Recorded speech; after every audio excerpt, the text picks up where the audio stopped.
Hello and welcome to Hearts of Iron 4. First time we're playing this on stream.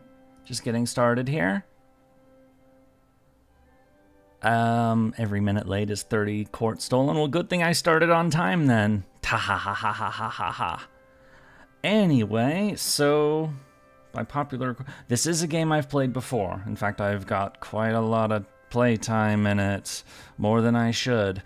I'm not an expert on this game, but well, I've played games in this franchise since the first one, actually. So anyway, so what is this game? You play as a country. It's grand strategy. It's by Paradox, which means it's a massive, massive nerd game. And so you basically control a country and all of its various aspects through a particular time period.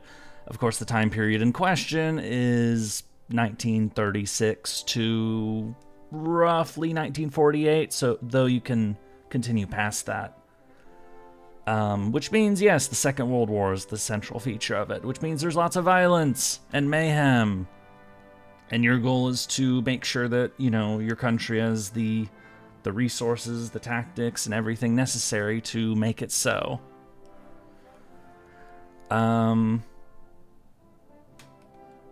Single player, new game. So here, yeah, you can choose 2 starting points. So the Gathering Storm, January 1st, 1936, which is what we're choosing. And then this one, which is, you know, when shortly before the war actually starts. I'm going to read this just for, you know, introduction's sake. Gathering Storm. Dark times are coming. In Europe, Hitler has consolidated his power and his attention is now increasingly drawn beyond Germany's borders. Mussolini's Italy continues to embark on daring military adventures, while the Empire of Japan stands poised to attack China in Asia. Almost 20 years have passed since the end of the Great War, and the world has yet again been doused in gasoline. A single spark may be all it takes. Yeah, this was not a fun world, like, at all.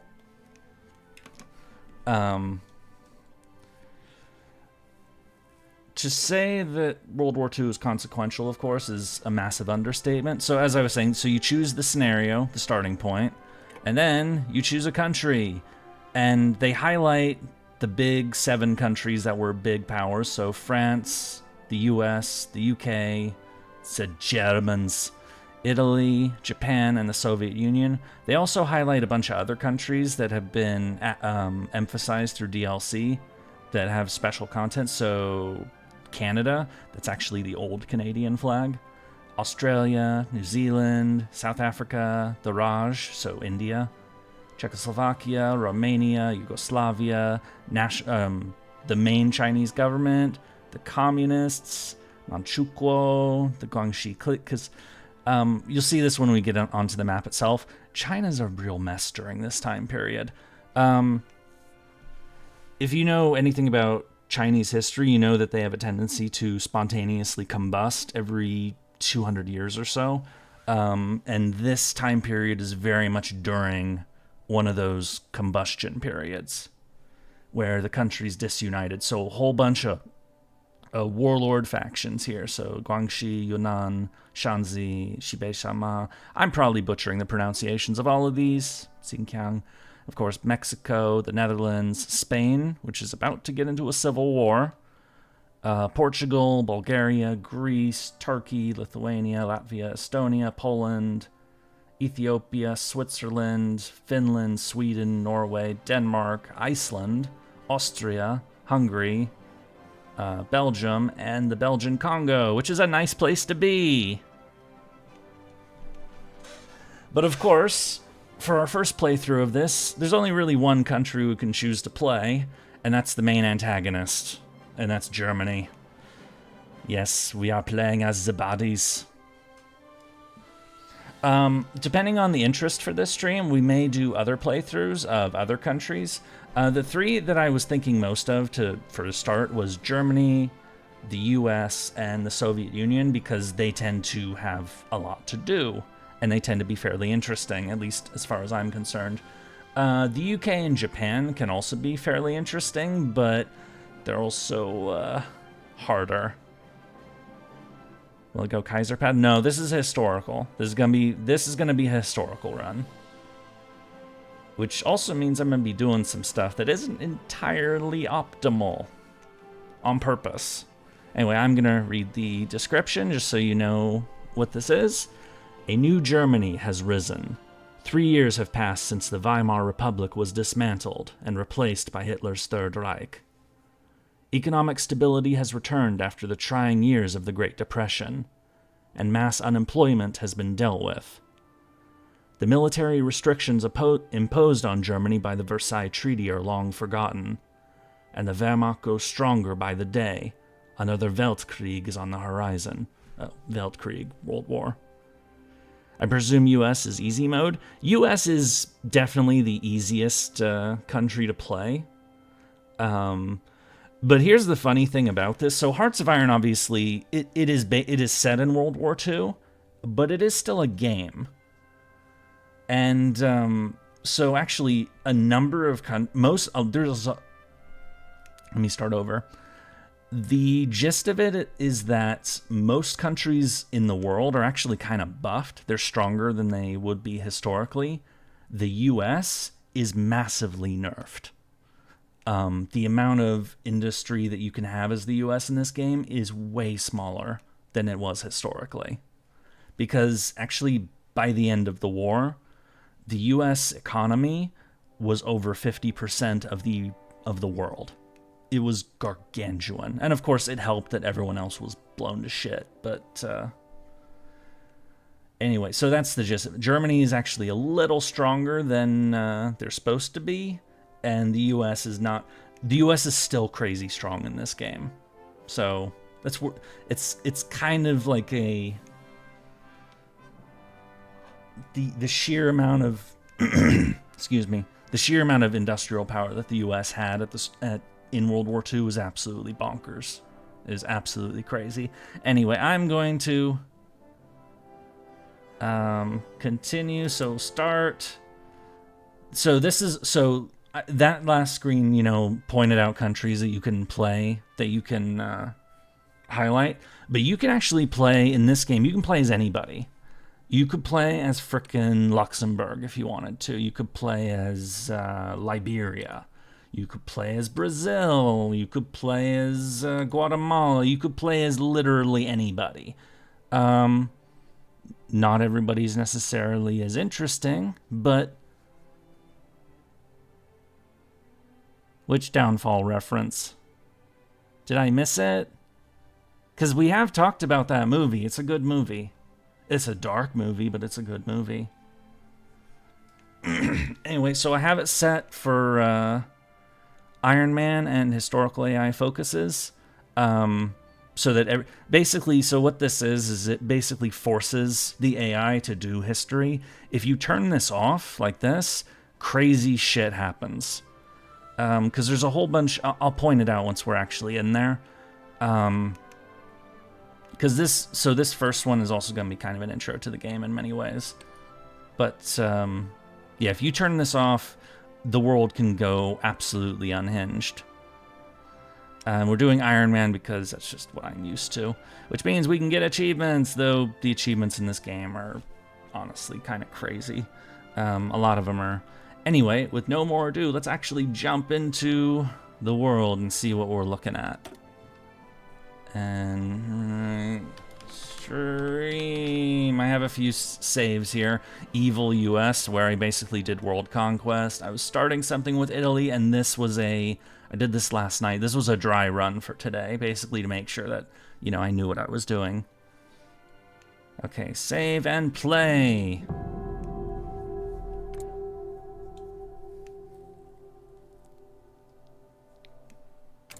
Also, my first time playing this game in windowed mode, which is a little weird.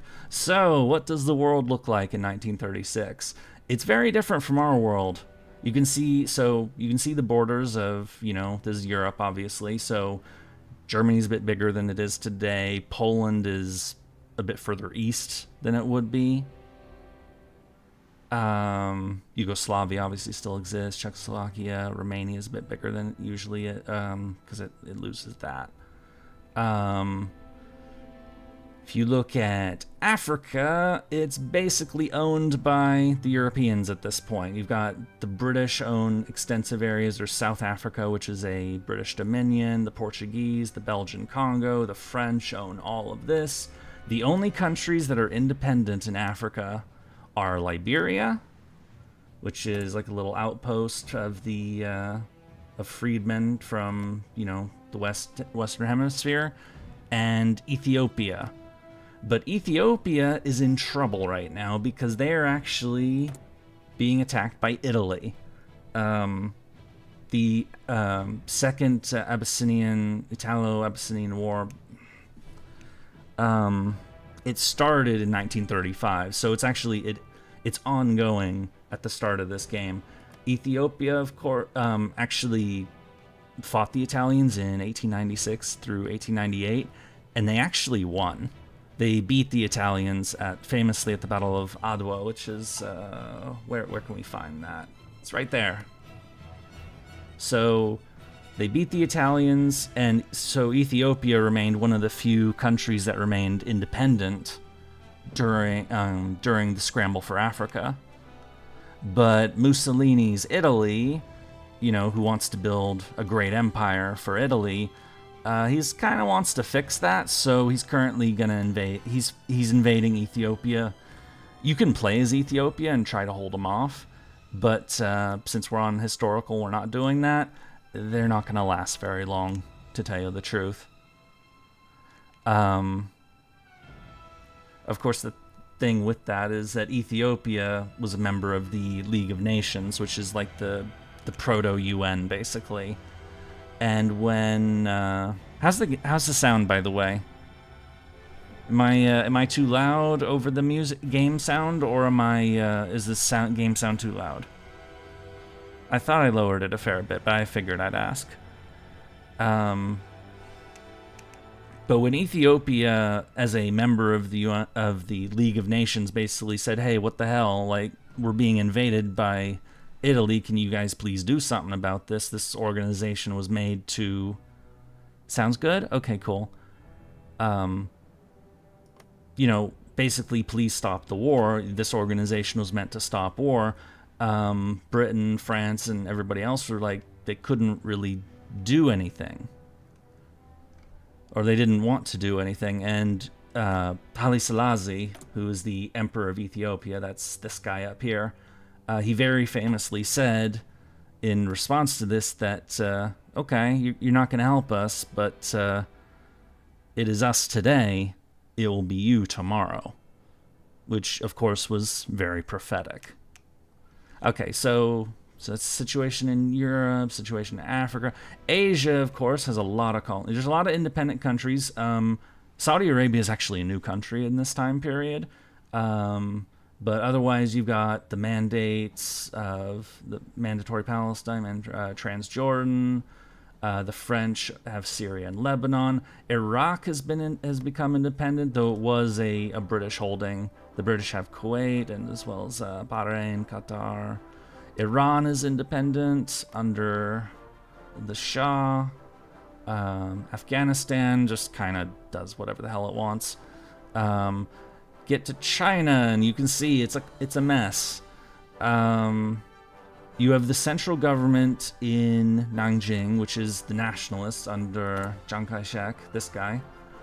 And he has a beef with the communists led by this guy who, you know, if you know your history, you know that he's going to become a thing later. They have them on the run. This is after the Long March, so the communists are kind of held up in this mountain region, just barely alive at this point. But they're about to get a lease on life because nationalist China has a bigger fish to fry, namely Japan, who is going to cause some trouble for them before long. And as I said, you know, China's kind of a broken up mess. These parts up here, Manchukuo, Mengukuo, these are actually Japanese puppet states. So when you look, so basically Japan owns this right now up here. whereas the rest of China is kind of divided. You know, they're not really, you know, they're in effectively a civil war between the nationalists and the communists. Can we talk about the CCP and the KMT ended up working together? Might, but I think that would be a bigger focus for like a future like Japan or China playthrough. So going to Southeast Asia, the British of course have India, Burma, or Myanmar as it's known today. Siam, Thailand, is independent. France has Indochina. The you know, British have Malaya. The Dutch have Indonesia. The Philippines is still an American holding at this point, but there was a agreement that the Philippines would get its independence in 1945. That was delayed by a year because, of course, the U.S. had to retake the Philippines from the Japanese, but for now it's an American holding, but it's on its way to an independence at this point. Australia, the Pacific Islands, Japan holds a sizable amount of Pacific Islands. We're not really concerned with any of this, if we're being honest. I'm just kind of showing stuff. And of course, the U.S. is, you know, just kind of chilling by itself, doing its own thing. The Great Depression is on, so you know it's not great. So here, the Great Depression. Yeah, Japan took many of these islands. So Germany used to own the Carolines, the Caroline Islands, Palau, the Marshalls. Germany used to own these, but they were taken by Japan after World War I. Germany also used to own Rabaul, this part of New Guinea, and Australia got this. Anyway, so as I said, though, we are playing as the Germans. Germany even has military advisors as nationalists. Yeah, the nationalists, there's a sizable chunk of China's military is actually trained by Germany at this point, and they use German equipment. But, of course, as Germany gets closer to Japan, that, you know, that ends up breaking. Anyway, so what about our situation as the baddies? So you may notice that there's this red outline here around, you know, our border with France. What is this? This is the Rhineland. It is demilitarized. So as at the end of World War I, there was a whole bunch of, there was the Treaty of Versailles, which is kind of infamous for being a particularly nasty treaty. The end of World War I had a lot of bad peace treaties. But one of the conditions of, there were many conditions of Versailles that we're going to be addressing as we chip away at them. But one of it is to make this area, the Rhineland, demilitarized. Am I new to Hearts of Iron? No, I'm not. I am definitely not new to it. So you can't actually, so I just selected a unit. I can't move troops into this area. But we will fix that soon enough. I know I'm doing more history nerding, but we're just doing the intro, and then we'll get into gameplay stuff. So we can't go into there. Anyway, we should probably start setting some stuff up. So there's a whole bunch of tabs with a whole bunch of stuff we have to worry about. I'm not going to worry about any of this right now. So the nerding is part of the charm, to be honest. Yeah, I said this in the posts and you know, about planning this, that the potential for nerding out for this game for me is crazy, because this is the period of history I know the most about, basically. So my potential to nerd out for this game is pretty much without equal. So our leader is obviously the Mustache Man. No introduction necessary for who he is. We are the leader of the Axis faction. I heard they're going to do like an update that like makes the factions more interesting, but we don't have that yet. As for DLC, we have I don't have the South America one or the more recent one, the Graveyard of Empires one, but I do have Gotthardammerung, so the more recent like DLC that actually is worth it. Yeah, it's the Austrian painter. And our potential advisor list is full of fun people who are, totally didn't get charged with war crimes. Though there's some good people in here as well. Canaris, Hans Oster, for example. We'll talk more about all that once they become relevant. But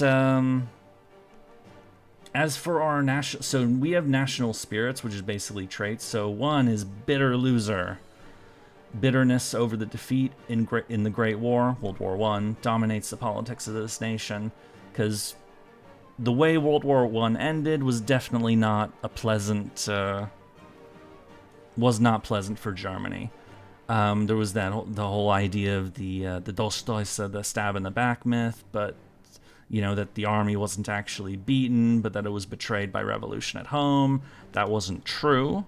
The army was definitively losing on the Western Front by the end of the war. But, politics is often, then as now, about how people feel, as opposed to what's actually true.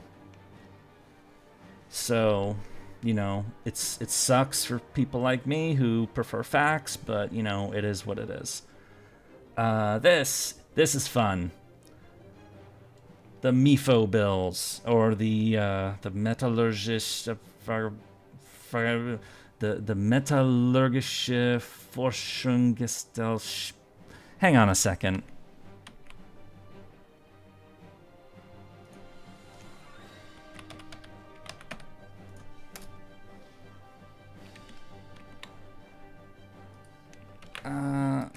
That. I put it in chat. That.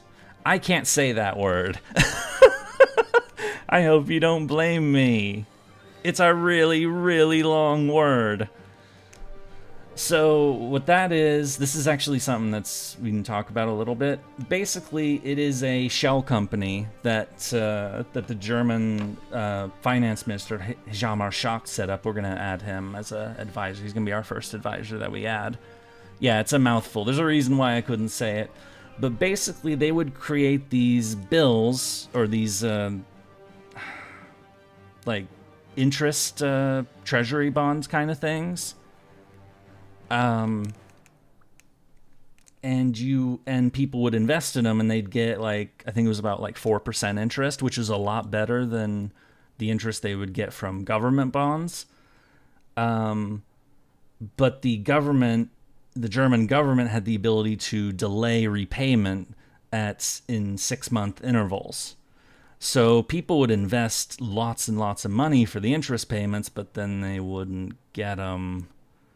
They would get the interest payments, but the full repayment of the bond value kept getting delayed and delayed and delayed and delayed.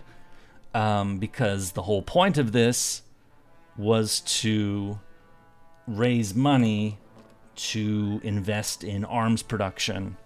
It was basically an accounting scam that allowed Germany to spend way more money than it should have been able to. The thing about this is that the MIFO bills were kind of an economic disaster, and it's reflected in the game mechanics. This consumer factory factor raises up and up. And it gets to the point where eventually Germany reaches a point where you have to start a war because your interest payments are so high for, these MIFO bills that the only way to pay them off is to either basically admit, oh crap, we're screwed. We're spending way more, money than we actually have, or you can take other people's stuff. And of course, that's the approach that the Germans took, was, we're not going to, we're going to pay the interest on our loans through the seizure of gold and other assets. And of course, the Nazis were infamous for the amount of stuff that they stole. Anyway, so this is the national focus tree where we choose our direction, and there are a lot of options to choose from. So basically you choose one of these options, and it has a timer, it has descriptions, and there's Yeah, so, yeah, it's the MIFO bills. Yeah, the MIFO bill thing basically allowed the Nazis to disguise how much in debt they actually were. And so people in Germany at the time had the impression that they were doing really well. That, the country was, being well run, that it was well managed, that the economy was booming. It was all a myth. It was all a lie predicated on, hiding the fact that they were spending so much on rearmament. And that pretty much they had to start the war in 1939 because they would have gone bankrupt otherwise. Anyway, so we choose one of these and we follow the chain of events that, there's a whole bunch of unlocks. We're going to do this one first, actually, which is the 4-year plan, which was their big economic build-up. We need an ambitious plan to provide for the rearmament and ultimate self-sufficiency of the nation. This should be achieved within the next 4 years. So this is their big economic plan. I'll talk more about this stuff later, but that's what we're going to start with for now. Not doing Rhineland yet. So nothing more for us to do here. Decisions. The MIFO bills, I already talked about that. Cancel MIFO bills. You can... So this game does have... I should open this again. This game does have massive potential for alternate history. You can follow the historical path, or you can be more relaxed about it. You can go in a completely different direction. You can go communist, you can go democratic, you can bring back the Kaiser. There's so much potential stuff you can do in this game. It's absolutely wild, which makes it so replayable. But anyway, that's not what we're doing today. We're doing the historical. So cancel MIFO bills. The Dutch gateway backdoor to Germany. We don't care about this. The Dutch were neutral during World War I. Of course, everyone around them was not. They will not be neutral this time. Propaganda efforts. We're not really interested in this. We're not really interested in any of this right now either. Spy agency. We're going to build a spy agency. The mods make it replayable. Yeah, there's also a lot of mods for this game. People mentioned Kaiserreich. There's so many mods for this game. It's absolutely crazy. So we are going to make the Abwehr, German military intelligence, which is led by Wilhelm Canaris, who later became an opponent of Hitler, and actually played a double game where they would feed information to the Allies. Wilhelm Canaris also famously helped talk Franco out of allying with Germany. Old World Blues, yeah, that's another one. I've played that one. That one's cool. Okay, research. Okay, there is kind of a meta as far as research goes, so I'm just going to be following that. So we're going to upgrade. Yeah, there's giant tech trees, and you upgrade stuff, and each upgrade you have, of course, has a year. If you try to research ahead, of course, the time duration for how long it takes to finish takes way longer, so tend not to do that. So we're going to research better machine guns, and also when you research, you choose companies to research, to head up the research, because you have industrial companies that, this game has so many mechanics. So Mauser, the Mauserwerks, my throat. I am going to lose my voice talking about this game. I should pull out those companies. So many of these companies don't exist anymore. Porsche obviously exists, but they made tanks. Henschel, MAN, okay, Daimler-Benz, which of course would be Mercedes. They of course still exist. Deschmann, Gervina, Bloma Voss, all the naval companies, the airplane companies, Messerschmitt, Junkers. That's Junkers, not Junkers. Focke-Wulf, Heinkel, Dornier, Arado, Fleiseller. Lots of companies, all with different focuses. Of course, these ones, Rheinmetall, these guys still exist. These guys actually make the, whatchamacallit. So the Rheinmetall makes tank guns today, among many other things. The tank gun on the U.S. battle tank, the Abrams, is actually a Rheinmetall gun. Rheinmetall stocks are massively up. Yeah, I wouldn't be surprised about that.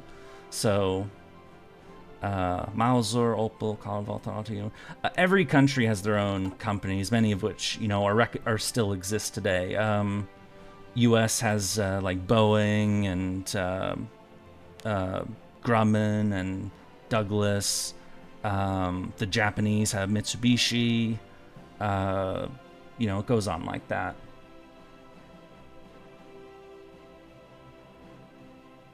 Anyway, I'm seeing a lot of stuff in chat about gamey stuff. I am not a supreme expert on this game, but I do have experience with it, so, you know. So I'm getting these. These are, so like, mechanical engineering. This boosts research speed. This boosts production, and we like production around here. Meanwhile, Nintendo is still making playing cards at this point. Yeah. I'm doing. No, I'm not going to be that meta-y for this, because we're actually going to try to do things more historically than not. The international market, we don't care about this. Trade. This is an issue that we're going to run into and is going to be a perpetual concern. So there are resources in the world, natural resources, as you well know. There's, you know, there's oil, there's aluminum, there's rubber, there's tungsten, steel, and chromium. But of course, not all places are created equally. Some places in the world have some resources and they lack in others. So Germany, in our case, we have a lot of aluminum, we have a lot of steel, but we're not so great on these other ones. Our biggest particular problems are oil and rubber. We don't have much of that, and we'll have to get some of that. The problem, of course, is that rubber tends to be from Southeast Asia. This is rubber land right here. You could make synthetic rubber, which is what we're going to end up doing. You can also make synthetic oil, but, you know, the oil fields, you've got the ones in the Caucasus, in the Soviet Union, the big oil field, this is actually before the Middle East oil boom. You can see there's some oil, like in Iran and a little bit in Saudi, but this is before the Middle East really became an oil superpower, this time period. The real oil superpower is Texas and California. Yeah, oil is American during this time period. It still is. But, you know, America is the world's biggest oil producer again. But anyway, so we will have to worry about this. We'll have to worry about fuel, as the Germans actually did.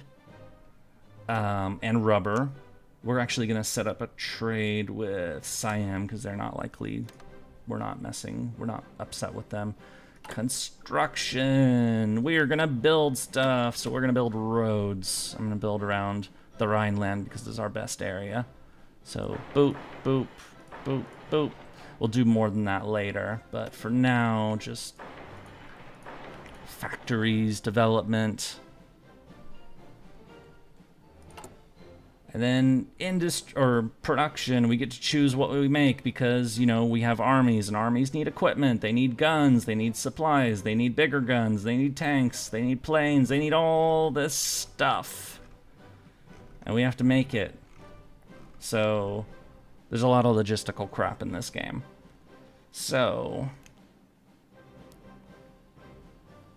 hold off on the Rhineland slots. Oh yeah, you're right. You're right. I forgot about that.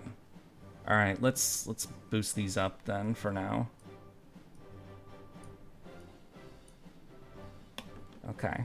Yeah, you're right. Thanks for that.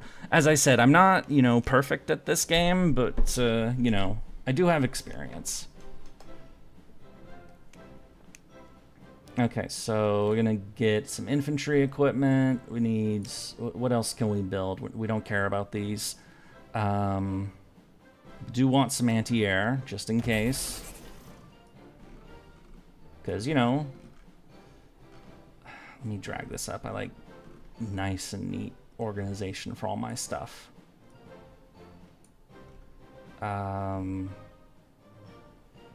Blitz. We like these. We like guns. Tanks. We also like tanks, but we're not going to use these particular tanks for very long. Planes, we're going to gradually build up. I'm not perfect at the game. Plot twist, he plays since Hoi 2. I've been playing since Hoi 1, actually. Civilian train, yeah, we'll add trains too. Because we're definitely going to need some of those. Not as much as the Soviets would need trains, but yeah, let's at least get a few of them built. And of course, we'll get some rail guns later. And yes, you can design equipment. We're not worrying about this right now, of course.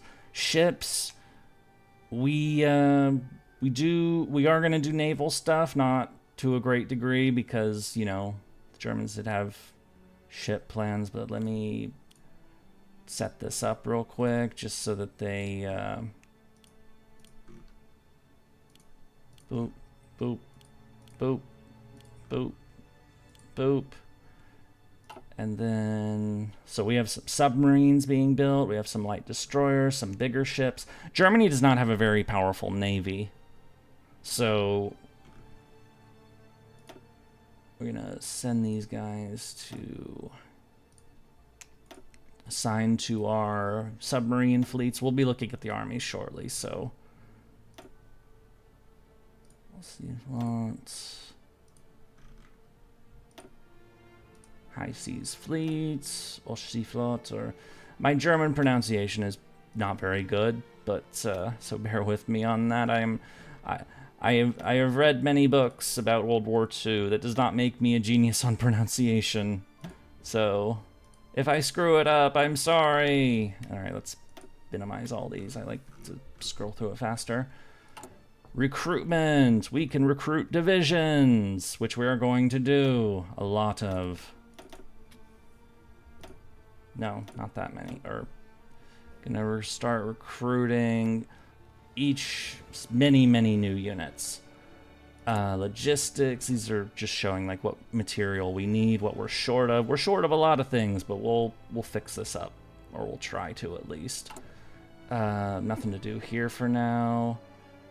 Available special project. Gonna get this guy. We are going to research military engineering vehicles because this guy lies like Vortigern. Wait, what? What? What are you talking about? No! So this is like special secret research projects. We'll be doing a lot more with this, of course, because the Germans were huge into this kind of stuff, especially in rocketry. I'm gonna play since Hoi 1. I don't know if I was alive at that time. When was Hoi 1? It was like 2002, 2003, and then 2 was like 2005 or so. 2004, 2005. Ah, okay. Yes, I am old. I am very old. Okay, let's look at our fancy army. Which is a good one, but it's not very big. So we have and yes, when you play as country, they say lines in the language of the country. So we're gonna hear a lot of German stuff being said, so.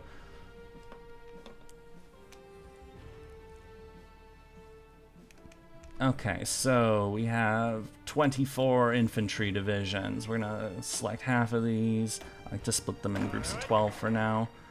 Our tank units and motor. So these are regular infantry, and then tanks, and then we have a cavalry unit, even though cavalry aren't very good. Briggs, mountain troops. Separate them. We're not gonna train them just yet. I mean, they're all fully trained right now anyway, so. And we're gonna assign them generals. We're gonna assign them this guy, Gerd von Rundstedt, who is one of their older generals. Gunther von Kluge is another one. Will be panzer divisions. We don't have access to all our generals, but we'll do Manstein for now. And yes, since we're playing as Germany, we're going to be seeing a lot of people who, you know, later were caught up in war crimes. A lot of them, actually. Manstein is definitely one of them. It's just a reality of who you're playing as. But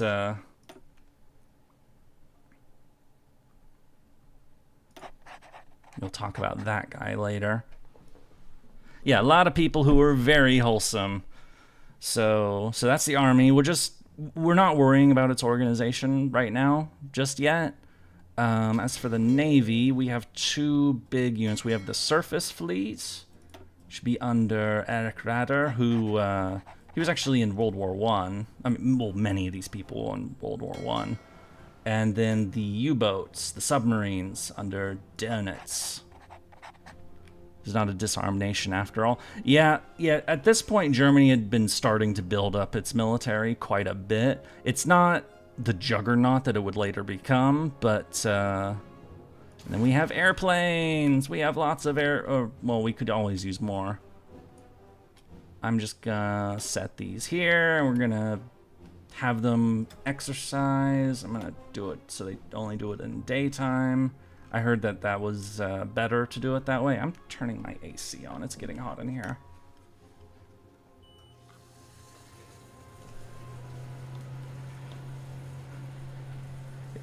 Okay, so I hope that's not too loud in the background, but, you know, I know I've said that before, but, so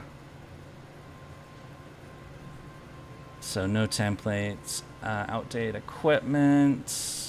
Okay, we don't really have anything more to worry about. We took care of this already. So, all of that introduction is out of the way. It's only been 41 minutes. We can finally start actually running the game. Okay, so, boop, gonna speed it up a little bit, so each, you know, time passes by the hour. I'm gonna speed it more than that, we're just like, you know, so people are moving units around. Hello, Yurie in chat, I hope everyone is having a good day, if not, I hope it gets better. Thank you, thank you. Yeah, I'm gonna put it on 5 speed in just a second. So, just to point out, so as I said, the war in Ethiopia is ongoing. Italy is invading Ethiopia. That's going to continue. I'm going to speed it up even further. Oh, they actually invaded part of Somalia. Neat. We can't see it because we're not... Will I send volunteers to Italy? No, no. I will send them to Spain, of course. But for now, we're just getting started. Alright, let's speed it up some more. Blip. We can go at hyperspeed! Which is better for this period of time, because there isn't honestly much for us to worry about right now. There will be a lot more to do later, of course. And we have founded the Abwehr, military intelligence, and we are going to build the cryptology department, and we're gonna have our first spy unlocked once that's finished. Oh yeah, I should probably get the Navy to I'm gonna get them to repair on their own. I'm gonna get them to exercise so that they can learn how to, you know, do better, essentially. They're not so yeah, they're fresh experience. They don't have experience, so they won't do as well when the fighting happens. Our army is fine. They're so far it's relatively well trained. Well, the guys we have are, but the ones we're going to be adding won't be. Anyway, we'll let the Navy organize. And you can already see our oil is a problem because Germany has no oil. We finished the first focus, the 4-year plan. Did that one first for timing reasons. But the next one we're doing is our first step into mayhem. Remilitarize the Rhineland. So remember what I said about that area being, we were basically told we can't put troops in there because of the Treaty of World War I? Well, we're going to tell them to stuff it, basically. We're going to tell them that, you know, it's our country, we go where we want. The Rhineland has been demilitarized since the end of the Great War, but this insult shall stand no longer. Germany is a sovereign nation and is free to move troops anywhere within her borders. So the effects of this, those areas will no longer be demilitarized. It can be reversed if we back down, but, you know, if we back down, I mean, that's if they stand up to us and, you know, if they, you know, say something about it. But will they say something about it? I mean, political power, army experience, world tension is increased by 5. So the world tension meter is this thing up in the corner. Basically, it's a game mechanic that reflects like how, you know, how messed up the world is essentially, and it affects countries that are neutral. You know, the higher the number is, the more likely that neutrals will start getting pulled in, and people realize that, oh, the world is about to become a horrible mess. We should probably do something about it. World tension is increased by 5. France gets the event. So France may respond to us doing this, and it'll activate in 35 days. We're going to start it now. And the reason we didn't do this first is because the reoccupation of the Rhineland historically happened at around March 7th, 1936. So the dates won't be perfect, but it's close. Rudolf Hess is first choice for Inner Circle. It's not a bad... I mean, Hess was kind of like on his way out already at this point, but I was gonna... anyway, let's go. So, unpause, continue on. Sultanate of Aussa submits to Italian demands, which is this little mini-state right here. Perhaps unsurprisingly to many, the Sultanate of Aussa has accepted Italian demands for subjugation. While the Afar government held out hope of avoiding occupation, it became increasingly clear that the colonial powers of the region would not be coming to their aid, nor would neighboring Ethiopia be able to spare military personnel to support them. With the situation so bleak, the government bowed to Italian pressure to spare the people, becoming the victims of unnecessary bloodshed. Italian forces now moving into the small nation to take up new positions on the border with Ethiopia. It is unclear whether the occupation will be permanent or how it will impact the wider Italian conflict with Ethiopia. As I said before, they're currently fighting Ethiopia. We can't see it really, but, you know... What the hell? Ethiopia's invaded Somalia. Okay, so we have historical focuses on, but occasionally in this game crazy stuff happens. This is kind of nutty. It'd be funny if the Italians actually lost this. But, nah, they're taking it back. May as well watch this. It's more interesting than what we're doing in Germany, because nothing's happening in Germany. Imagine if they took the port. Yeah, I don't think they're going to take Mogadishu, or Mogadiscio, or however the frick you say that.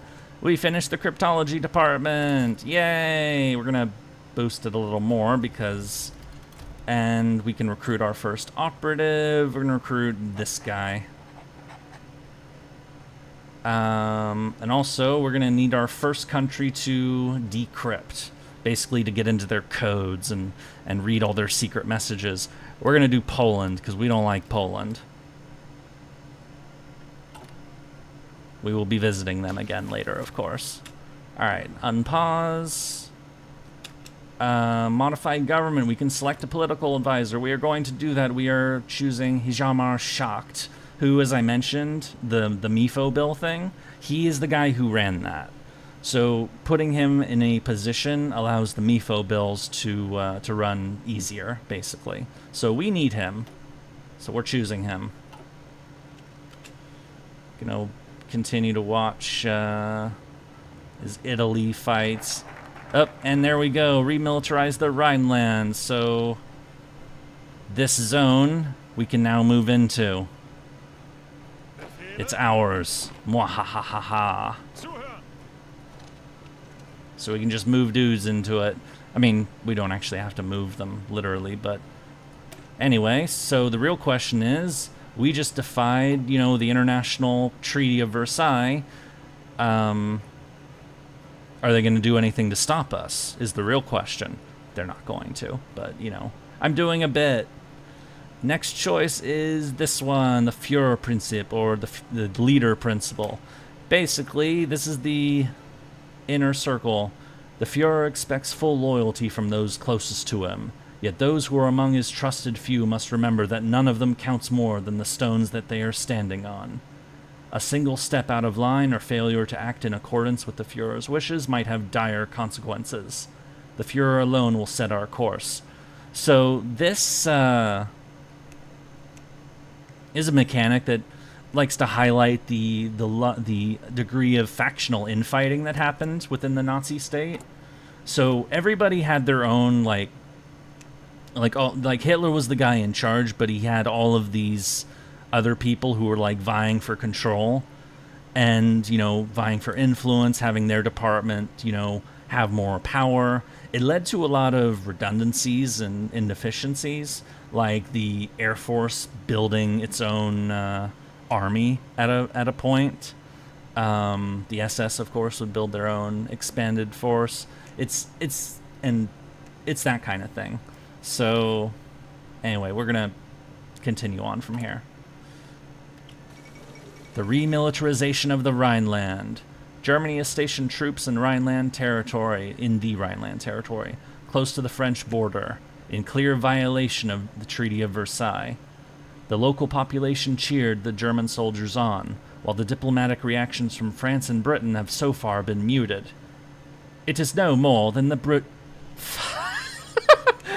It is no more than the Germans walking into their own backyard, a political commentator in Britain observed. And yes, my British accent is terrible. I am fully aware of this. And yes, I screw up when I'm reading stuff often. How hard do you think the mainline videos are? How often I screw up reading stuff? It is German territory. So we walked into the Rhineland, we defied the Treaty of Versailles, and what happened? Nothing. We just did it. Because nobody's gonna stop us. Turkey remilitarizes the Turkish Straits, which is over here. Turkey and the Soviet Union have come to an agreement on revising the Treaty of Lausanne, which is another World War I treaty, which was signed and implemented after the nascent Republic of Turkey repulsed the Entente in the Turkish War of Independence. This was right after World War I. The treaty has long been decried as an assault on Turkish sovereignty, but today the treaty is finally amended in favor of the newly legalized Montreux Convention. The Montreux Convention is still in force, by the way. So what's going on here is basically, so as you can see, there's water. This is the Mediterranean. It's an ocean, or it's a sea. And this is the Black Sea, which is another ocean, sea. But to pass between them, you have to pass through first the Dardanelles, which is right here. This is Gallipoli for the World War I fans out there. And this is only actually like a mile wide. And then you pass into the Sea of Marmara, and then through the Bosphorus, which is even smaller than that. It's widened for the gameplay map. But so basically, Turkey, who owns both shorelines of both of these pathways, after World War I, they didn't have control over who could pass through these waters, despite the fact that, you know, this is basically their country. This treaty, the Montreux Convention, basically says Turkey is the one who decides who can go through these waters. And that is still enforced to this day. They generally don't like big warships going through these waters, so that affects mainly the Soviets and the Russians. Which has played a part in modern events as well, by the way. The Russians can't really reinforce their fleet in the Black Sea because the Turks aren't likely to let them through. Anyway, Turkey now has complete control over traffic that passes in and out of the Turkish Straits, and the states around the straits have now been remilitarized by Turkey. British observers, who were part of the process, are merely satisfied that conflict in the region has been avoided. So yeah, another treaty of the Great War broken. So so the losing powers of World War I, you know, Germany, Austria, Hungary, Bulgaria, Turkey, they all had some really unpleasant treaties imposed on them afterwards, and they're starting to be chipped away at. We chipped away at Versailles. Turkey's chipping away at Lausanne. Other ones are going to be hit as well. So, and yes, I know I'm reading through all this stuff because I'm doing I won't do this every time, of course, but I'm doing it for historical context. It's fun. It allows me to nerd out. How's this going? What's this? Region-wide industrial. We don't care about this right now, or probably ever, honestly. I'm still surprised that Ethiopia actually invaded Somalia, but they're getting invaded from the north. There's an upgrade for us. But you can see the Italians are slowly creeping forward. They're coming from the south as well. They're gonna win this war. It's just a matter of time. Führerprinzip, we finished it. Yeah, we read all this. So now we can select one of our henchmen. So Bormann would later. I actually haven't done this one before. Can I ask people who are more experienced with this mechanic? Because I haven't actually played Götterdämmerung a lot. If you choose Hess and he does the flight, do you switch to Bormann?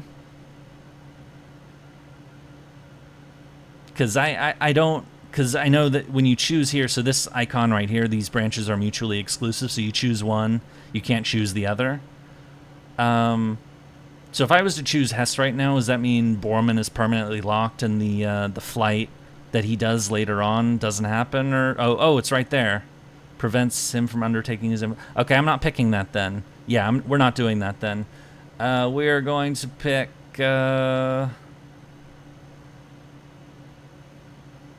Yeah.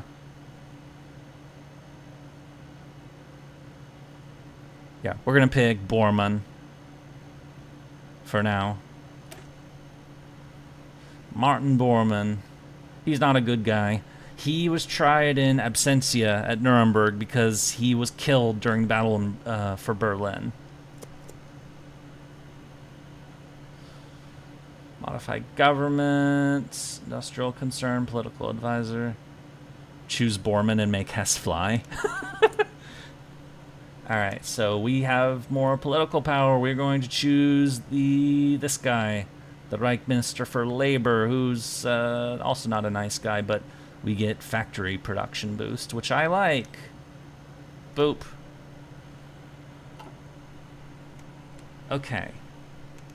Continue onwards. The federal state of Austria bans the DNSAP, the National Social Arbeiter Party. So they banned the Nazi Party. Word has reached us that the Austrian government has issued a ban on the DNSAP in the federal state of Austria. A soft ban was already in place since 1934. There was a coup attempt in 1934 in Austria where Austrian Nazis whacked the prime minister. Was it what the hell was his name? Engelbert Dollfuss, I believe. So they whacked him, but they didn't get support from Germany, and the coup ended up falling apart. Though said ban was largely ignored by the political parties and government alike. This signifies a change of tone from the Austrian leadership towards us. Beyond the obvious insult that this might hamper our influence over Austria. They will not lose us that easily. So basically, we're forcing Austria to, accept that our people are around, because, we are the baddies, and we would like to eat Austria someday, because remember, we are Germany, and Austria is German, or, it has Germanic people, and we would like to unite all Germans into our country. That's one of our main policies. First, it was to make sure that we secured our home border, but later we're going to want to add lands that have German-speaking peoples in them. So Austria is obviously of great interest to us because they speak German in Austria. They still do. Anyway, they will not lose us that easily, so... And tech research! Yay!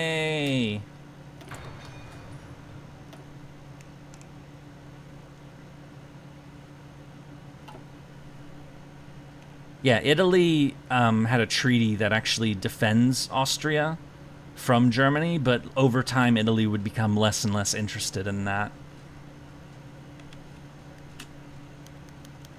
The federal state of Austria installs Arthur Seyss-Inquart as an advisor. Seems that the Austrians have come to see reason after all. The ban on our sister party in Austria still stands, but they have at least installed this guy as an advisor, allowing us some insight into their political maneuvering. This guy would go to Nuremberg, I believe. Anyway, so Austria's caved to our demands. Yes, the Treaty of Versailles, I believe, prevented Germany and Austria to merge. Yeah, that's correct. That was part of the Treaty of Versailles, that Germany and Austria could never be united.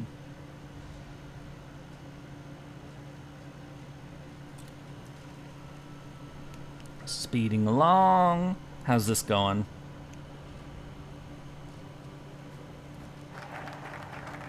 Martin Bormann, Party Chancellor. He has been appointed. Alright, so what are we doing next? Well, we need to build up our military. Or rather, our economy. We're gonna do the, we're gonna do this first, actually. The autarky effort. So, Germany's plan, for Germany to be truly great, it must be self-sufficient. We must make better use of our resources and become more efficient in our construction. So, autarky is basically economic policy where you try to have everything within your home country. Yeah, we're going to do price controls after it. So, like, instead of, like, doing free trade and, like, trying to get resources from overseas, Germany wants to make sure that it does everything within its own borders, which does have some economic downsides to doing that. But if you know anything about how Germany was in World War I, you will know that the British blockaded Germany. They used their fleet, based at Scapa Flow, which is up here in Scotland, to keep shipping from going to Germany. They blocked the channel, of course, and they blocked up here. And eventually it led to Germany starving. And, you know, there were hundreds of thousands of German civilians starved to death during World War I. Because the British wouldn't let food come in. The German response to that was, of course, to send out the U-boats to try to sink British shipping, but that sank neutral ships, which brought America into World War I. Anyway, so because of that experience, because of the realization that Germany can't feed itself, it doesn't have the fuel, it doesn't have the rubber, we are going to try to be nationally self-sufficient. Because if the war happens again, well, we can't rely on the outside world to get the resources because the British are just going to cut them off again. So we got to make sure that doesn't happen again. That's what that whole business is about. Or was about. Second London Naval Treaty signed. Delegations from Britain, France, Italy, Japan, and the U.S. met in December of 1935 to discuss a renewal of the First London Naval Treaty, which restricted the number and size of cruisers and submarines. Negotiations turned quite heated over Italy's war in Ethiopia and Japan's desire to be seen as an equal to Britain and the U.S. Britain and the U.S. With negotiations now at an end, the signatory nations have agreed on limits to the size of battleships and aircraft carriers in the hopes of preventing another ruinous arms race. So this was a treaty, these were treaties signed to prevent an arms race, where basically each nation was like assigned a ratio. I don't remember the exact ratios for everybody, but like for every like 5 tons that the British Navy would put into the ocean, the US would be able to build 5 tons to equal. So the British and US fleets would be equal. Japan was only allowed to build 3. So it was 5 for Britain, 5 for the US, 3 for Japan. Japan obviously was not a fan of that. And being an island country, you know, navies are kind of important. The logic they had for that is that Britain was everywhere in the world and the US has 2 oceans to deal with, whereas Japan has just the Pacific. France and Italy, I don't remember their ratios, but I think they were lower. But France and Italy, I mean, Italy did more naval stuff too, but France didn't worry about it so much. But this is one of the many things that kind of grated with Japan a bit, and they are likely to walk out of this treaty if they haven't already. We, of course, as Germany, don't care about this, but I thought I'd talk about it anyway. And we finished this, so we're gonna do some more. We're gonna Develop our intelligence departments. We need to learn more about our future enemies. It is now May of 1936. Speeding along. Maybe focus on building fighters. Yeah, that is the plan. If you saw my production plan, you'll notice that I've already queued up 10 factories to go for fighters. So we just got to build the factories. Oh, our first new units have been built. Yay! We're gonna train them. Monarubris, thank you. How much experience do you have playing Germany / Hoi 4 in general? Plan on using somewhat cheesy paratroopers. I'm pretty well experienced playing as Germany. I mean, they are the most popular country to play for a reason, because they tend to be the most interesting. I mean, villain protagonist. Playing the villain is fun because you get to cause the most mayhem. We're force recruiting them. Do I plan on using somewhat cheesy strategies? No, I don't. I'm not going to be... I'm going to try to follow things more or less historically. So I'm not going to be, like, too, like, cheesy with, like, you know, paradrops behind lines. Yeah, it's been a while since we had a super. Thank you so much. Okay, but... So we just recruited 12 new infantry divisions, and now we're going to train them. These guys we force recruited early. They're not really ready, but, you know, we're just going to train them, and, you know, we're not going to fight anybody for a bit, so it's not a problem. And also, we're going to give this command to... we have a lot of generals. Witzelben, Erwin von Witzelben. We'll give it to him. We finished more research. We have an additional 3 rubbers I can use. Wait, rubber? What rubber? Alright, we finished that. So what is our next? We're going to do artillery. We like artillery. And Rheinmetall is the company we're assigning this research. I already mentioned that Rheinmetall very much still exists. And they still make guns. Unlock. This is to level up the military industrial organizations. I'm not really going to talk about this because this is more of a game mechanic thing. But generally, you like to boost your production. You know, like, as you use these companies more, they level up, and it increases their stats and makes them produce more goods. So basically, I'm choosing ones that boost our production gain. It's a game mechanic. It's not really our challenge. Paradrop with 1 division. Name the division Hesse and send it to Scotland. I don't know if I'd be able to pull that off. Like, even range would be an issue for that. Gonna use conversion to spare aluminum with planes. I'm not sure what you mean by that.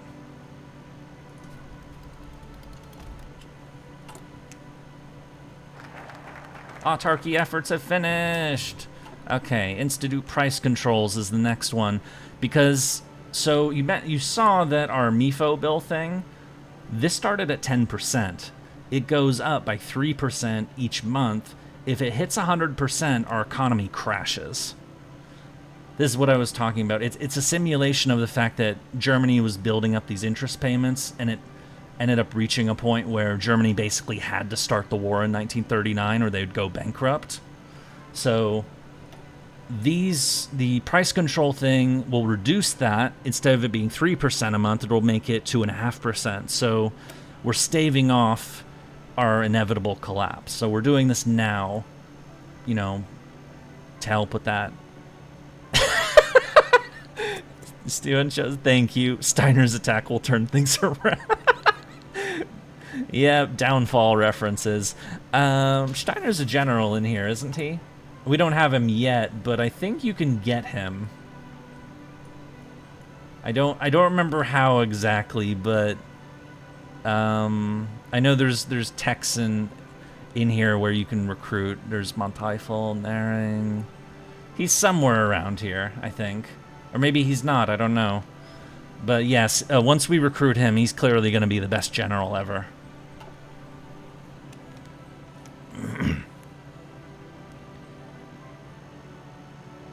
You can, example, make the tank template, but with only a basic turret, then produce the tank, and when The war is about to start. You start building them with the cannons. Oh. So I said I have experience with this game, but I'm not like super meta-y, honestly.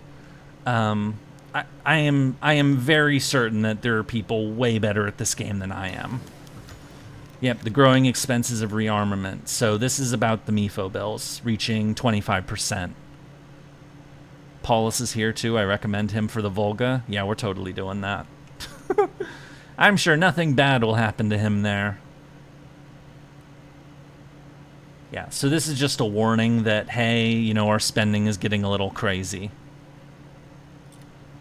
Basic machine tools, and then we're going to do dispersed industry because we want to have more factories, but we're probably going to get bombed at some point.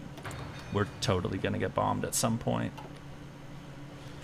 So it's June of 1936. I'm sure nothing bad is going to happen, nothing at all. I'm just, you know, for some reason looking at Spain because, you know, it's a nice place. It's sunny. It's got some mountainy stuff going on, and but you know, it's a nice country. I've never been there myself. Naval Department, Army Department, and now we can get a new spy. Come on, don't disappoint me. When is the fun gonna start? Institute price controls. Let's go back over here. We're going to construct the Autobahn. You have? It's a nice country? Cool. Yeah, as I said before, the only, on a previous stream, the only countries I've really been to are well, the US, Canada, and Greece once. Since its inception in 1933, the Reich's Autobahn project has been a glorious success. This is basically highways. The construction efforts have reduced unemployment, and the wide roads stand as a monument to German Reich's economic recovery. Much work remains to be done, however. So basically, we're building more roads, and we like roads. Is Ethiopia still fighting? Yes, it is. They're not going to last much longer, but they're holding out. How is that? Let me go up here. We can look at the current wars. Italian war on Ethiopia. The Italians have taken 16,000 casualties so far. Ethiopia, 50,000. But, of course, Italy's a lot stronger than Ethiopia, so, yeah, 396. Hey, I played this game for 1,000 hours. You were there at the Fiora bunker. You were giving Steiner the calls that would lead to victory. Anyway, trade with Sweden? We will trade with Sweden, don't worry. Just gonna keep staring at Spain for, you know, no... Oh, and there it goes. The Spanish Civil War has begun. So, Spain has had kind of some instability problems where the central government, the army has tried some shenanigans. The army is like more... I think we're going to get a pop-up about it, actually, but... So you've got the central government, which is democratic, disturbingly friendly with the communists, and some non-aligned. Whereas this faction, the nationalists, they're the fash, and non-aligned. But since they are the fash, and we are also the fash, because we are the baddies, nobody expects... We are going to send some volunteers to help these guys out, because one, you know, they're ideologically aligned with us, but two, we send guys to this conflict, we can fight and get some fighting experience and, you know, learn a thing or two. So what we're gonna do is we're gonna send some dudes. It says we can only send 3 divisions, limited by the number we have. We're gonna send these ones. We're gonna send our 3 tanks, minus the motor. We're gonna equip them, we're gonna give them to Ewald von Kleist.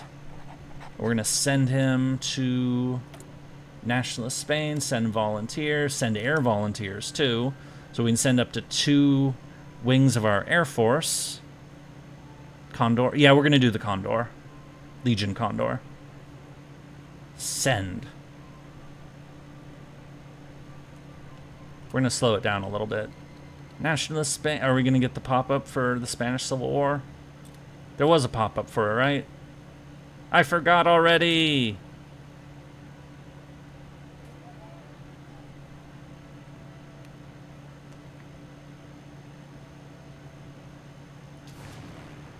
Anyway, we are gonna have to pick our.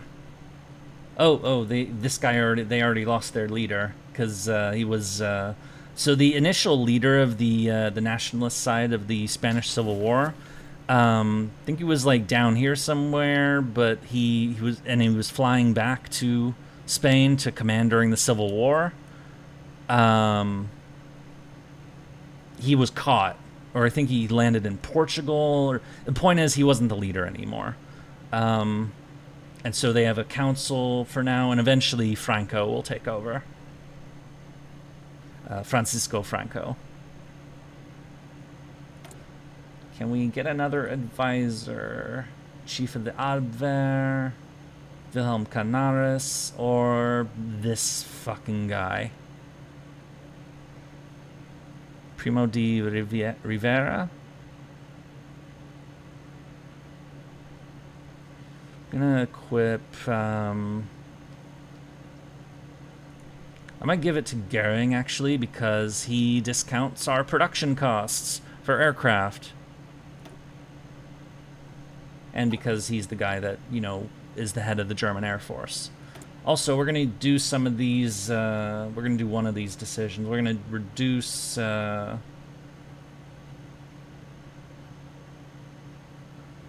not doing that.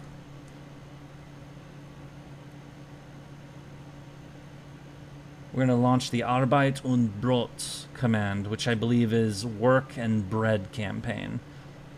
So we're doing a special campaign to reduce the cost of our bills and make ourselves more popular in the process.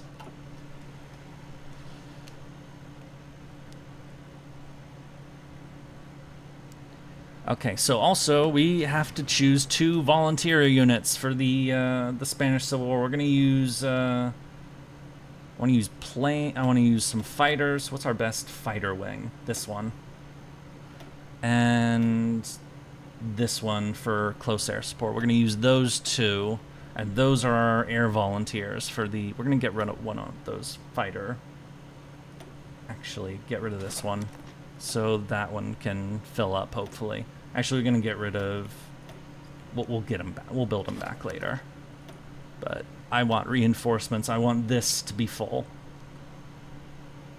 And we're going to send these guys there.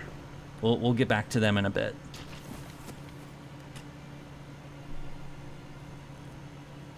So the Spanish Civil War had a lot of international intervention. So for the Republican Spain, most people wanted to stay out of it. The French stayed out of it. The British stayed out of it. The Republicans would get volunteers from the Soviet Union, from, you know, the big bad commies. The nationalists would get volunteers from Italy and Germany, historically, which is why we're sending volunteers. The volunteer group that was sent to Spain was known as the Legion Condor, the Condor Legion, and we'll be picking a focus specifically called that before long, which will give us extra bonuses for doing all this stuff.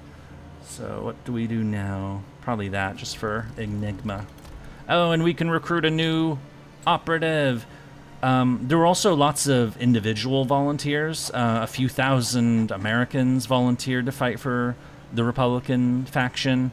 Really, a lot of people got involved in the Spanish Civil War, either as like part of a government contingent, or they just showed up and volunteered to fight. Maybe you can send attaché to Spain. Yeah, that's a good idea, actually. That's a very good idea. How do we do that, though, is that we don't have enough political power yet, so we're going to have to wait for that to build up a bit. George Orwell? Yep, George Orwell fought for the Republican side. I believe Tito did, too. Josip Broz Tito, who would later become leader of Yugoslavia. I believe he did as well.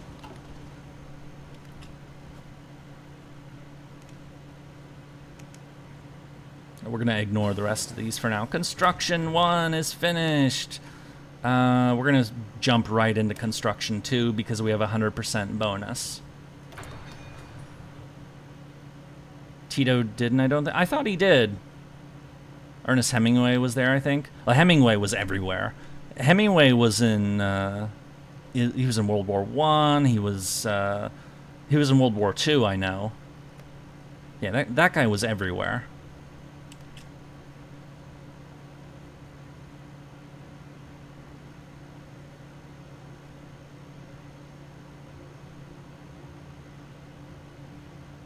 His book, For Whom the Bell Tolls, was based on this conflict.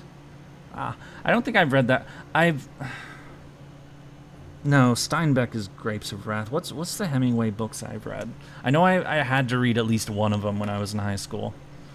I'm gonna look this up while this auto runs in the background. Books. What books of his did I have to... What books? The Sun Also Rises. Yeah, that's the one I had to read. I don't remember it very well. I don't... Whatever. Anyway, we finished the Autobahn. So now we're going to KDF Wagen factories. So we will allow our citizens to purchase their own future people's car through a savings scheme, which in turn we will use to finance the construction of the factories that will eventually contribute in building these cars. So we are going to set up a program for our people to get private people's cars, or Volkswagen, I believe that is what we would call them. Yes, that's how this gets going. Obviously, that company still exists today. The cars... this plan never really came to fruition. They set this up, but as with many things with the Nazis, they made big promises, and then they didn't follow through because, shocker, they lie a lot.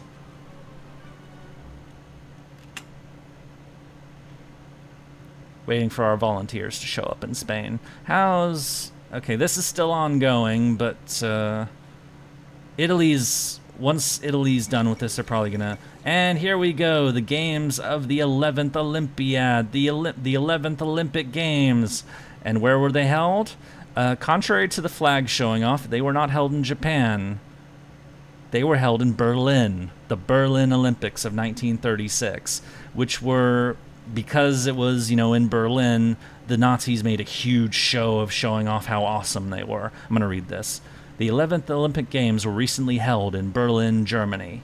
Attended by athletes from 49 different nations across the world. There are a lot more nations today. The 1936 Summer Olympics are the first in history to have enjoyed limited live television coverage.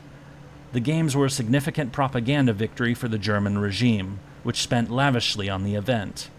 German athletes saw the most success, winning 33 gold medals, while the Americans came in second with 24. 4 of these medals were won by Jesse Owens, the single most successful athlete of the Games. So this is actually kind of funny right here. So, as you probably know, the Nazi Party were more than a little racist. They were really racist, actually. And they emphasized that in their propaganda, particularly during these games. Talking about, the Aryan Superman, the greatness of the Teutonic race and all of that. And Jesse Owens is black, and he won the most medals. So that was kind of like... So this big propaganda that was meant to show the strength and the power of the German nation, the German race and all that, and the biggest winner of the games was a black guy from America. So that kind of clowned on them a little bit. And yes, this was also during the era of Jim Crow in America, and Jesse Owens definitely wouldn't have been treated well. He probably would be now as more of a celebrity, but, Anyway, my point is the Berlin Olympics were... They were sus, is what I'm trying to say. So.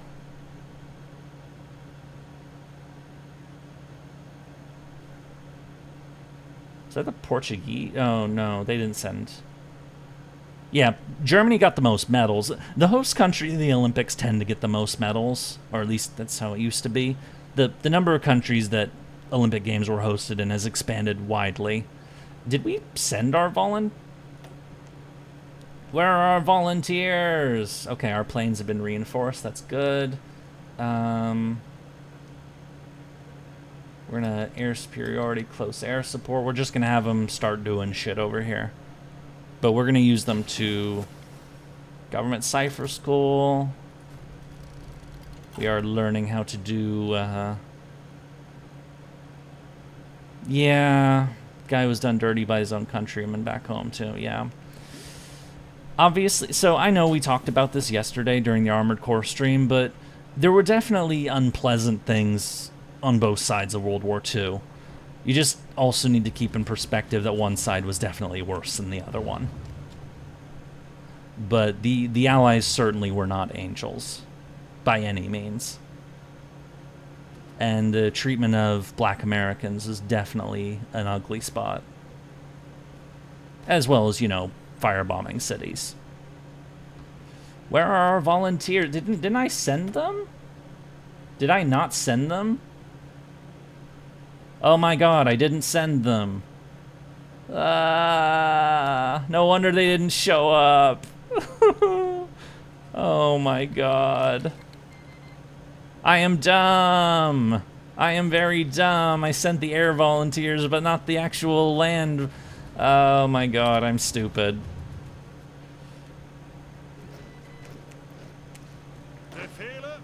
Our new divisions. Yeah, I may make stupid moves every now and again. Game run ruined. I know, we're doomed. We have to start over now. Kuklar for the next batch. It's fine. We'll get plenty of fighting in. We just lost, like, out on the fights that are happening right here, which are now over, of course. Let's send our next, yeah, send the next batch of infantry. Make sure they're all training right now. Alright, alright. Oh, and now we can send an attaché. So let's send an attaché, which will give us war support 15... Wait, they won't accept? Why won't they accept? Oh, they don't like us very much. Alright, fine. We'll improve our relations with them a little bit. Maybe they'll like us a bit more. Yeah, Japanese-American internment was not cool. You know, Canada did that too. Canada interned Japanese as well. I actually didn't know that for the longest time. We have finished our project on engineering vehicles. Yay! KDF wagon factories. Let's go look at Condor Legion. Yep, Legion Condor, right over here. As the Civil War rages on the Iberian Peninsula, a great opportunity presents itself to us. By sending them as many volunteers as we can manage, can we not only ensure that the right side wins, but also offer our troops battlefield experience and tie the Spanish people that share our ideals closer to us. So, we're going to do this and send more volunteers to the Spanish Civil War. Because clearly Francisco Franco, who will become the head of the Nationalists, he'll be very, very happy that we sent troops to aid him, and surely he'll send troops to aid us when we go on adventures. Right? He actually did. He sent the Blue Division to fight in Russia, but he didn't join the war. There's our volunteers! Okay, they arrived a little late, but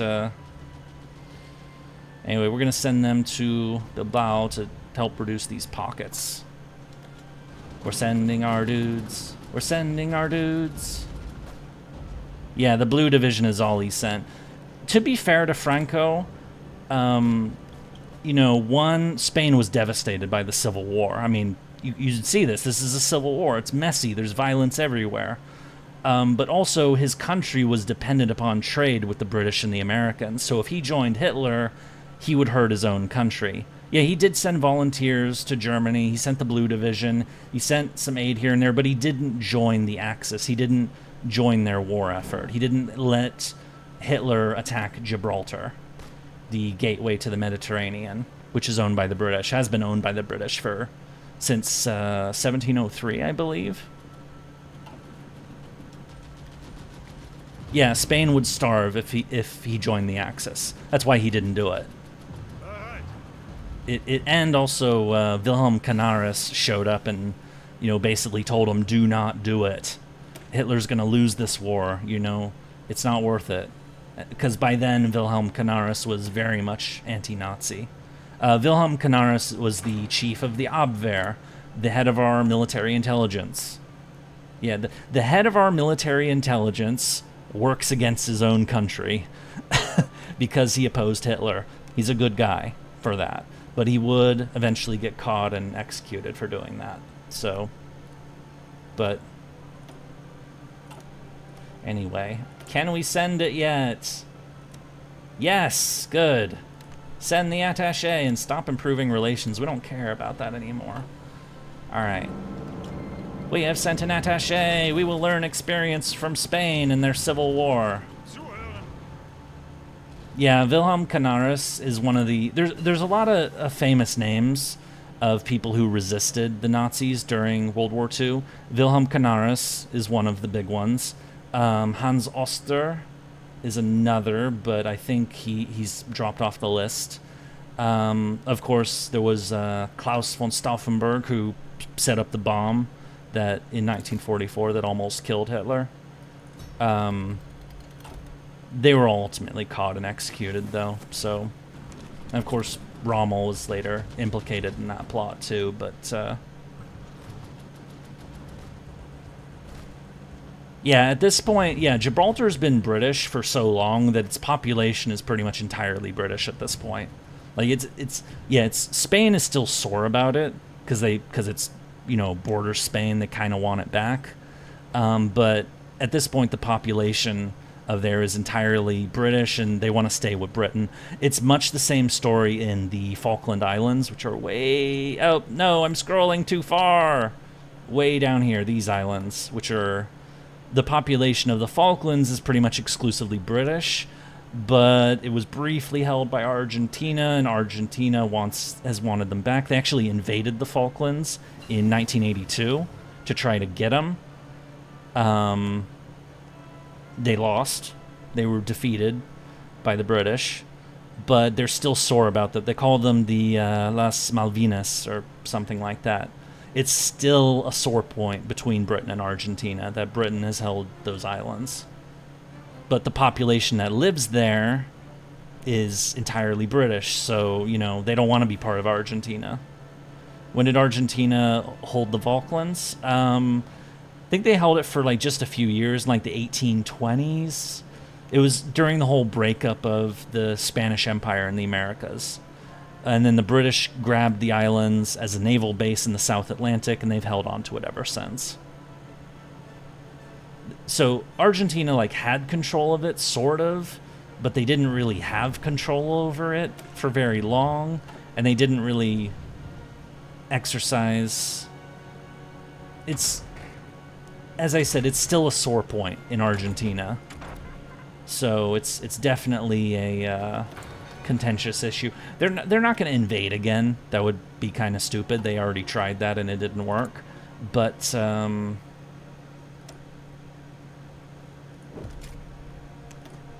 anyway, I'm just, doing history trivia. Though in that case, as I said, that war was in 1982. That wasn't that long ago. I mean, I'm not that old. I wasn't alive when that happened, but, that's not that long ago.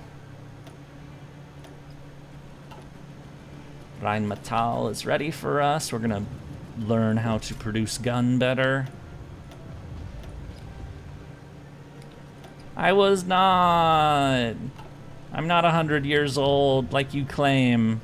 Or you say 137, I believe. Oh, our troops are here. Yay, now we can join the fight. So we're going to do some violence at Bilbao in northern Spain. This is Basque country right here. Remember, Pamplona right here was the city that Charlemagne beat up. And when his army was passing through the Roncesvalles Pass here. This is where the last stand of Roland and the 12 Paladins of Charlemagne happened, was around here. The Condor Legion has finished its focus. Now we can send even more volunteers to Spain. And now we're going to do the Anti-Comintern Pact. Interference by the Communist International in the internal affairs of the nations not only endangers their internal peace and social well-being, but is also a menace to the peace of the world. We will ask many of the non-communist countries to sign the pact, and make sure that we keep the Red Menace in check. So this pact is it's not a binding treaty. It's basically just an agreement that says, hey, we hate commies. So a lot of countries sign up to this that wouldn't become German allies. Notably, Poland gets an invite. So we're gonna set that up, because our most hated enemy as Germany are these dirty commies over here in the Soviet Union. We will deal with them in due time. But not yet, of course. That's a long way off. My throat is dry. I'm saying so many words. So just kind of watching this. We are in a very tame part of the game. There isn't a lot for us to do at the moment. How's our passive defense? We'll do a little. I'm gonna do that. I want to steal some blueprints later.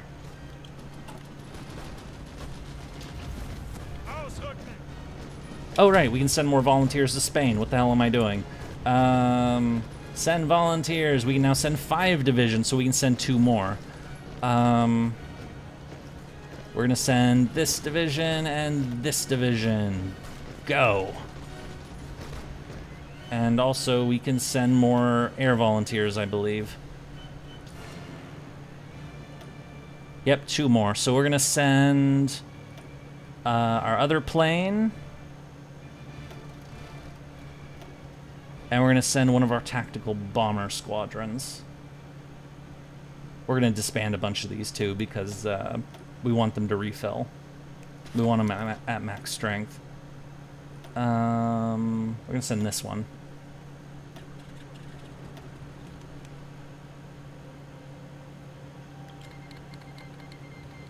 The cool thing about South America is that we almost only hold grudges for football matches, and we decide to be racist whenever we lose.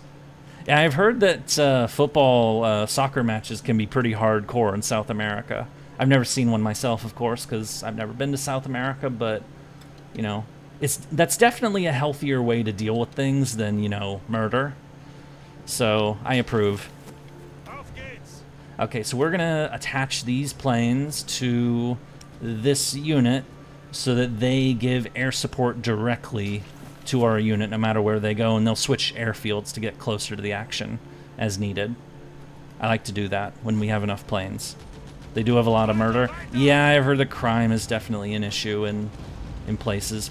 I've heard about it in Brazil particularly, you gotta be careful, but as I said, I've never been, so it's not something I have to worry about.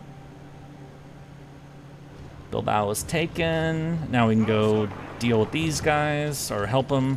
Because our whole point here is to get experience in combat for our dudes. Come to Brazil. Our new divisions have arrived, and we're gonna merge them with Kleist, so we're gonna have them head over there. So we sent one of the motorized units, and we sent the mountain troops to help us out.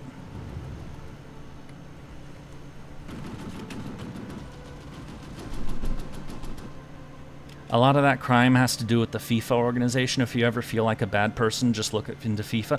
Yeah, I've heard some shit about FIFA. They are, like, comically corrupt.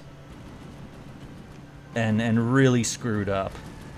I mean, of course, the more recent example that I can think of is that they were basically bribed into having the World Cup in Qatar in 2022.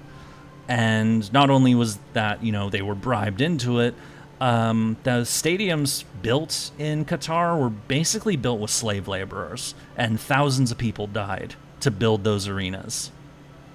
So, I hate to say it, but slavery is still a thing.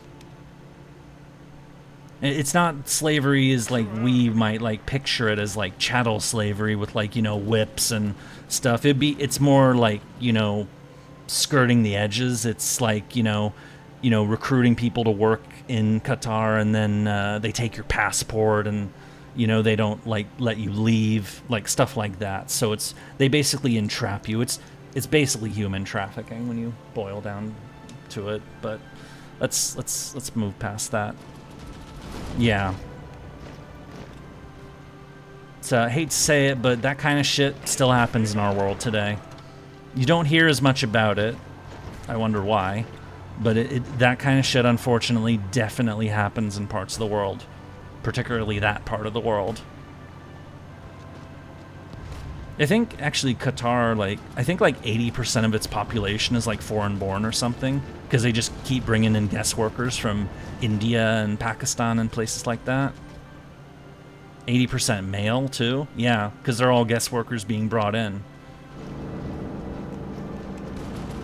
Alright, we're, this pocket's almost... Yep, okay, now we're gonna get our dudes, and we're gonna send them... There's Madrid. Gonna send them there, so we can join in the action around Madrid.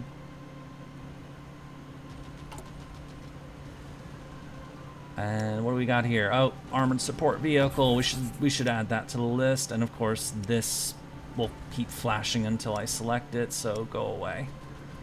I'm gonna build some of this over time. Sign a field marshal. We'll do that later. Scarlet Mikkel Orr, thank you. Good luck, have fun. I am, thank you. Anti-Comintern Pact. Yeah, we'll promote people. Wait, there's current command, current max is 40. Oh yeah, we probably should promote somebody.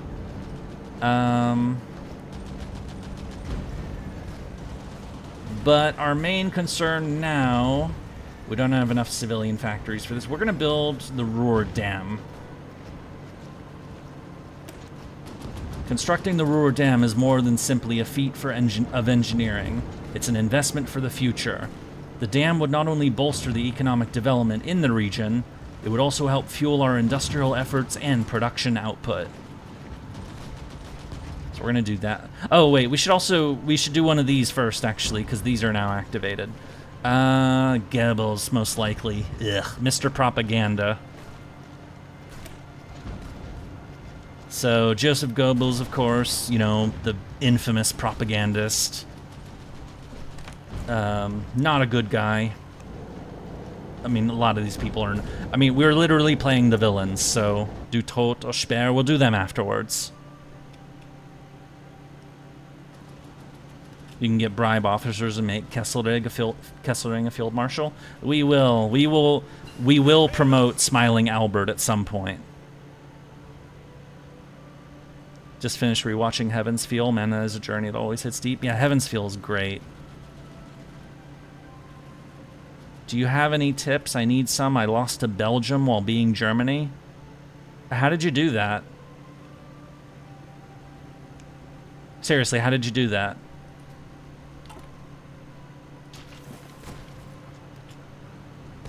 Oh no, now the Umu spam is here. All right, we're gonna get these guys into the fight. The mountain troops are slower because they're not tanks or trucks, but you're reading Heaven's Feel. Oh, you're playing the visual novel? Cool.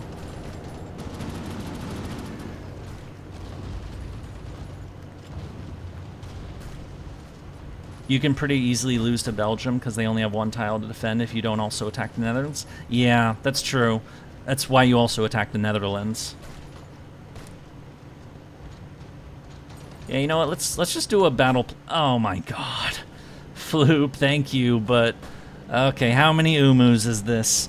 Umu, umu, umu, umu, umu, umu, umu, umu, umu, umu, umu, umu, umu, umu, umu, umu, I read them all, but how many is that? That's not 18. That's 20 umus.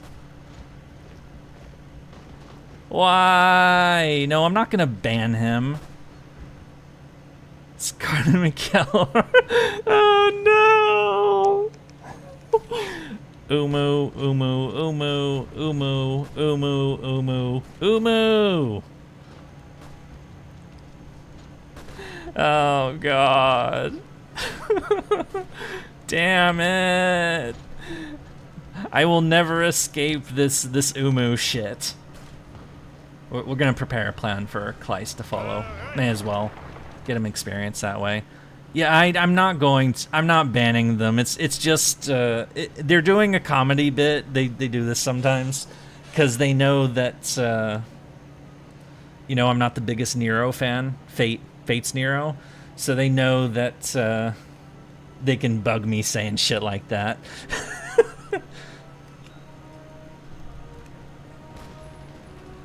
Meanwhile, in Spain, we're almost at the end of our first year, by the way. It's December 8th, 1936. Reichsleiter Goebbels is promoted. Gross.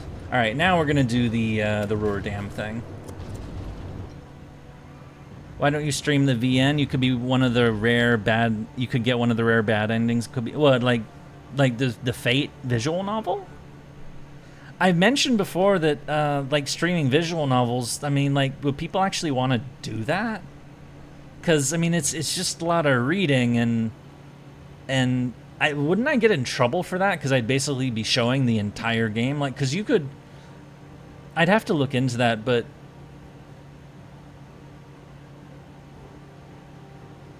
Yeah, I mean, it's doable, but it's, you know, I don't really want to because, you know, I've already gone through it.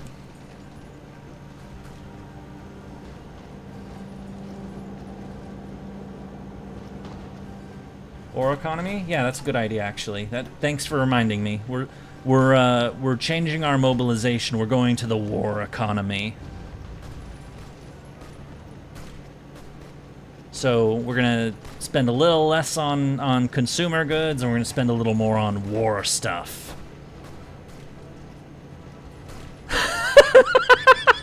To be fair, Sessio and Kiara and Floop are now connected because of you.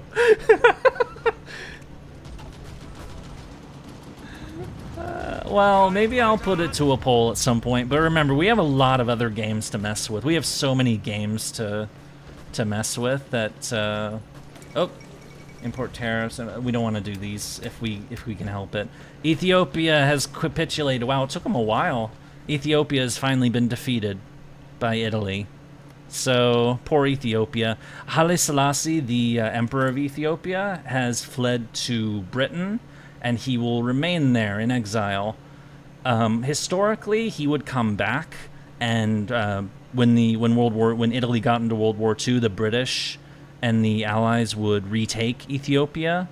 Italy's still technically at war. Yep, they are. Haile Selassie would get his throne back, and he would rule Ethiopia until, I believe, 1974, when there was a communist revolution, which then led to famine because, you know, that always happens.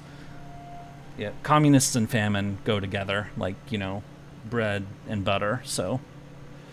So can Italy even send volunteers to Spain? That's a good question, but honestly, I'm not concerned about what Italy's doing. Based anti-communist? I'm just being real. You know? Because, you know, it's a sad fact that, you know, when you have communists, you get famine. There was the Holodomor in the Soviet Union. There was the Great Leap Forward in China. There was the famine in Ethiopia, which led to the Live Aid concert, which was to raise funds for that, which had some of the greatest rock performances of all time. Not sure about Cuba. There were decays in Vietnam, though that also had to do with all the aftermath of all the wars that were fought there. And Cambodia, of course. Ugh. God. Hi, we hate everybody. Let's kill people for being smart. Oh, you wear glasses? You must be smart. We're gonna kill you. They literally did that. It sounds batshit. Because it was batshit. You know who was also anti-communist? The mustache man that we're playing as? Yeah, I know. You know, he also did drugs.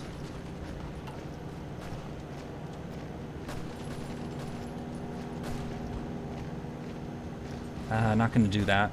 Gonna do this. We're gonna do excavation.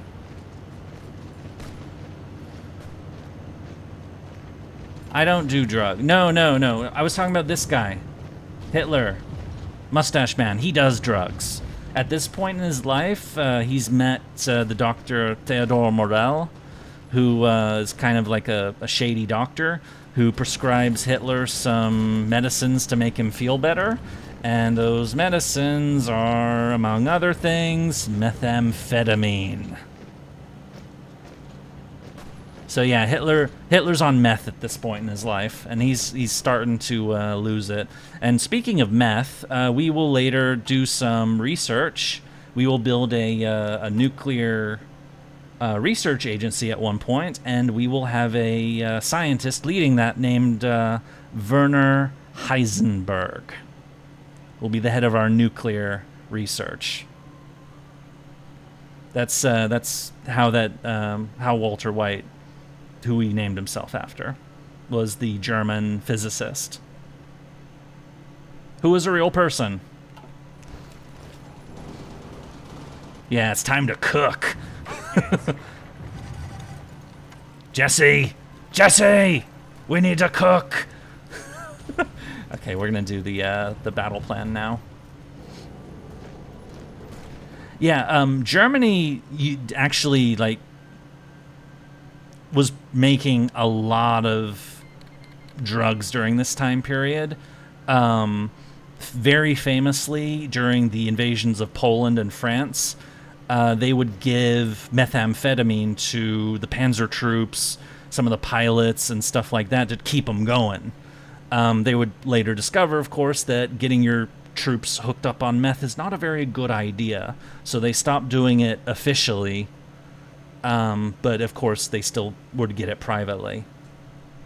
So yeah, there's a joke that that Blitzkrieg, the Lightning War, should actually be called Speedkrieg, as in meth. The Japanese were also huge into meth during World War II. The British and the Americans, particularly the Americans, they didn't do meth, but they did amphetamines. So, basically, Adderall and shit like that. So, yeah, there were a lot of drugs involved in World War II. State-sponsored drugs given to your soldiers. Good times. Oh, our next wave of recruits are coming out. Alright, we're gonna force deploy those guys too. Finnish soldiers use meth to stay awake in the Winter War. There's a story of a Finnish soldier that OD'd on meth and skied for days to get back to HQ. Damn, I actually didn't know that the Finns did it too. But that makes sense because I mean, we're obviously gonna talk about this particular conflict when we get to it, but yeah, poor fucking Finland getting swamped like that. Oh, Reich Labor Service Initiative. We can add building slots and local construction speed, but we should do this first. Launch the guns before butter campaign. And to collect scrap metal. We'll do this other development stuff in time to boost construction speed, and because we need to get our factories going. We need to make sure that we're going to have real production for... Oh yeah, it's 1937 now. It's a new year! Oh, we took Madrid. Madrid historically did not fall until 1939. The Spanish Civil War would continue until, I believe, March of 1939. In this game, though, it's probably going to end sooner than that. Not because of our involvement, but just because this isn't a perfect simulation. Before I leave, I wanted to ask, what are the fan base of Crazy Yurie? I know some people suggested names for that, and I didn't entirely approve of them, but Emil Kovinen, if anyone's interested, and was the continuation, and it was the continuation war, not the Winter War. Okay. Are we going to involve in China? I mean, we're pretty damn far away from China, so probably not. Lewd pie. I am... No, no, no!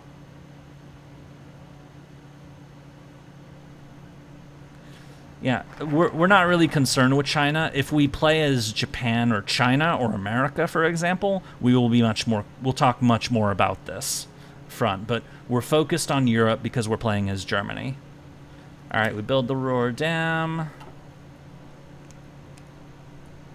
What are we doing now? Yeah, let's bribe some officers. Let's to ensure loyalty from our senior officers towards the Fuhrer, we should consider rewarding loyalty and obedience.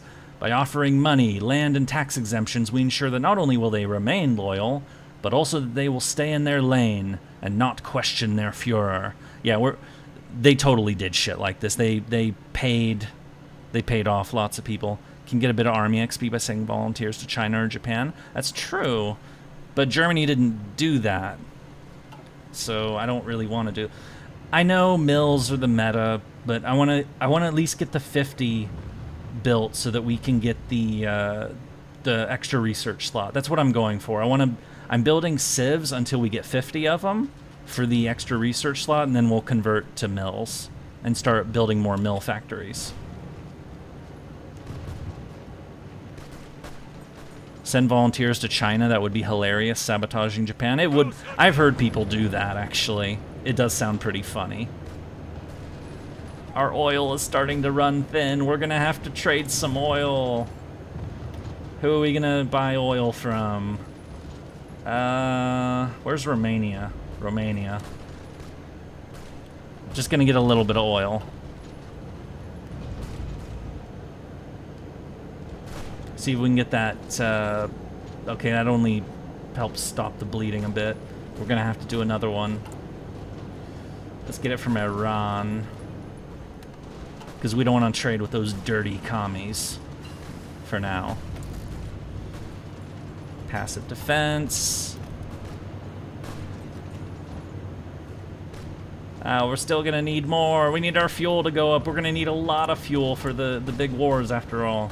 We'll trade with the Dutch, I guess. Even though we're gonna kill them at some point. You can't build refineries with mill. Yeah, we're gonna maybe stop naval exercises. They shouldn't be doing naval exercises anymore. Or are they? Or yeah, they still have to train, but yeah, we're not doing. Where is our oil going? It's mostly going to the Spanish Civil War right now. So I actually just made it worse by starting naval exercises, but it looks like, okay, yeah, we're good. That's not going to run out for a while.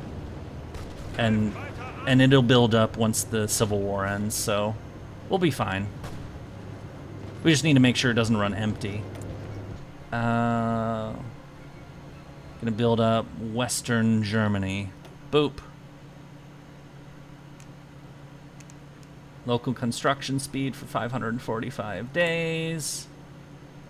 Actually, how many factories? We need 3 more factories, so 1. We're gonna not build. No, we're gonna build 2 of these each, just to have a few extra, and then we're gonna swap to going hard on mills. But we're also going to want to build aerodynamics. We're going to want to build facilities. So I guess you plan to end this the same way Germany... Well, that's the thing is, what if I beat the Soviets? No encirclements yet. 0 out of 10 stream. No! We're not doing the real war yet. Don't worry, we will. We totally will. Actually, no, cancel that.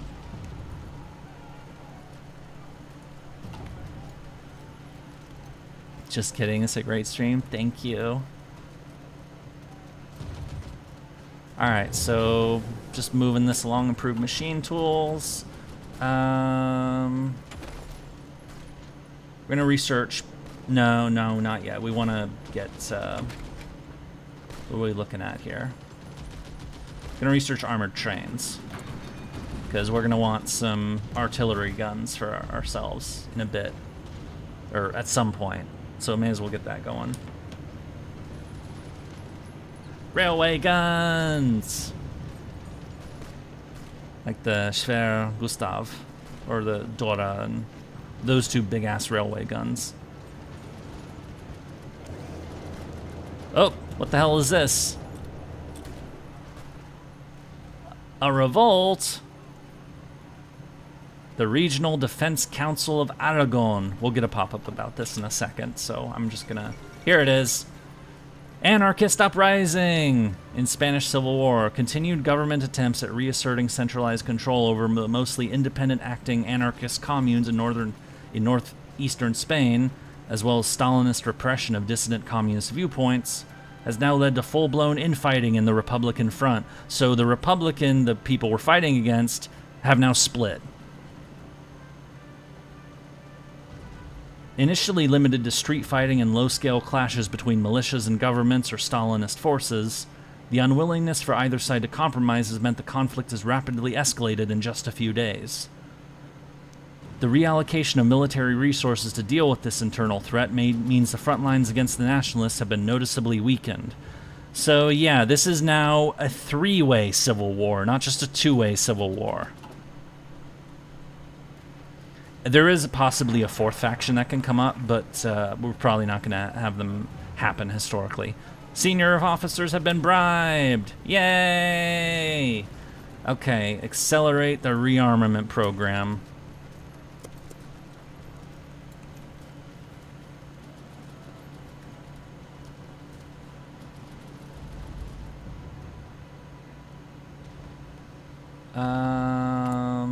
We'll worry about that later.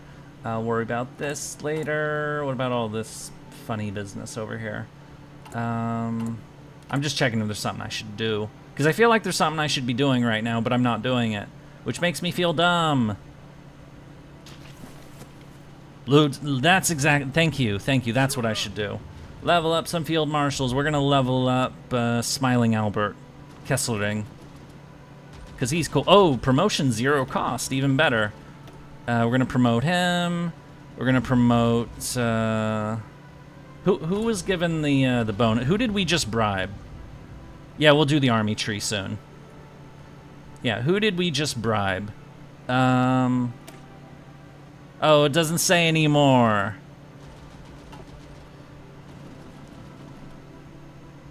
Manstein, Bach. Is there another one that's 0 cost? I thought we maxed out our volunteer. Maybe we can send like one more or something. Jodl, Blaskowitz, Paulus, Rundstedt, Kluge, Weichs, Witzelben, Kukler, Kleist. One's with political connections trait, which is that one. So Kluge has it. Yeah, let's promote him just for the fuck of it. Not Rundstedt yet, though he would be somebody to promote. And Ritter von Lieb, promote him too. Yay, we promoted people! You lose von Bomberg? Yep, I know. I'll talk about him actually in a bit when we do that that focus. And who he is and other people that were... Where's Rommel? He's not... We don't have him yet. Rommel, at this point in time, is, I believe, the commander of Hitler's personal bodyguard. Because Hitler read Rommel's book, Infantry Attacks, and he really, really liked it. It is a good book for, like, depicting combat situations, because Rommel was in World War I. And he actually was really impressive in World War One. Perhaps his most famous feat was actually on the Italian front against the Italians during the Battle of Caporetto, where he took his company of like 150, 200 guys, and he took over 8,000 prisoners for very few casualties. Granted, this was during the Battle of Caporetto when the Italian army under Cadorna was absolutely collapsing, but that was still impressive. That was just one part of the larger battle, but yeah, Rommel made a big name for himself in World War One, and he got Hitler's attention from his book that he wrote about his experiences. So Rommel's not a general yet. He will be one later. Don't worry. Yeah, we will be seeing the Desert Fox soon enough. Or later. Yeah, Luigi got fired for that. Thank God. This is one of the worst generals in history, I think. And just like a horrible, horrible person in general. There were a lot of bad generals in World War One, but that guy stands out to me as being like, he just like, oh, no, I'm short no, I'm short chromium, no! I'll trade with the Turks. Hotzendorf was pretty bad, too. Yeah, Hotzendorf was Konrad von Hotzendorf was definitely one of the worst. I just think Cadorna's my choice for the worst. But Hotzendorf is definitely a contender, along with Nivelle and not Haig. Haig screwed up a lot, but he ultimately learned. You know, he eventually got good at his job.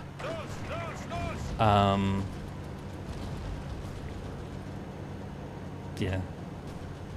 We can focus on army tree to get Panzer. Yeah, we're going to unlock more generals as we move up the tree, so that's why I'm not concerned. Oh, we're still losing fuel. Our Navy's doing a little bit of... Which is why I didn't name you Crazy Cadorna. Yeah, I mean, I mentioned it before that if you called me Crazy Cadorna, I'd actually be offended. Because, you know, that was... I was willing to tolerate Crazy Haig.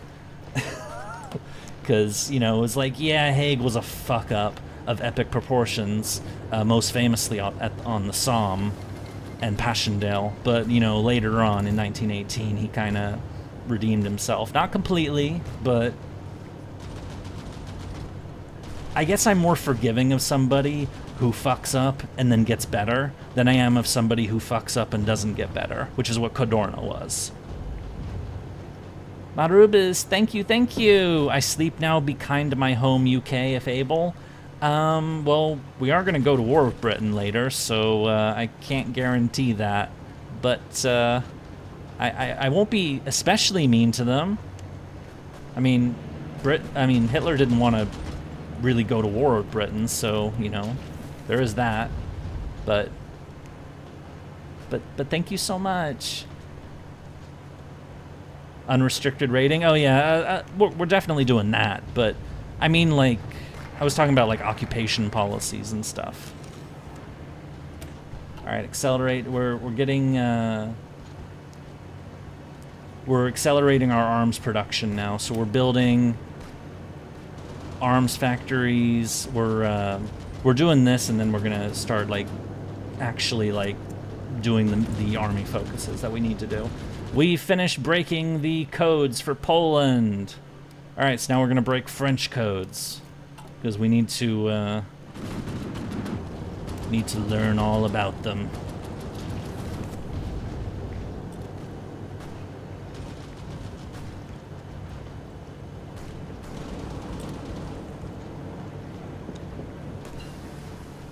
Radio.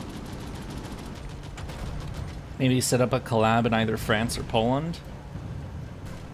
Maybe. Poland, I don't think... If I was going to do it, I'd do it in France. I wouldn't do it in Poland because...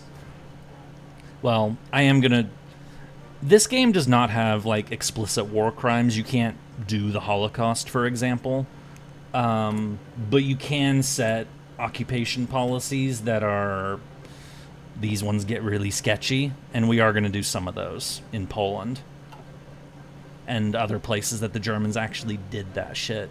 because we are, like, this stream is, it's a game, it's history and stuff, but we are going to, I'm using it as an opportunity to, you know, also talk about actual historical things as well. And yes, that includes some of the uglier shit, of which there was plenty. You can't do it all in this game, but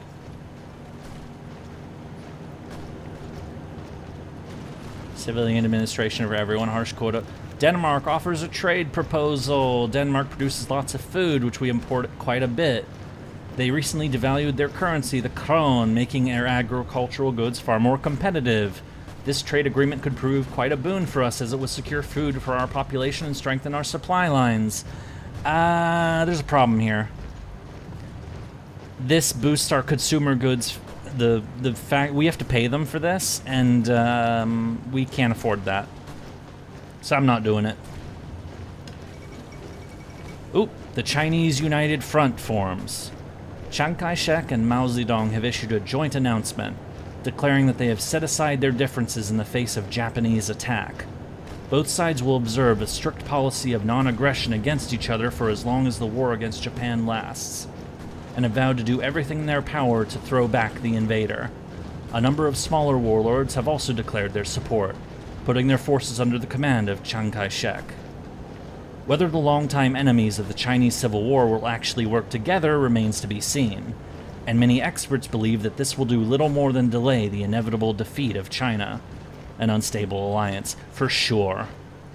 Yeah, so I talked about this a little bit, that at the start of the game, Mao's communists were like barely hanging on. They had done the Long March retreat. They're like held up in this mountain region in Yan'an. They're really, like, Chiang was about to wipe them out, but kind of ironically, the Japanese basically inadvertently come to the rescue of the communists by invading China. And it gives the communists time to breathe. The nationalists lose millions of people fighting the Japanese, and the communists, they mostly just chill during the Second Sino-Japanese War, and they reserve their strength. And then at the end of World War II, when the nationalist government is bled out, it's bankrupt, nobody likes them, the communists then seize the advantage, and then they win the Civil War afterwards. So, but talk more about that when it's more important to us. Yeah. And the nationalists, of course, they lost that Civil War, and they fled from the mainland of China to this little island called Taiwan, and they're still there. If you don't know about the issues between China and Taiwan, it's basically the Chinese Civil War, but unfinished. Yeah, it was called Formosa back then. But as you can see, the nationalist Chinese flag, that is Taiwan's flag today. It still is. The Chinese don't have the communists don't have the modern Chinese flag yet. Anyway, I'm going to read this. U.S. Congress passes Neutrality Act. With tensions rising around the globe, the U.S. Congress has been the scene of intense discussions about the role the United States should play on the world stage. Many members are concerned that President Franklin Delano Roosevelt might secretly be planning to intervene in a European or Asian war. Some still remember the role the country played in the Great War, and are anxious to keep the United States out of foreign entanglements. Eager to shore up support for his proposed programs of economic reforms, President Franklin Delano Roosevelt has signed the Neutrality Act into law, which places heavy restrictions on trade with nations at war, and specifically prohibits the president from offering any kind of support to other nations.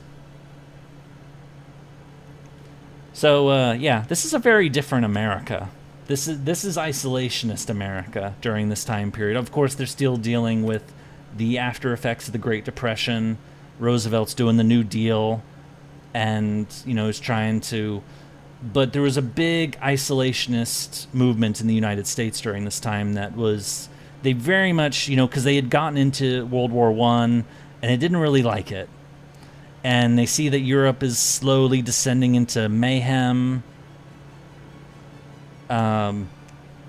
right now, and a lot of Americans are like, yeah, we like the British, but we really don't want to be involved with this bullshit over here. Because these guys, they're crazy. They're always killing each other in Europe. Parallels to current events with isolationism are kind of obvious, but it's a very different world today than it is in 1937. Oh no! The Hindenburg disaster. The German passenger ship Hindenburg was destroyed today while attempting to dock at the Lakehurst Naval Station in the United States. I believe that's in New Jersey. For reasons not yet determined, the airship was engulfed in flames and crashed into the ground, claiming 35 lives. Due to the scarcity and expense of helium and the U.S. ban on exporting it, the Hindenburg, like all German passenger airships, was ultimately engineered to use hydrogen, which provides greater lift but is also flammable. With public faith shaken by this disaster and the rise of much faster passenger aircraft, this could spell the end of the era of airships. So yeah, in this game, there's kind of like a weird gimmick where there's two historical events that, I don't know why, but they can kind of go either way. This is one of them, where sometimes the Hindenburg disaster doesn't actually happen. The other one is Amelia Earhart. We'll see that in a few months, I think. So yeah, this is something that actually happened. And of course, the Hindenburg is named after the World War I general, president of Germany until 1934. So yeah, Rudolf Hess can't travel with the Zeppelin. Oh, our battle order finished, so we're gonna set up a new one. We're gonna go right there, and we're gonna conquer all that. Charge! You can even prevent it as Germany by improving air safety. Wait, really? I didn't know that. As I said, I've not played Götterdämmerung very extensively. I've played Germany in Hearts of Iron extensively. But Götterdämmerung, the newer DLC, I know it's not that new. It came out like 8 months ago now. I haven't played it very much because I've been very busy with other stuff, like, you know, the other streams and the other videos. I've never really had the opportunity to check it out. So in many ways, this is me checking Götterdämmerung out for the first time in a real sense. I made it. Sorry, I was busy watching Supernatural. Very good show. But how many war crimes are we committing tonight? We haven't really done any so far. Not really. But don't know if it's only visible for the mod. Oh, okay. But don't worry, we will do evil shit later. Industrial concern, political advisor, limited conscription. We are actually going to get IG Faben.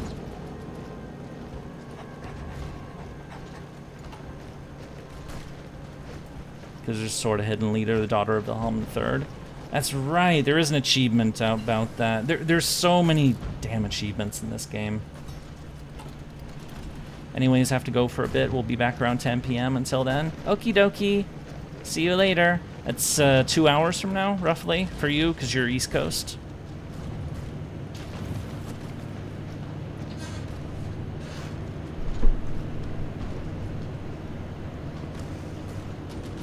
What the hell?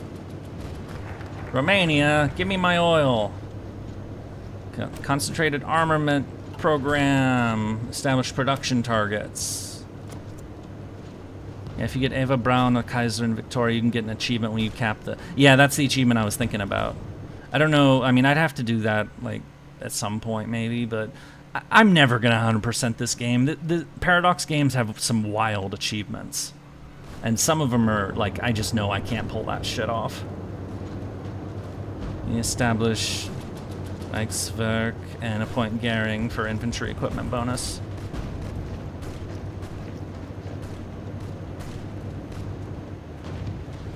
Yeah, I'll do... Oh, right, yeah, I should do Gering next. It should be ready by now. The next appointment. I'm gonna speed this up even more. Beep.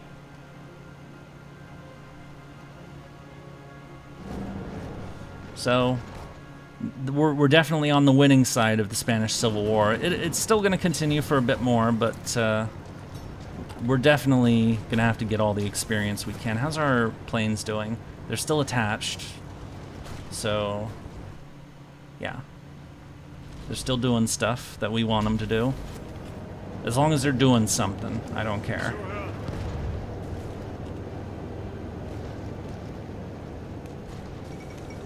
Amelia Earhart disappears. Okay, this is historical. This is what actually happened.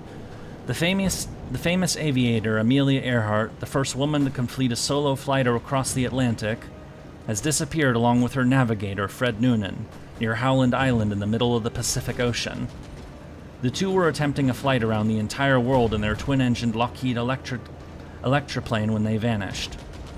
A search for the missing aviators is now being conducted by the U.S. Navy and Coast Guard, but there is little hope of finding them. Yeah. Sad, but that is what happened in real life, is they just disappeared.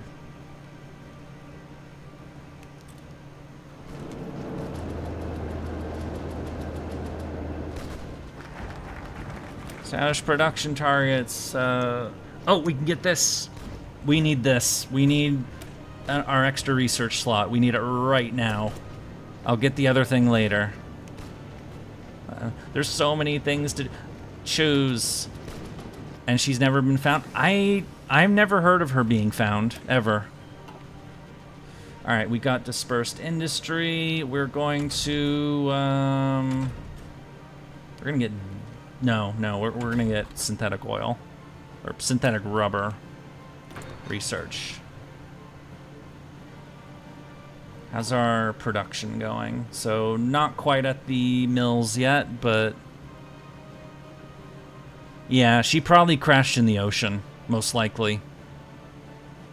And it's probably like, you know, thousands of, you know, miles deep, or meters deep, I should have said, because thousands of miles deep, obviously, it's not the case. Yeah, probably crashed in the ocean, unfortunately. And so, you're not gonna fucking find her. Unless we, like, you know, do, like, deep scans and find, like, a wreckage. But remember, she crashed in the Pacific. There are a lot of plane wreckages because of the Pacific War. So, yeah, we're probably never going to find her, unfortunately. I mean, it's been almost 100 years, so...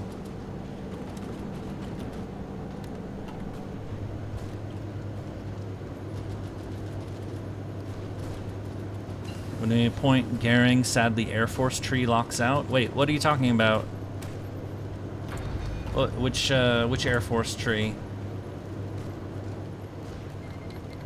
Oh, shit. We're gonna get an announcement about this, but here we go. It's begun. The violence has begun. The Second Sino-Japanese War has started. Shibe-sama. These guys join the United Front. The Marco Polo Bridge incident. Japanese and Chinese words. The Marco Polo Bridge is in Beijing, so here.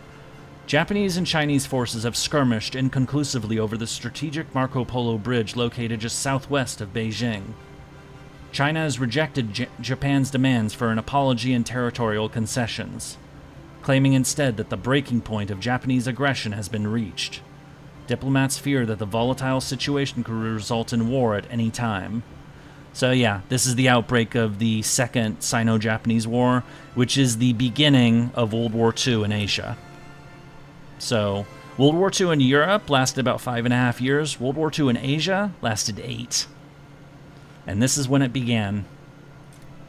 So Japan is going to be invading China, and you're already starting to see some movement, but this is going to be a long slog for them. So, well, it depends. Sometimes I've seen Japan win this war more often than not, so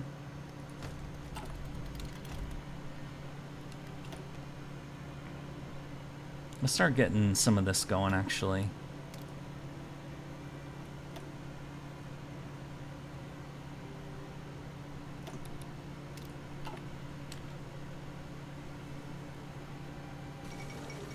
Yunnan joins the United Front. So, Gongshi Clique joins the United Front.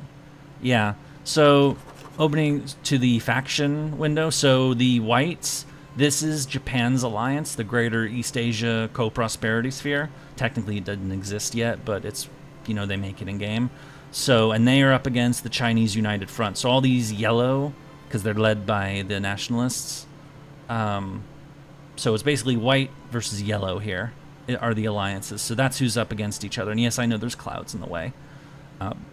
You can also see the allies. It's the British Empire, basically, is all the, like, pinkish red, because only the British and their dominions are part of the allies. And, of course, the Comintern, which is the Communist International. Yellow, wow, racist much? It's colored yellow! It's not my fault that it's colored yellow! No! No! And anyway, and I was doing a bit. I know you're not actually calling me that. And of course, black, the Axis, is our alliance. We are the Germans.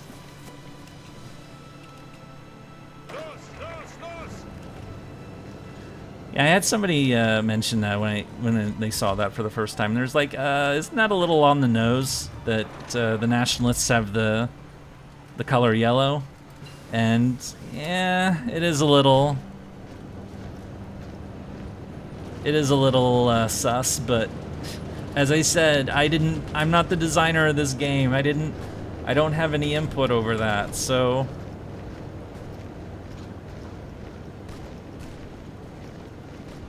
Not yet. Gonna get this.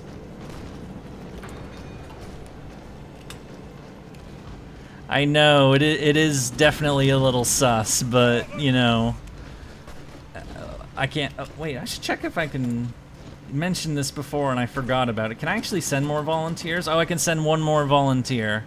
I'll send Vikes' cavalry. Go.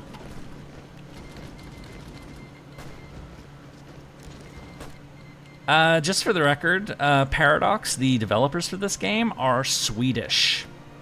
They're from Stockholm, so... Are they from Stockholm, or are they in Gothenburg, or somewhere else? Anyway, my point is they're Swedish, the developers for this game, so... Isn't Nationalist China usually yellow on maps? I don't remember, actually. I don't remember.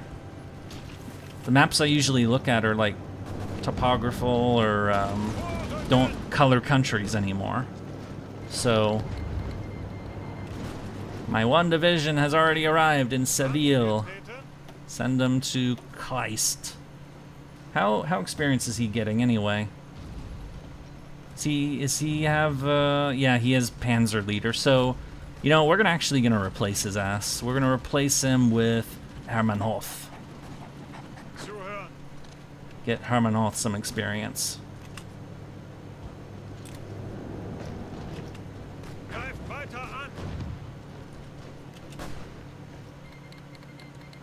Glorified Party rallies has been completed by Martin Bormann. What is this?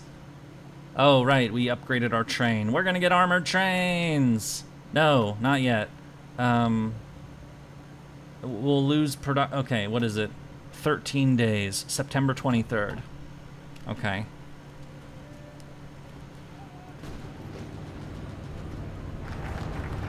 Heraeus research facilities. Yay! Okay, now we're gonna get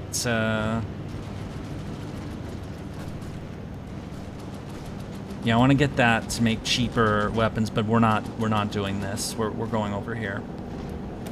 So we're just doing this for the role play, basically.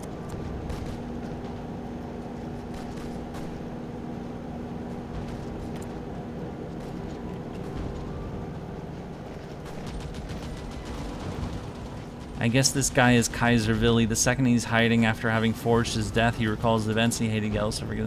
Kaiser Wilhelm was still alive during this time, you know? He's in exile in the Netherlands.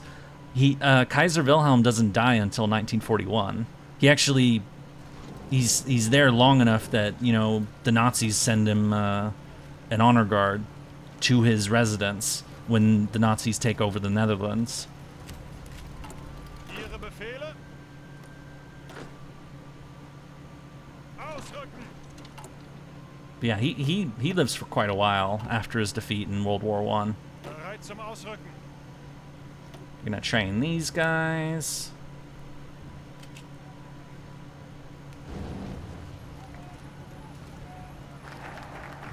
Yeah.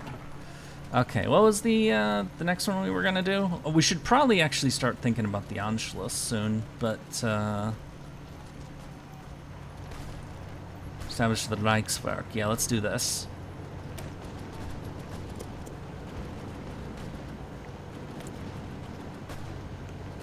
Okay, yeah, now let's replace the train.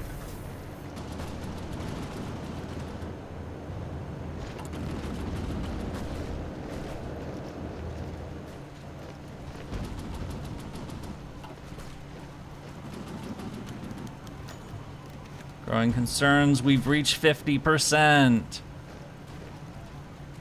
While our rearmament fund, yeah, so our economy's starting to feel the strain of, we're gonna do import tariffs to try and reduce that. We should develop that, but, yeah, we'd have to do another, yeah, okay. We're not gonna mess with this anymore for now. France and Britain announce alliance.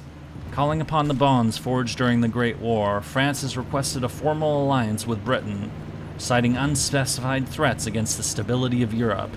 Today, their request was approved by the British Parliament, and France has joined the Allies. So they've renewed the alliance between France and Britain. I like how they have Churchill and de Gaulle here. Neither of them were the leader of Britain or France at this point in time. They would be later, of course, but, you know. So the Allies have gotten a hell of a lot bigger, because now they have the French, too, which adds all of France's colonies, too. The Allies own a lot of the world. Yeah, the Kaiser did not like the Nazis. Yeah, so the Kaiser didn't like the Nazis very much. He was hoping that they would bring back the monarchy, but Hitler, of course, was very not interested in giving power to somebody else.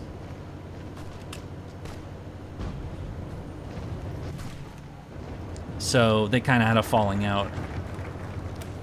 Okay, now we're going to start moving towards Anschluss. Okay, so we're going to reorganize the Wehrmacht, which means we're going to get rid of some people who are not entirely trustworthy, according to... And so that means... So there's 3 people, or 4 people. Konstantin von Neurath, who was an advisor, so we're not going to throw him out. General Werner von Blomberg is a field marshal. We're going to get rid of him. He was... So these guys were, like, they were hostile to the Nazis, but they're in high command, so, you know, they were notable for, you know, their high positions prior to the Nazis taking over.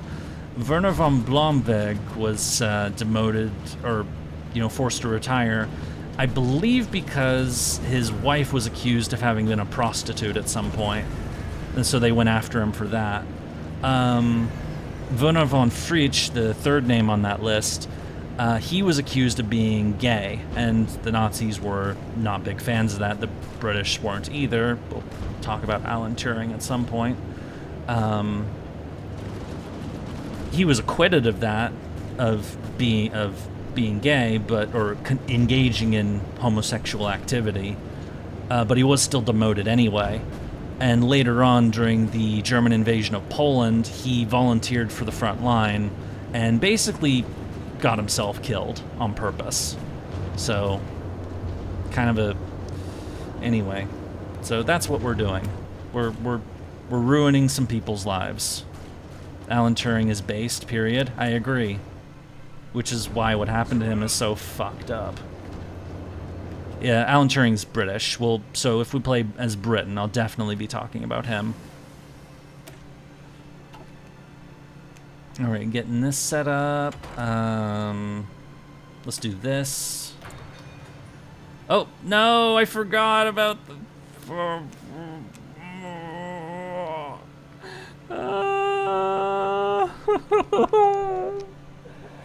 I am such a fuck up.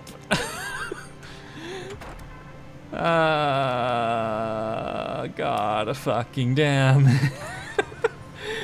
Oh well, at least we got most of the research progress done, but oh no. I am pro gamer. It hasn't been that long, but it's still like that's still a fail. That's still a miserable fail right there.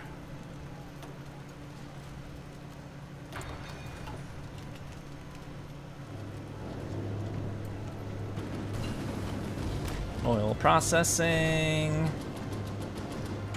Should probably start looking into this. Researching better tanks. Vroom. The Fuhrer plans for expansion. In a conference recently called by Mustache Man, the Fuhrer shared some of his ambitions for future expansion of the German Reich. The first such expansion is one that he perceives to be of little risk.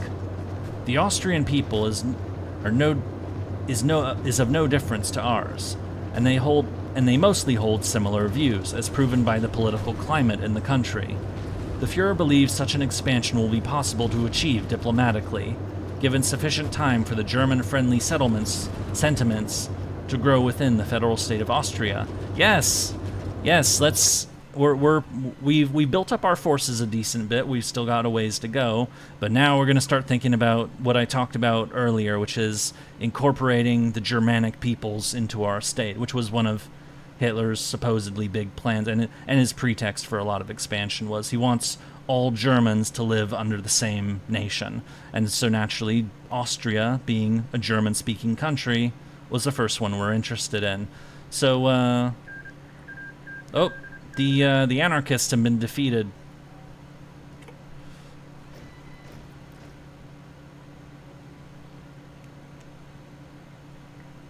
Damn, our oil is still running thin, but...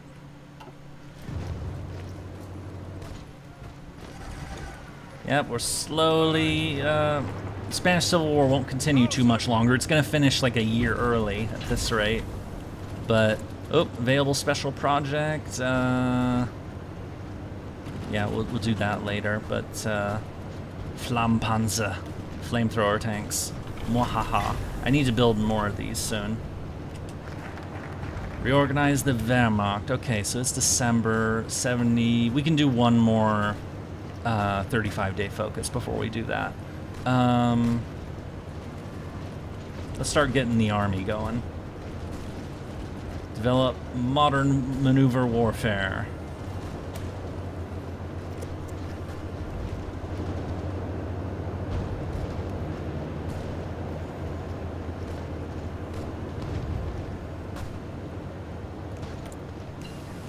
Nope. Should add more Bewegungskrieg. Yep, correct. I want to give... we're fine for now. I'm just thinking about... Spell not ready yet. He's not ready yet. I guess we're just massing political power at this point. He's not ready yet either. Just...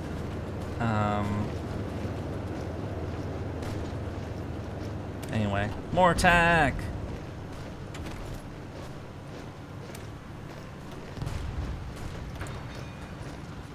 Maybe you can pick Org Guy. Yeah, Ludwig Beck. I was mentioning the bunch of guys were taken out by Hitler, basically sidelined. Ludwig Beck was another one who was sidelined by the Nazis because he believed that Hitler was going to start a new war, which of course he was going to. And so he was shoveled to the side as well. That's why I haven't promoted him. I mean, he would be fine, but you know, I'm basically waiting for Franz Halter. But yeah, let's do more conscription, I guess. Charge. And pack. May as well build a few of those. We're slowly getting up there. Our Air Force is slow. Oh, wait, Heinkel is not... Do it! No, wait, no, not them. These guys. They made Heinkel a heavy bomber company, but this is classified as a medium, so anyway.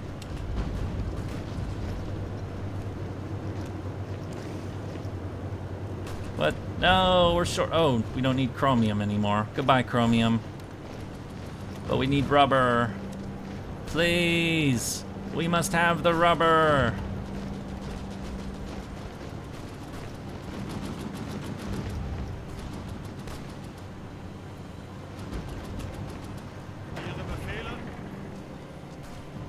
I'm gonna have him set for...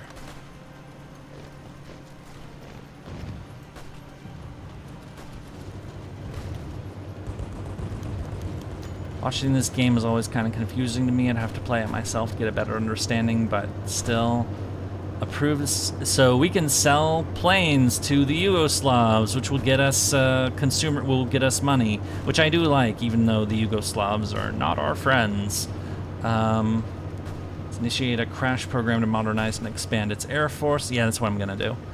Significant money reserves have been set aside to cover the purchase. The commission is traveling around Europe looking for new sources of fighters and medium bombers. Yep, so approve the sale of bombers from our reserve. So we're going to sell some bombers to the Yugoslavs. Yugoslavia did sign the tribe. They did. And then there was a coup in response to that. The federal state of Austria supports Alfred Janss's plan. How the fuck do you say that? The government of the federal state of Austria has once again placed their trust in Alfred Jansse, a field marshal with clearly anti-German sentiments. With plans to fortify our borders and a plan tailored to counter an attack from us, this field marshal has been a nuisance to us before and likely will be so again. He needs to go. Somebody needs to go. It's like we're doing murder. That's the stuff that mafia people would say. Yep, and he's been replaced, and we get stability. We like stability. We are more stable now. Develop modern maneuver warfare. Okay, now we're doing Anschluss, because this is when it happened historically. Despite the words of Austrian politicians, it is clear that the largely German-speaking population of the federal state of Austria longs to reunite with the fatherland. We should pressure the corrupt leader Kurt Schuschnigg to resign and let the will of the people be carried out. Yeah, we're going to hold a vote in Austria if they really want to join Germany, because, you know, they do want to, right? We're going to hold a perfectly legitimate vote asking if the people of Austria would like to join Germany. And it's going to be a free vote. It's going to be a nice vote, and pay no attention whatsoever to all the troops I'm putting on your border. Because that's also what happened.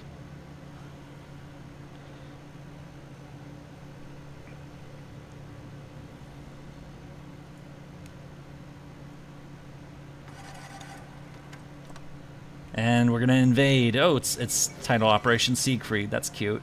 Xinjiang joins the United Front. Cool. How's China doing, by the way? Okay, so they barely. Wow, Japan's kind of just stalemating, actually, it looks like so far. At this point in time, 38, they would have taken Nanjing by now.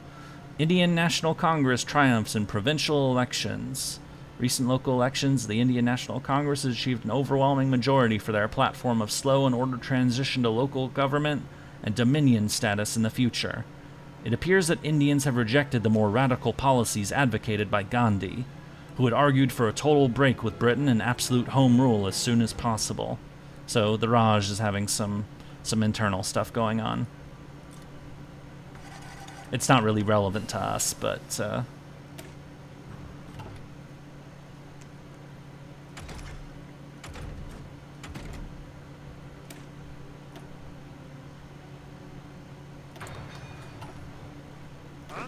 we have more dudes. We always want more dudes.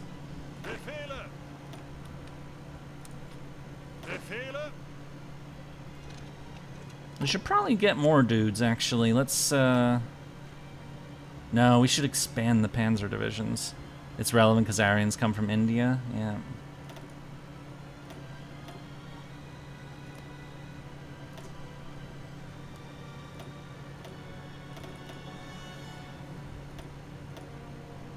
believe that's the last one. Yeah, or no, they ran out of names. Oh, they ran out of names already. Okay. It's just the one, or just the two. Okay. I like my units to be named. It's fun. But we're gonna get some more tanks. Cause, you know, vroom, make divisions. Yeah, we're gonna do that. Oh yeah, that's what I should do this shit. I should do, let's see, this is the, we'll do political loyalty because the leader population. Yeah, we're gonna do that. And also it makes sense for the Nazis. Motorization drive to discount the costs of editing all those units. This is what I'm really after right now. And maybe Bewegungskrieg maneuver. This is kind of expensive though. Yeah, fuck it. What about the Navy? Want to do this. And convoy warfare. Even though it's not the perfect choice, but industry liaisons, definitely. And I'm never sure what to pick here, honestly.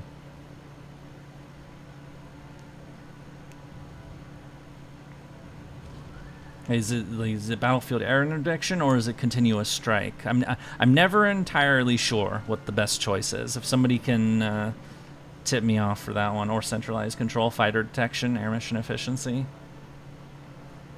I'll let that stew for a bit. You guys can persuade me as to what to pick. But I'm never entirely sure of that one.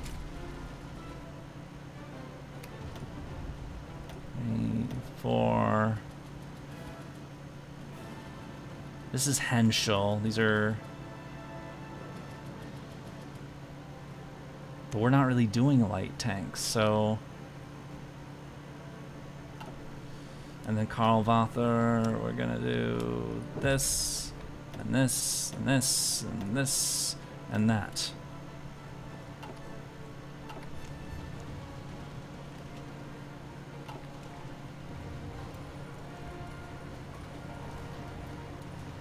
We're getting involved in lots of fights around Valencia.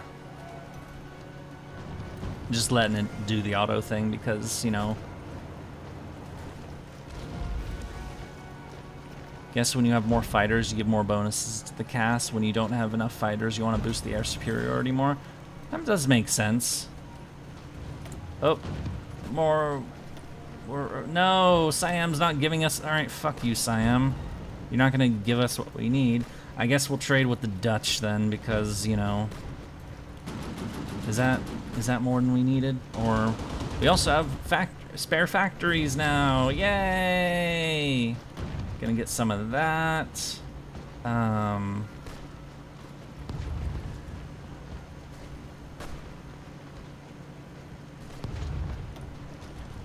one of those and one of those.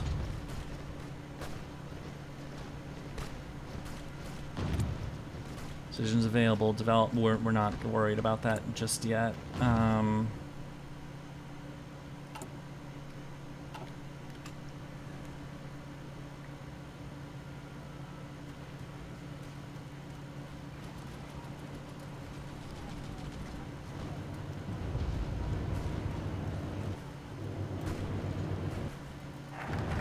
The Anschluss! We did it! March 1938 is when they do this historically. I believe it's like the 15th or so. So we're a little late, but the timing of Hearts of Iron 4 is always a little screwy. Even if you're trying to do it historical like I am, so. Next up will be,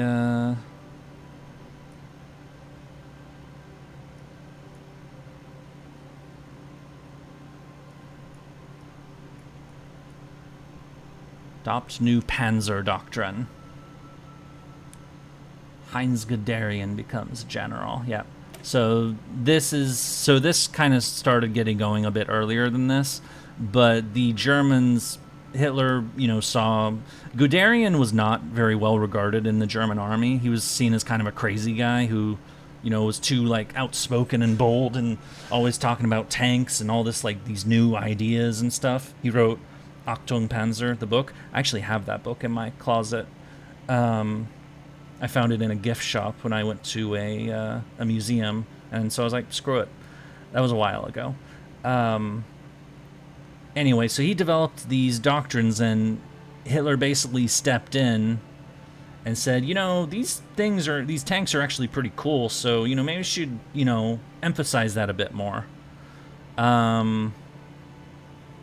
I can't read what that says, though I know what that last word is. That's Russia, I think.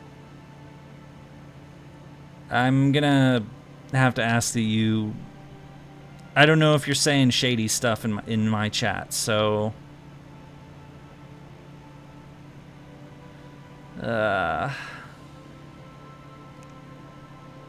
Anyway, we're gonna pick this tech because we're gonna emphasize tanks, because we like tanks. Tanks are fun.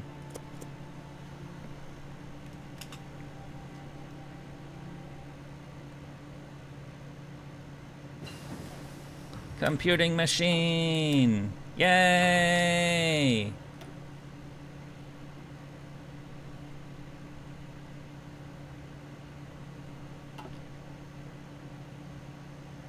Yeah. Anschluss. Repeated uprisings in Austria clearly show that the people there long to be united with our Reich. It is now time to take action and allow the will of the people to be made manifest.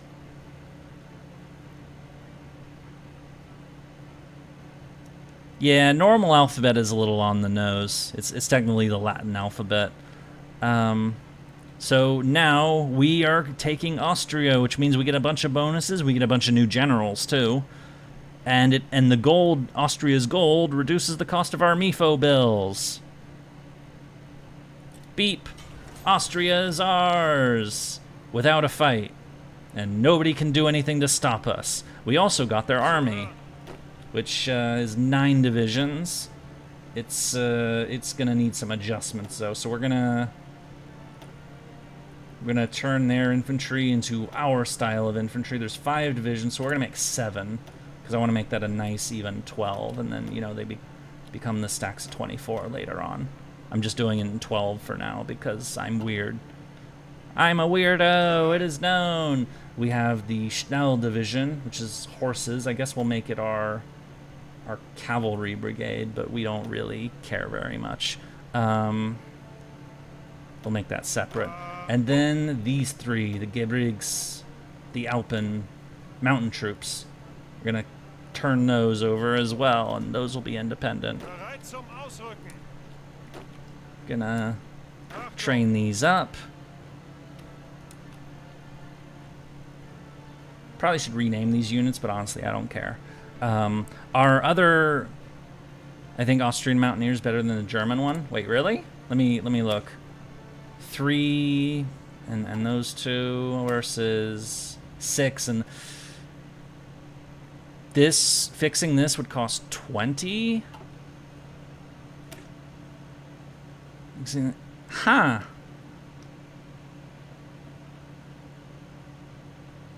And this would cost 15, wouldn't it? Interesting. Very interesting. We'd have to adjust both of them no matter what. But it's a matter, like, I'm not gonna fuss over it, honestly. I'm gonna get rid of those.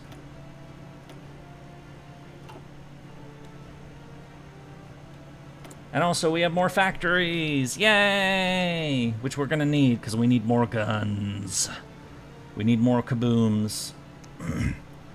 Gonna build 1 more tank. We're gonna build 3 more Ju-87s, the Stukas. And, 5 more fighters. That's where we're gonna start wanting more emphasis. We need more planes. We need a lot more planes.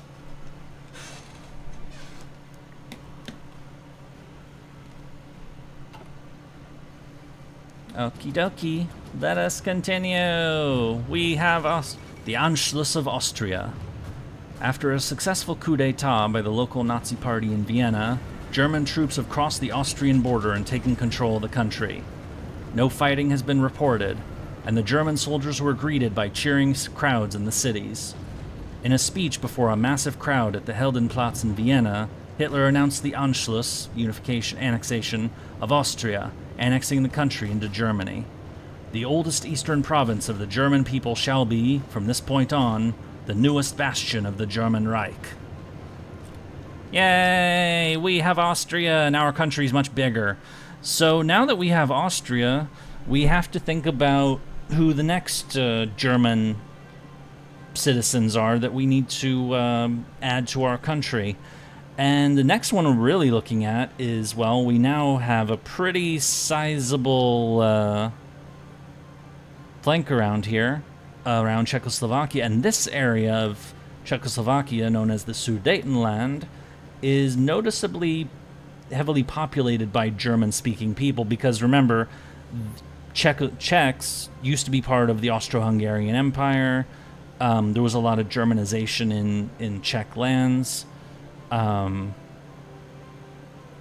So there are a lot of German speakers along these border regions, and just so conveniently, these border regions are absolutely loaded with fortresses too, to prevent them from being invaded. So it would certainly be convenient if we took these lands for ourselves. Yeah, Czechia. Czechoslovakia, the Czech Republic, now it's called Czechia. Same country. So we're gonna put our army on their border and stare at them menacingly.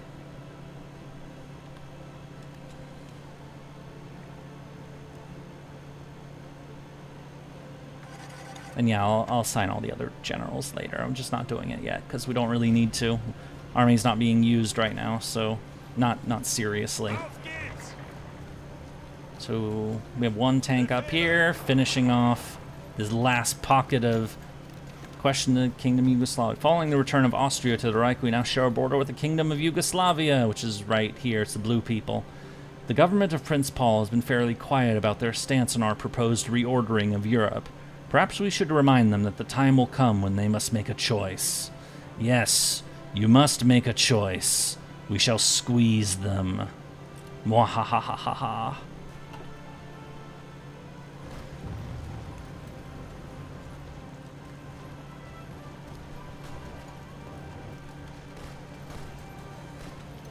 Senpai is the weirdo buck. I know, I'm weird, I admit it, but, you know.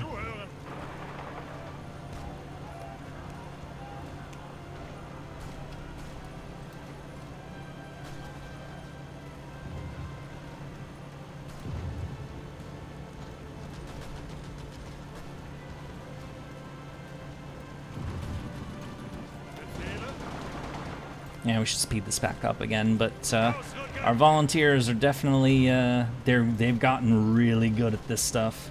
Of course, we're going to have to ruin all these divisions. Oh yeah, we should probably do that now. Let's ruin our troops! Yay! So, we should edit our unit to have a few more tanks. And a lot of motorized troops.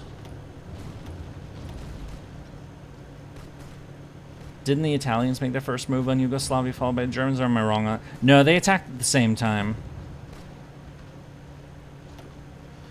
Hey Yurie, would you recommend Hearts to someone who never played before? If not, what similar game would you recommend? As you can kind of tell, this game is very complicated, so it definitely is not for everybody. If I was to jump into the Paradox games, I wouldn't do Europa. I wouldn't do Victoria. It would kind of be a choice between either this, Hearts of Iron 4, or maybe Stellaris. Maybe motorized artillery. Yeah, maybe do 2 of them instead. Get rid of 2 of these. No, then we gotta get rid of one of those. That's probably what I'm gonna end up with. We'll get our organization up more, but we don't have a lot of artillery is my worry, so Yeah, so we're a little short on, we're a little short on, we'll be fine on trucks. Okay, we have enough Stellaris in the future. I don't know if I should do Stellaris, but anyway, we're gonna do that. And because we did that, we're gonna have to increase our production of trucks and guns. I mean, we're gonna want more guns anyway. I like attaching them to my infantry. We just don't have enough factory production right now, so in this motor division, we're gonna duplicate this actually. And nope, not there. Get rid of this. Home.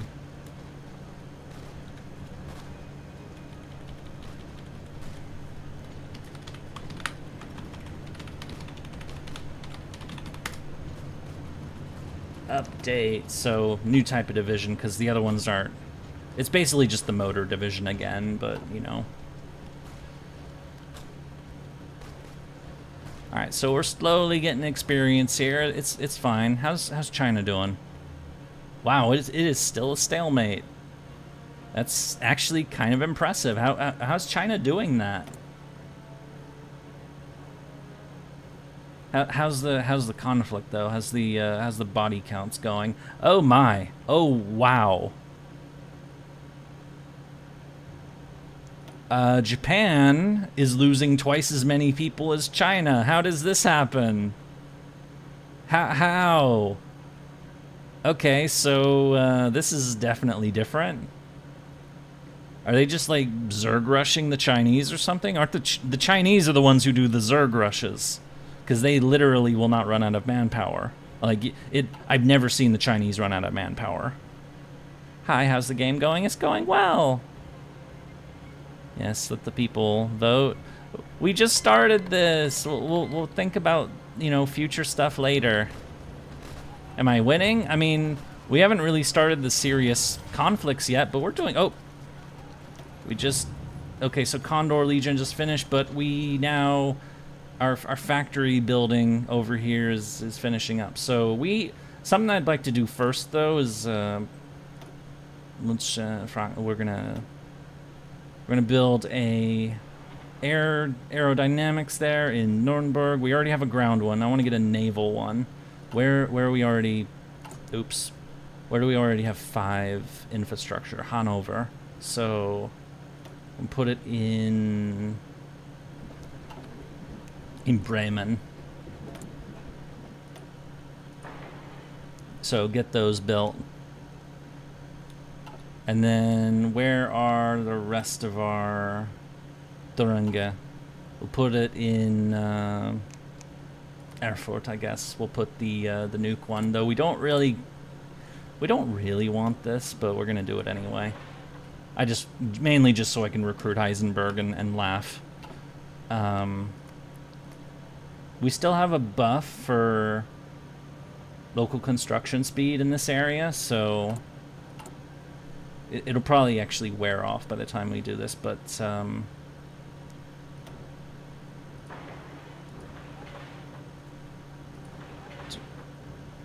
pondering. I am thinking out loud. I want more dudes. Phrasing. Yeah, I know. I called the soldiers dudes. Fine, I did, but whatever. I'm using words. I am not very good at them, though.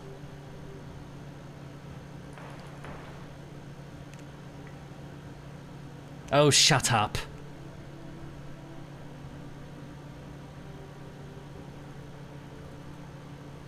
I forget, did the focuses, they build roads, I know they do, but, like Autobahn, Niederbayern, Oberbayern, Oberösterreich, Niederösterreich. So, what were those? Oberösterreich, Niederösterreich. So it's these 4 right here that they build in. And what about the other one? Ostmark, Interpommern, Gdynia, and Danzig. Ostmark, Interpommern, Gdynia. Okay, so they build in those ones. Okay, so So building there is fine. Building in these two is fine too. So we'll do those, and then we'll build more mills in Central, but we'll wait until these are more done. I need Poland. Oh, we'll get there. We'll get there. Get that, get this, this, and that, I guess.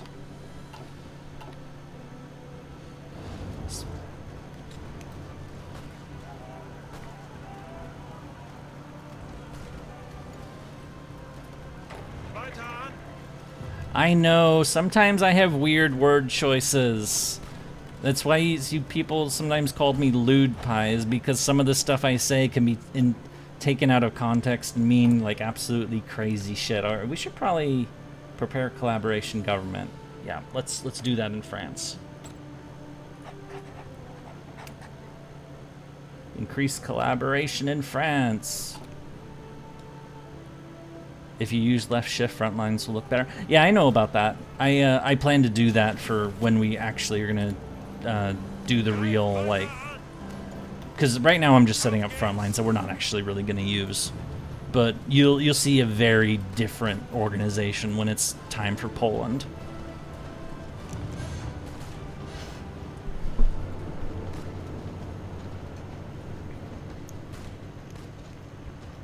Also, I'm gonna speed this up a little more. We are getting into the more heated time period. Adopt new Panzer Doctrine. We need 70 days for Sudeten, so it's September, July is when we'll need that. So we're gonna keep going down this road then to the Advanced Panzer Research. 100 research for medium tank models. We're already researching basic medium tanks, but this will help us with the next one. So we're building up our tank forces.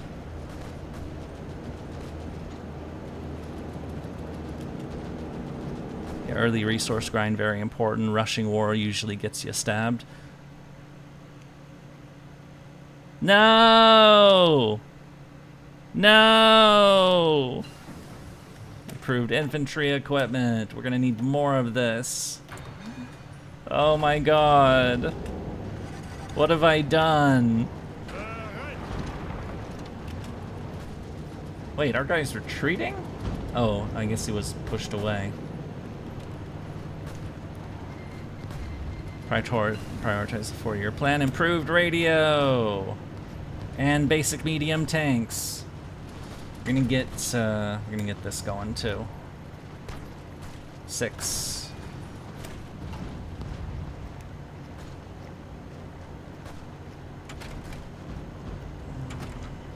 I am pondering. Not yet, not yet. Not yet for any of that stuff either. Gonna get this.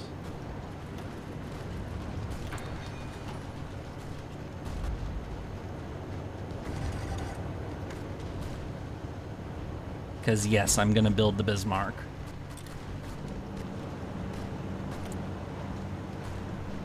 MAN, the medium tank producers.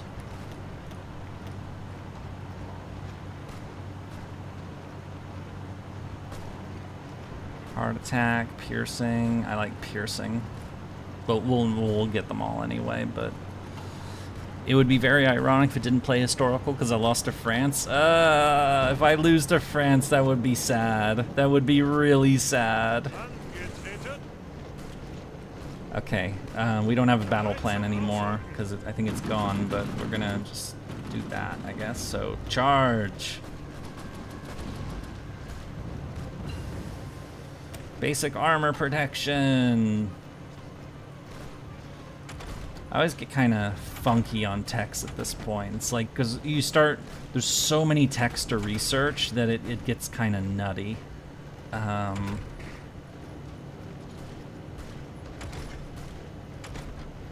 But we'll still, yeah, heavy tanks.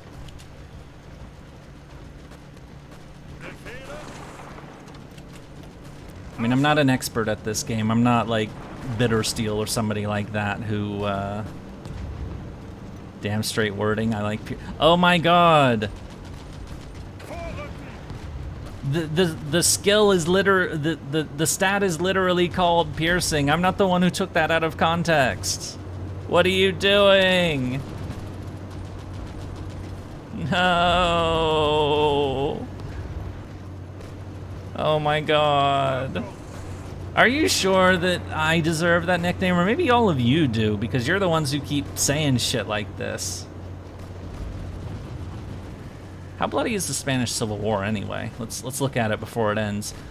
179 for them and 262 for them, so that's a lot of casualties, but of course that's amateur numbers compared to what we're gonna see later.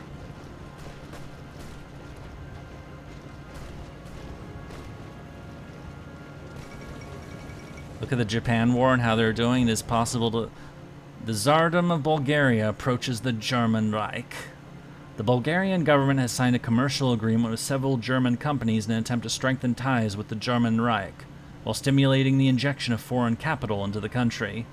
Under this agreement, German investors will receive significant legal benefits and tax reductions when operating in the Tsardom of Bulgaria. Okay, so Bulgaria wants to be our friend, and of course Bulgaria was a German ally during World War I. They tended to stick to the Macedonian front during World War I, but so like they didn't help much else. And actually, historically, Bulgaria in World War II didn't do much in the East. Yeah, another future potential ally right there. We are making friends!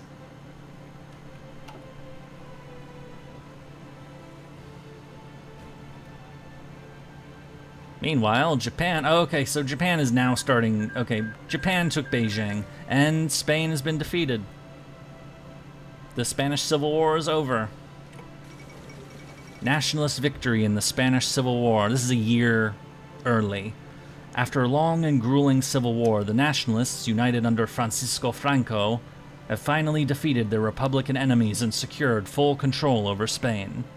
Though isolated pockets of Republican troops continue to wage a guerrilla war that may well hamper the exertion of local nationalist control in previously Republican areas, it is unlikely further coordinated resistance of any significance will materialize.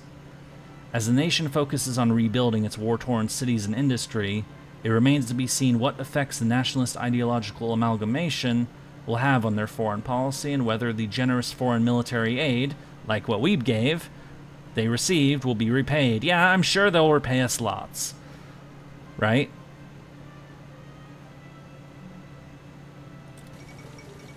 King of Hungary announces the Yurie program. Hungarian government under Miklos Horthy has announced a new large-scale industrial program with the intent of efficiently rearming the nation as quickly as possible. Foreign spectators view this as an act of aggression by the King of Hungary towards their neighbors. But only time will tell what their true intentions are. They are building up for something. Yeah, oh yeah, we should look at that. Let's, so we can get Guderian as our blitzkrieg theorist. Oh, and we just decoded France. Yay! Now let's go decode Britain. Who else can we hire? Rommel, armor genius. Let's hire him. Who else can we hire? We could probably... I'm waiting on getting Denitz. I'm also waiting on getting Halder. I mean, we could get Blaukic, but I'd rather get Halder personally because of the attack bonus. I'm tempted to get him just because I like the max range. When did Spain win in our timeline? Around March of 1939, so it's almost a year early, actually.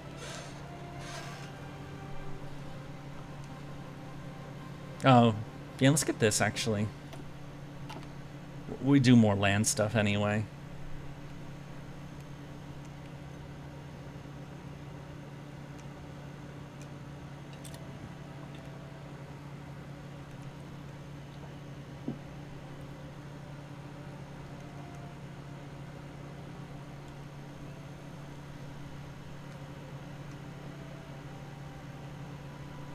No, I did well. I mean, I'd say that the Spanish did. The Spanish Civil War I tend to see end a little early in my games. Our volunteers have returned home. Yay! Oh, American operative captured. We caught a spy. We have ways of making you talk. That's actually really fucking dark, considering the kind of shit that the Nazis did to make people talk. But I had to do a bit there. Okay, Hoth has returned home. Our Panzer troops are back. I'm gonna merge the cavalry. These are the horse or the mountain troops. We're gonna rename this one. We're gonna just have it be the first, which means we should probably rename these too because I'm pedantic. Let's make it the second and the third and the fourth. There we go. I'm pedantic. And this is our armor force so far, which isn't much, but we're building new ones. When can we name something Umu? If I was doing a comedy playthrough, definitely, but oh god. Why do you want to name everything Umu? Oh, so we should probably get... Yeah, let's get that. This guy is an evil bastard in real life. Though, they didn't add that event, did they?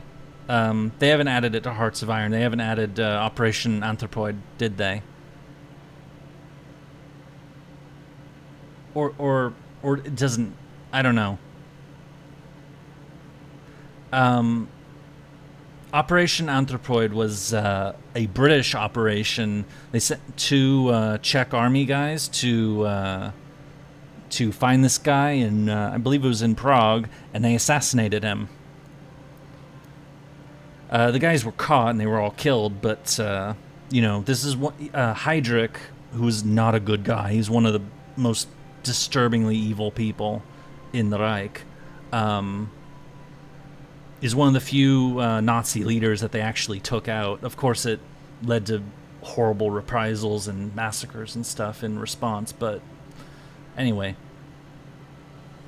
We're hiring him, even though he's a horrible person. I mean, we're Germany. Most of the people we hire are horrible, honestly. We can get... Oh, yeah, what's our command maxed at? 140. Yeah, let's promote some more people. Let's do some promotions! Who has political connections? Because we don't want to promote those people first, because it's cheaper. Carl Exer, I don't want to promote him. I don't want to promote him. Well, I don't want to promote him yet. Let's boom, we're gonna buy Rundstedt, Witzelbin. I'll promote career officer.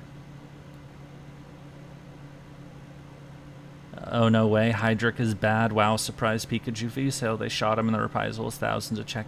Yeah, the massacre. The Nazis showed up to, like, 2 Czech villages and just killed everybody in response. It was... As I said, it was awful.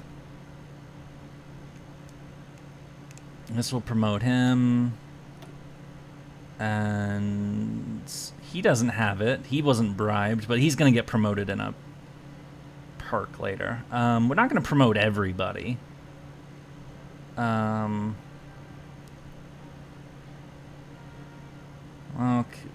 He later is a field marshal. Guderian is later. No, I don't think Guderian was ever a field marshal. We know Manstein was later, and Rommel, of course.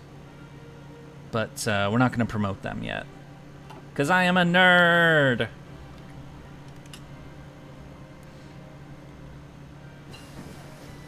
Armor-piercing cap shell. We're doing that for Bismarck. We should probably do this for Bismarck too, even though, ugh. Nah, forget it.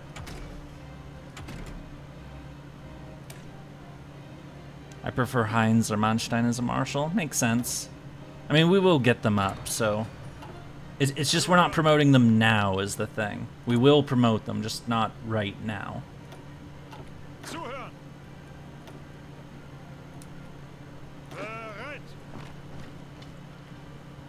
And you think of that Belarusian film Look and or Come and See? Yeah, I've heard of that. I've never seen it, but I've heard it's a lot.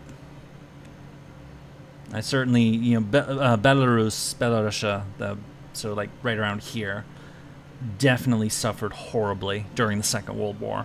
Absolutely. It was one of the worst hit areas. Yeah, pretty much all of Eastern Europe was, you know, absolutely fucking mauled. But we're probably not gonna get to that today, if we're being honest. Japan losing. They're starting to win. They're starting to advance a bit. I mean, it is taking them a while. It's kind of embarrassing, honestly, that Japan is doing this badly. But you know, it is what it is. Let's start getting some of these out of the way. I probably should recruit the Fallschirmjäger. Fallschirmjäger. The paratroopers. Flampanzer is finished. Yay! We are going to burn everyone to the ground. Alright, that's done. Let's get the... would I do Logi or would I do MPs? I'm always... No, let's just get the damn paratroopers out of the way. We need them.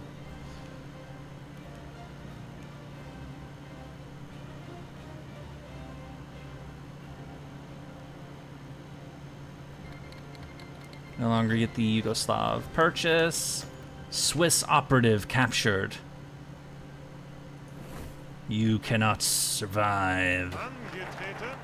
Alright, we have 2 new motor divisions. Yay, we're gonna train them. Advanced Panzer research. Wait, did we finish medium tanks already? Yay, we have new tanks. We can get Logi companies. Yeah, we'll do those.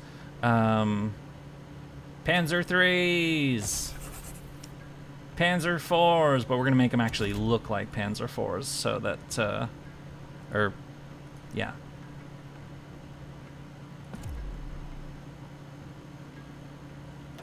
Panzer 4s and the Sturmgeschütz assault guns. We're gonna build those. We're gonna build lots of these because they really like these things. We're gonna start cooling off the light tanks before long, so we're just getting those up there. In the meantime, September, we're going to now do the Sudetenland. Those borderlands with all those German civilians, we need to incorporate them. And if the Czechs won't do it, we just might have to kill them.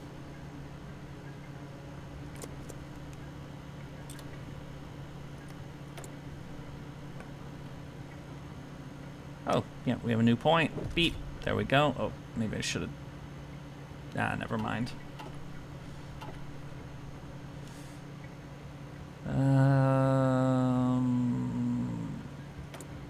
Central Germany is probably... Yeah, these areas. So we'll build in Thuringia, Berlin. Yeah, that's where we'll build the new factories. So these territories. So Thuringia is already there. Berlin and Saxony. Yeah, that's where we'll build the next wave of factories. We'll cool those off for the time being.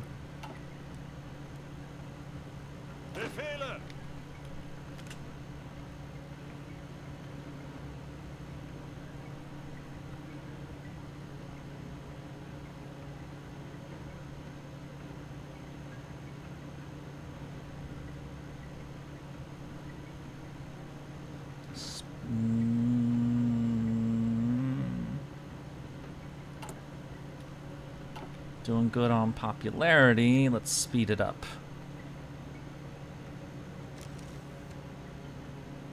We don't actually have any flame panzers, actually. We, I mean, we've researched them, we just haven't built them. Also, actually, no, I want to get these guys set up in Britain, because I want to do some theft. I like stealing tech when we can. So I always feel like I can never research enough, but it's just, I don't know, I'm weird.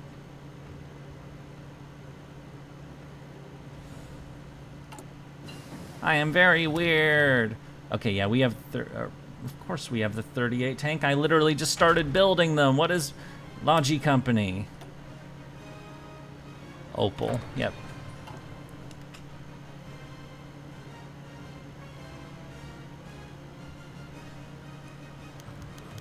Hermann Goering's industrial plan question. A bitter power struggle has broken out between rivals within the inner circle.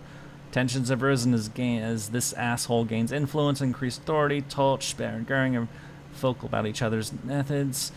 Now, those kind of... So, this is part of the mechanic of the internal power struggle, because now he's reached here. He's losing. Fuck him. The thing is that... So, Todt has some good stuff in here. Some really good stuff for construction, because he developed... Organisation Todt, which is right there. He was killed, I believe. I don't remember how he died exactly, but he died during the war in like some kind of accident of some kind. There was a lot of that. And ultimately it was Speer who became the big armaments guy. So I technically would want to do this guy, but he's the guy who dies, so it's like, you know, technically I should do Speer, even though he's not quite as good. But I am going to do him.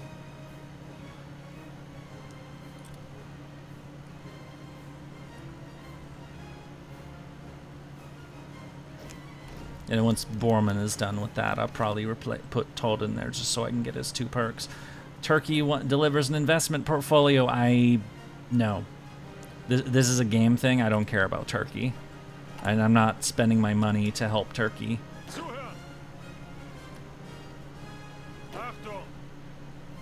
Oh, these are the new divisions that we're building from the Anschluss. Deploy! New army! Boop. We want to do this. Oh, come on! Are you going to take everything I say out of context now? You are, aren't you? Do any of these units need extra training, or... These guys do, but they're already in it, so... Damn it! Why? Opal is ready. I'm gonna do that, even though we need trucks. We need so many trucks. And we definitely need cheap. We don't have much fuel, so. Bulgaria seeks Balkan claims warranted. Delegation from Bulgaria has approached our government seeking German support for their claims to the Balkans. So Bulgaria used to own this part of Greece. They also wanted this, but they lost it during the Second Balkan War. They also want this right here. So they want our support for their plans for territorial expansion in the future, in exchange for them being our friend, basically. And, you know what? We're fine with that. Losing to France could have happened if France believed it. Yeah, France made some big errors during the, during their defense. That they could have beaten the Germans, but... The Fourth International. A number of communist delegates from around the world met in Paris today for a founding conference, laying the groundwork for what has been known as the Fourth International. Calls for its formation have existed for years, with supporters of Trotsky's theories taking the lead. Stalin has responded to the growing support for Trotskyism abroad by ordering additional assassinations and increasing propaganda against his old rival. With the past purges of suspected Trotskyists in the high ranks of the Soviet military and leadership in recent memory, that is unlikely to be met with any resistance. How many internationals will there be anyway? How many have there been? Like 5?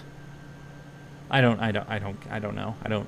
But anyway, they're basically a bunch of commies got together in Paris and they're debating over doctrine because Stalin is crazy and Trotsky is also crazy, but a lesser brand of crazy. But he's also in exile in Mexico right now. He's gonna have a fun time. He should beware of any ice picks though in his life. Ta ha ha ha ha ha.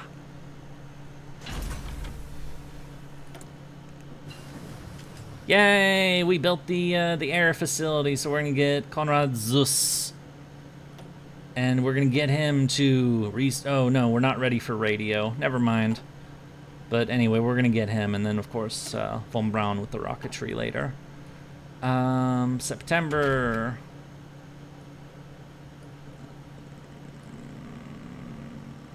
Yeah, let's research the railway guns. We'll start moving to 39 soon, so when the action gets going. Armor protection! Are these... Okay, it's a little overtime, but do it.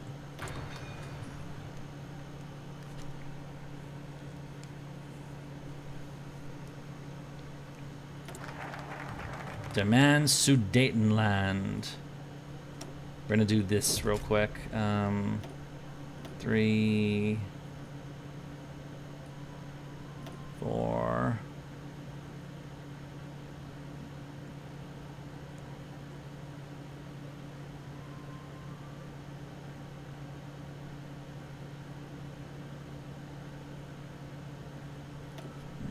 Okay.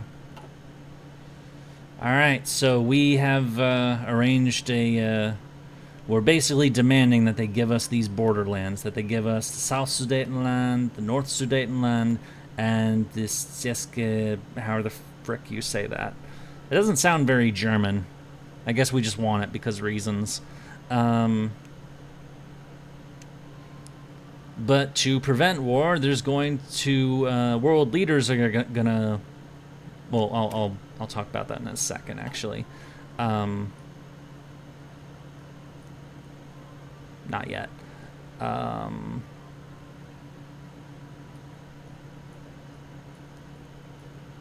Expand the Luftwaffe.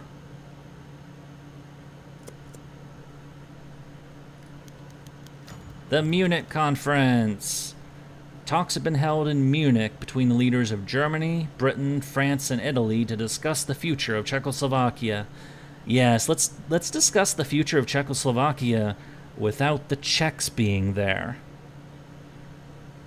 Both the British and French have accepted our claims to the Sudetenland as legitimate, and their previous offers of support to the Czechs have been rescinded. Recognizing the hopelessness of their situation, the Czechs have surrendered the Sudeten territories to us. Their oppressed German inhabitants will at long last be brought into the Vaterland. Yay! They just gave it to us because, you know, apparently it's okay, and we're going to use a little Czech gold to reduce our MIFO bills. And also, Poland gets an event where they grab... yeah, Poland decides to grab that. Just for fun, really. The Munich Agreement. Yep, see, Poland just grabbed that for themselves. And Hungary is going to grab a little bit, too. German demands for the Sudeten territory in Czechoslovakia, which is home to a considerable German minority, have intensified. At a summit held in Munich, Germany, Britain, France, and Italy sought to find a diplomatic solution to the so-called Sudeten crisis. Czechoslovakia was not invited to attend. Yeah, only the important countries were invited to attend. So Germany, important country. Britain, important country. France, important country.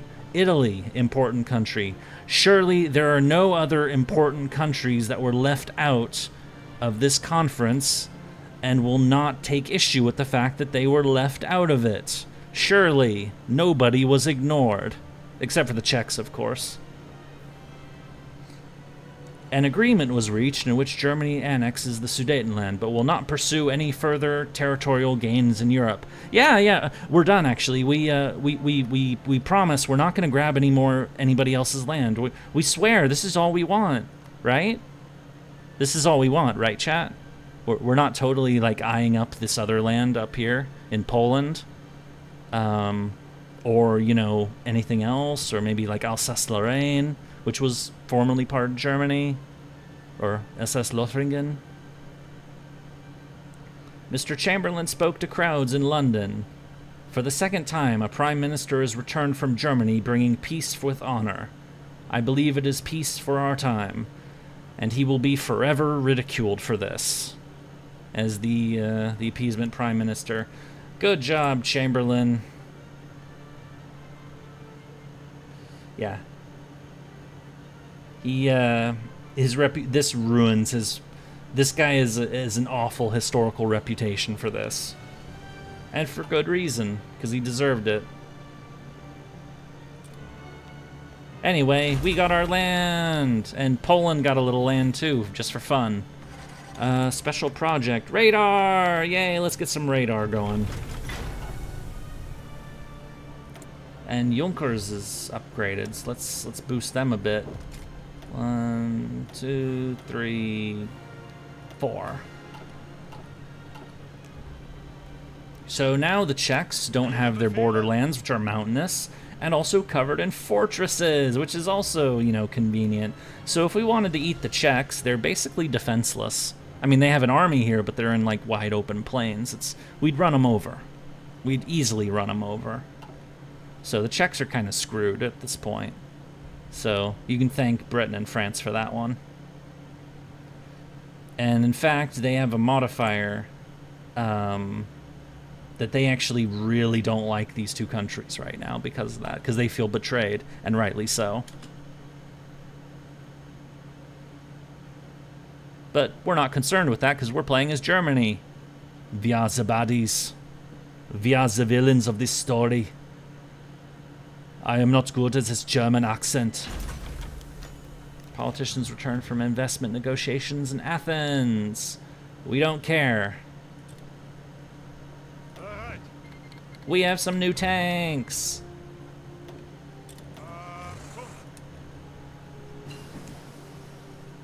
Maintenance company. All right, we're gonna start gearing up for the 1939 techs. Oh, wait. The naval engineering facility's done too. Yay! Yep, now we're gonna need more tanks because we keep building more infantry, but gonna need 3 more Panzer divisions, let's say. Or we're running low on tanks. We're not building enough tanks or trucks. We're gonna try, but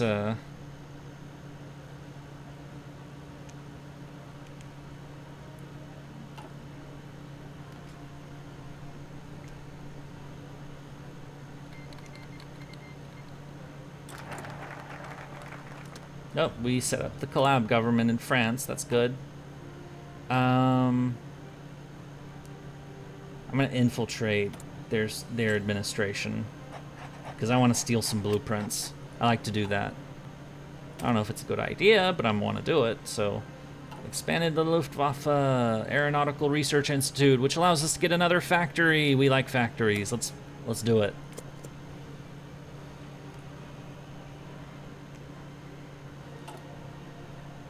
Oh, our gas is gonna fill up because we aren't using our gas very much.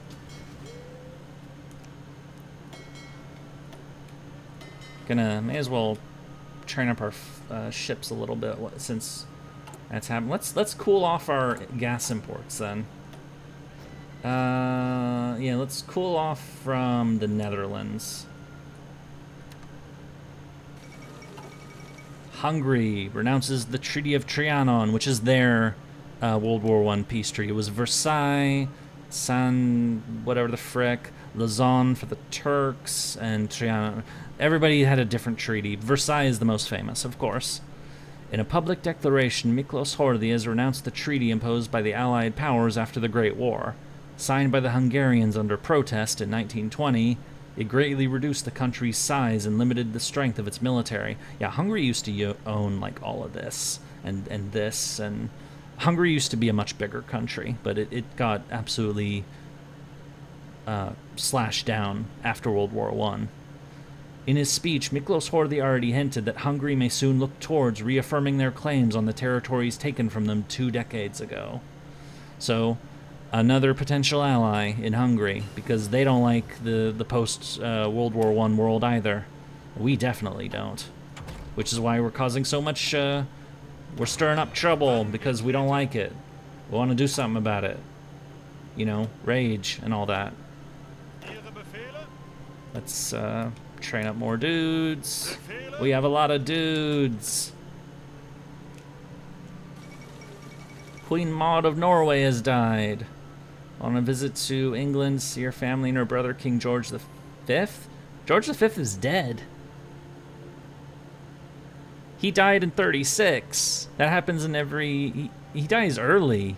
Maybe it's meant to be George VI instead of 5th? Paradox did a typo! Yeah, because it's George VI that's in charge right now, which is the father of Queen Elizabeth. So that'd make him the grandfather of the current King Charles. I still find that weird to say. Queen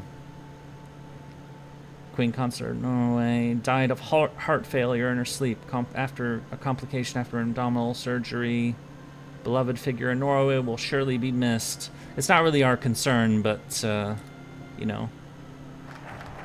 Aeronautical research. Let's do the first Vienna reward. Because remember,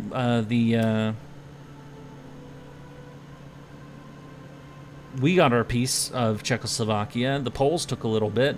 I think the Hungarians should get a little bit, too, because they lost land to them, too, and Hungary lost a lot, and they're kind of upset. We should, you know, we should make them a little friend of ours. Because, you know, they want this. And we could always, you know, we're making friends out of the countries that feel aggrieved by the results of World War I.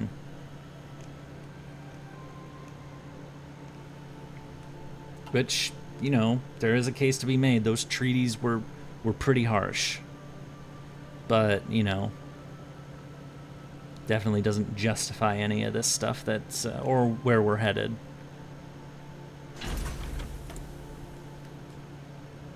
Rado Flugzeugwerk. I am bad at pronunciation. I'm doing light planes or medium planes. Oh, these guys can do either. Wouldn't Messerschmitt Junker... Yeah, these guys will do the mediums, I think.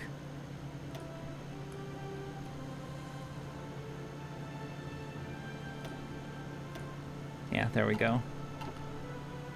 Speaking of mediums, let's make a new plane! For one, we don't want this anymore. We don't want this anymore either. We are gonna make a plane. We're gonna make the BF-110. The ME-110.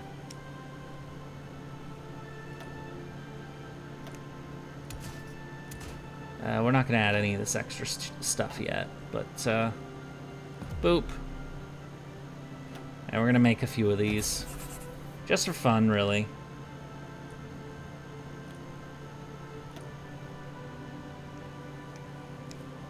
And speaking of fun, we should also make some other goodies. We have all those old Panzer ones. Yeah, I know. I mean, it's alright. We're going to make some little equipment out of these. Because we like our toys. We're gonna make this thing.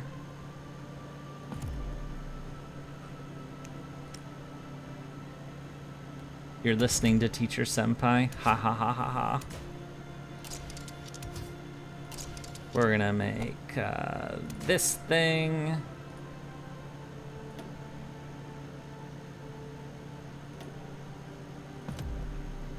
And we're gonna make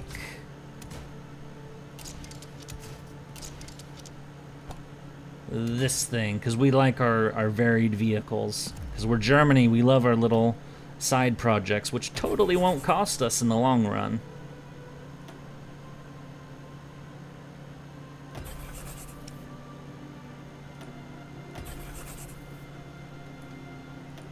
Oh, we have only one more ship being built. And then I guess we're gonna have to build more ships.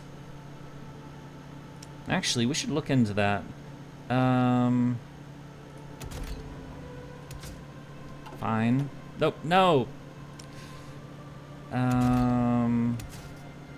Secondary battery. We don't have radar yet, never mind. Hello, What? What? Why? Why did you rename yourself that? Oh my god. Also, nuclear scientist, Werner Heisenberg. Yay! Oh my god. You're trolling. Damn it. Why? Also, we should train our Air Force more.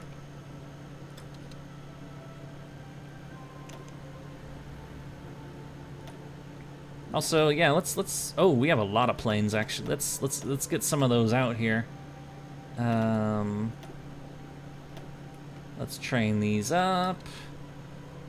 Let's get some more planes.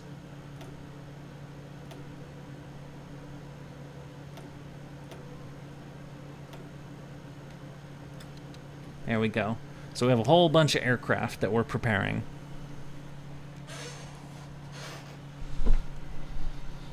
You crazy, crazy person, you. Oh yeah, we should probably also build some transport aircraft. We're gonna need those after all. We're gonna need those quite a bit, actually. But we have so many priorities and not enough production. We could cool this off a little bit, but yeah, I'm gonna cool this off a little bit. And now we need more rubber.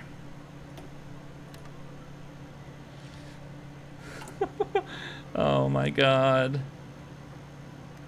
Well, what? No.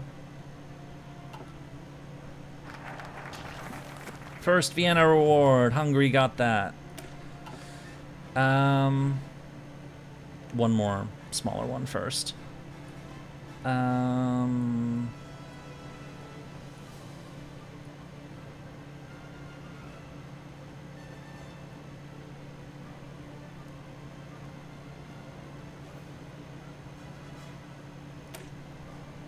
Gotta improve our... Actually, we're gonna strengthen the Kriegsmarine. Or no, we're gonna do dive bombers first. What? Who was the first? I have so many questions about this thing that I supposedly know a lot about.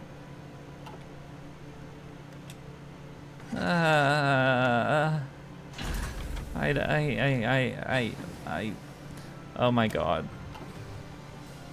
Since 1939, let's upgrade our guns. We're gonna get a new gun.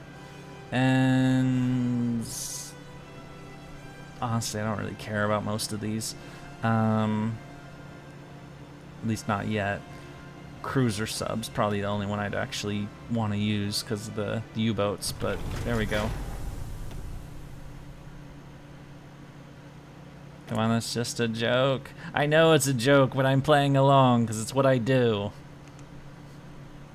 I'm a weird person. And yes, I am aware that those are a thing, but insufficient resources.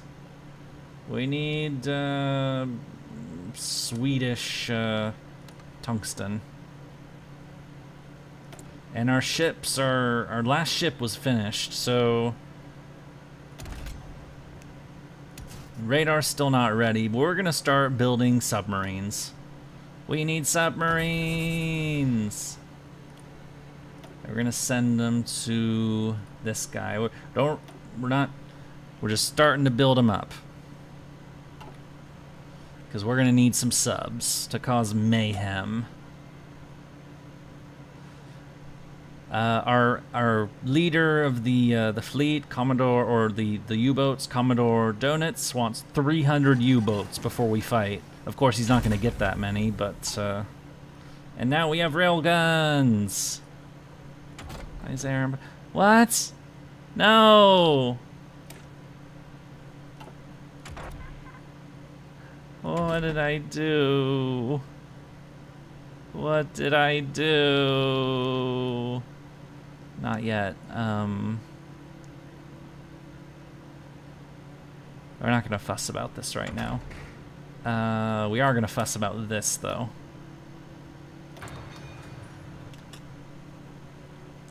When is the radar guy gonna be done?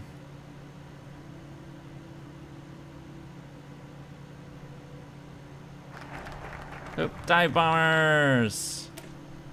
Oh right, I forgot to do the other one. I'm late on history now. Damn it! No! Well, now that Czechoslovakia is basically defenseless, we're just gonna eat them now. Nom nom. Super heavy railway gun. Yes. We like railway guns. Junkers. Boop.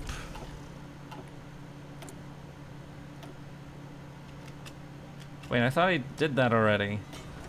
Oh, I guess I need more of them. Oh, factories! We have factories!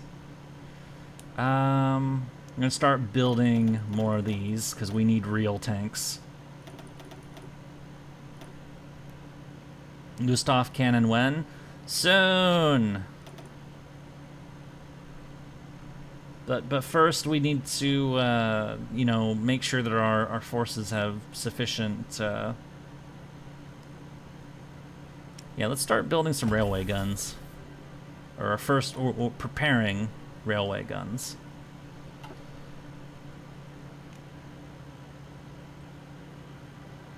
Nero is not on the list. Floop, you know that Nero is not on the list.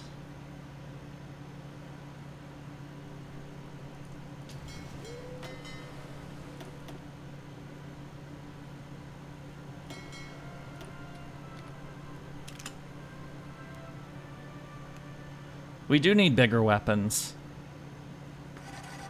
It really isn't, honestly. It's it's like a exasperation more than anything else. It's just like, great, it's Nero again.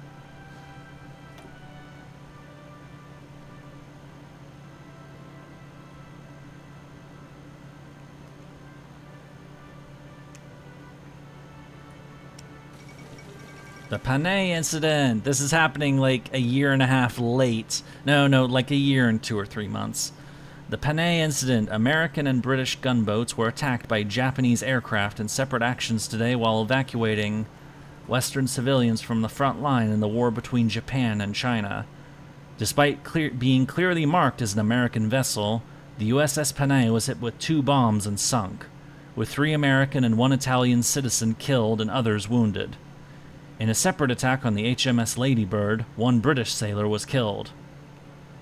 Both the American and British governments have issued strong protests. The incident highlights the increasing tension between 3 foremost naval powers. So yeah, Japan, some pilots got a little too overeager and they shot up some ships that they shouldn't have shot up, and it's going to cause some trouble. Oh, Japan's invading down there? Yeah, okay, so Japan's definitely making more progress. But, yeah, that was one of the many incidents that... What the hell? How much tungsten do I need?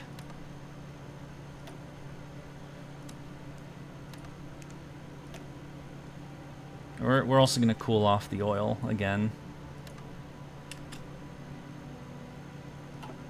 Because we got plenty of oil right now.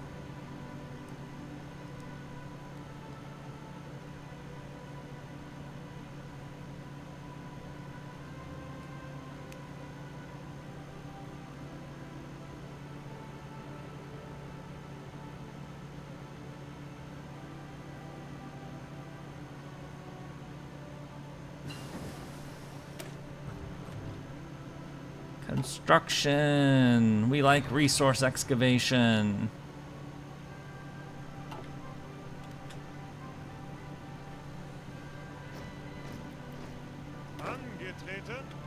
We have new dudes. Maybe I should stop saying that, but, you know, we're always gonna need more. Improved heavy battery, we can build the Bismarck. Muahahahaha.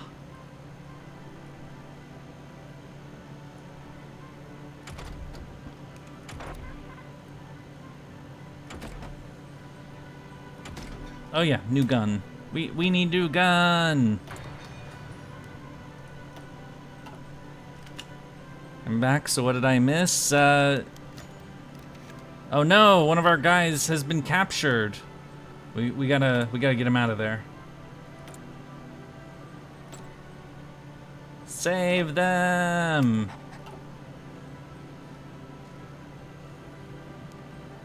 We're currently about to nom the Czechs. Yep, there we go. The fate of Czechoslovakia. The end of Czechoslovakia is at hand, and our forces are marching into Prague at this very moment. With the surrender of the Czechoslovakian military, we have liberated vast quantities of armaments. Their tanks, in particular, should serve our forces well. Bohemia, will be annexed into Germany as a protectorate. But what should become of Slovakia? We can set them up as an autonomous puppet state under Joseph Tiso. I just got a message. Hang on a second.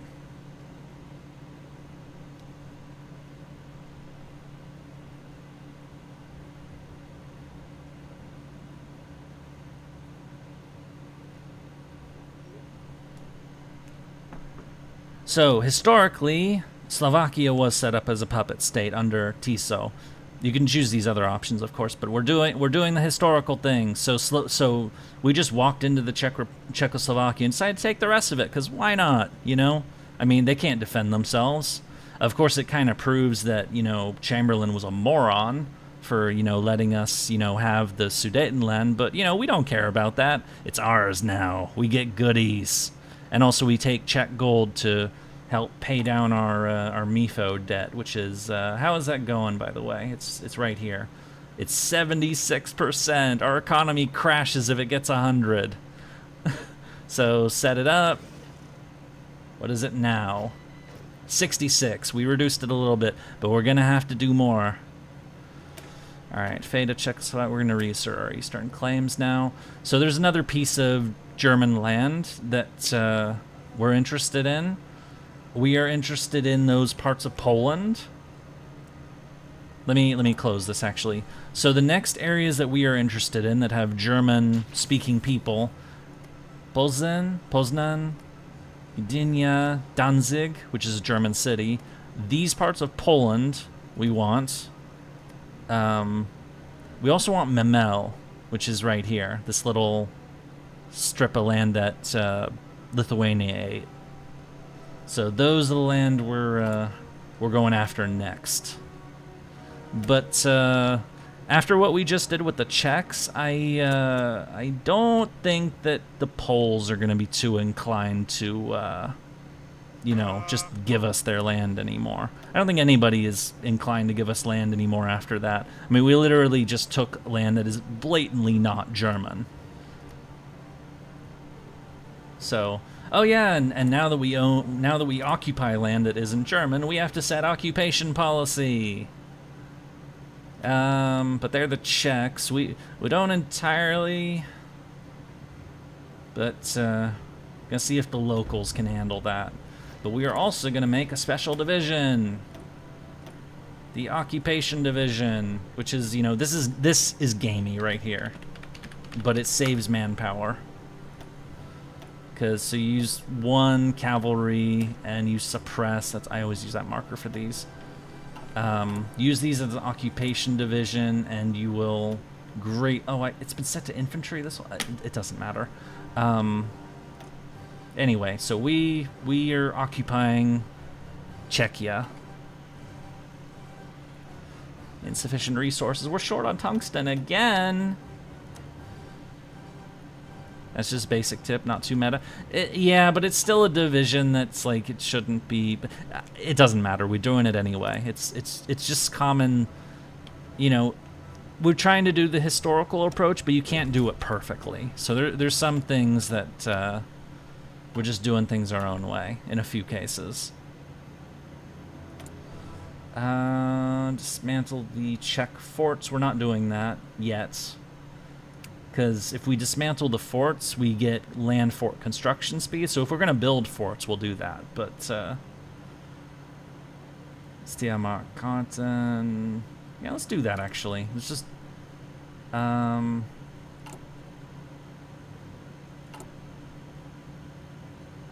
press censorship, radio propaganda. Our war sport's already maxed out, so...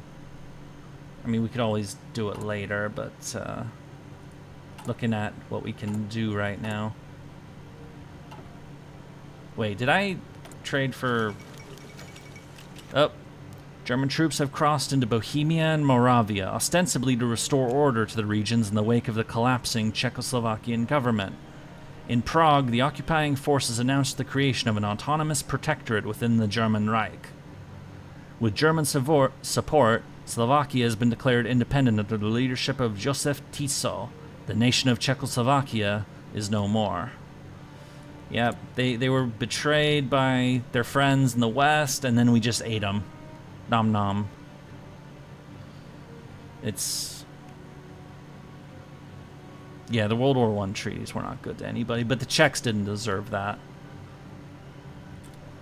The question of... Oh yeah, with the Czechoslovak Republic out of the picture, the balance of power has shifted dramatically. Czech arms and money were used to support a number of countries that now need to look for new sponsors. Perhaps it's time to remind Prince Paul of Yugoslavia of that. Yes, let's remind him. Let us put the squeeze on him.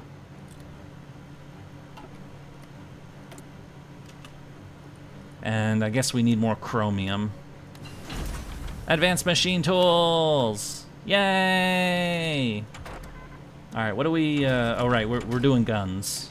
Or artillery. Guns. Prototype. Decision. Impotence of the London. So this is basically bigger gun on submarines or longer range. I like longer range, so boop. You heard what I said. You saw what it said. You troll, you. Oh. Anyway, so we ate the Czechs. Nom nom. But the Poles, well, we're gonna have to prepare for this. Are our divisions all... Oh, they're almost ready. Okay, good. So we'll get the regulars ready, so...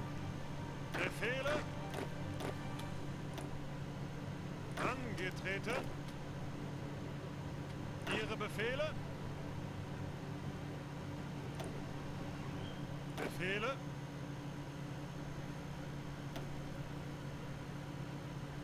Achtung! Ihre Befehle? Bereit zum Ausrücken. Okay, not doing the generals right, but, whatever. Bereit zum Ausrücken. We're preparing our army for the real action, cause the violence is gonna be starting soon, cause the Poles are not gonna say yes, and if they're not gonna say yes, we're gonna have to take it, which means violence. Achtung! And we better be prepared for actual violence this time. Likes. Bereit. List. Bereit. Blaskowitz. Befehle?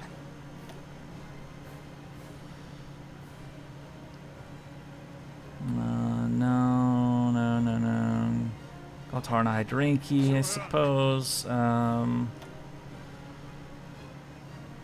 Darendvik. Bereit zum Ausrücken. Modal. Achtung! I like to put a yodel on the French border, so Franz Bohm. Bereit zum And Ausrücken. Yodel gets this army, and he can guard the French border from the giant French army that's going to kill us. Blaskowitz has BJ from Wolfenstein already infiltrated the German military. He does have the same name, but no, it's not him. It's Johannes Blaskowitz, who is a German general. He actually is not a huge fan of the Nazis himself. He actually took real issue with what the Germans ended up doing in Poland, for example. Which, you know, is what we're preparing for right now. So, Army Group North, Bereit zum Ausrücken. Army Group South, and we're actually going to be invading with way more troops than the Germans actually did in real life, by the way. Oh, no, not like that. I right-clicked. I should have left-clicked. Yeah, there we go.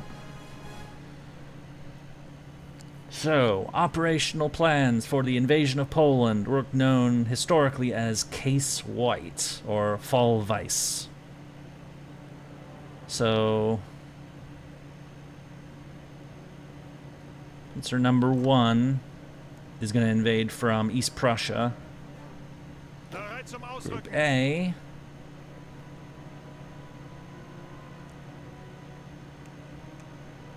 Going for here. But their main goal is to knock this out. And Group Angetreten. B, which is our main offensive, actually, is going here. So we attack them from 3 sides. We don't have all of our tank troops ready yet. Oh, we have the horses, I guess. Angetreten.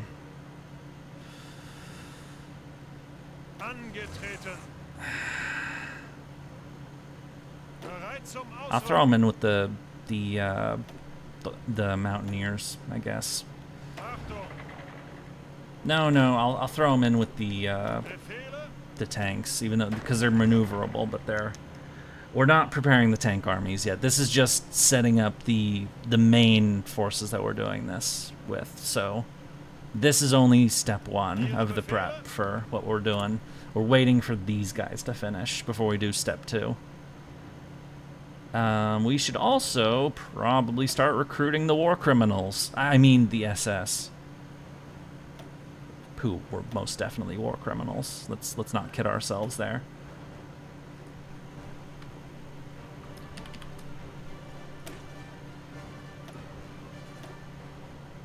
Yay! We're recruiting war criminals!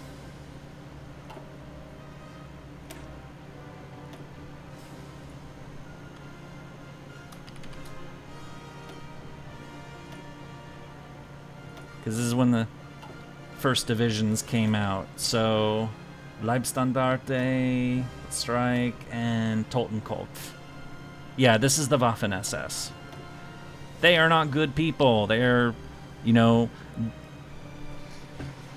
they had weaker equipment because the army gave them a lower priority, but they're filled with fanatics. So, you know, this is where all the psychos are put. So, we're also going to give one to the 4th Division, Polizei.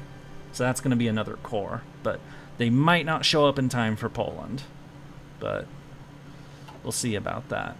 Historically, they did have some units that fought, but they mainly showed up in France. Okay, what about planes? Let's start training. Do we need more planes? We don't need more planes, but we're gonna have more planes. No, we always need more planes. What are we talking about? Planes! Train!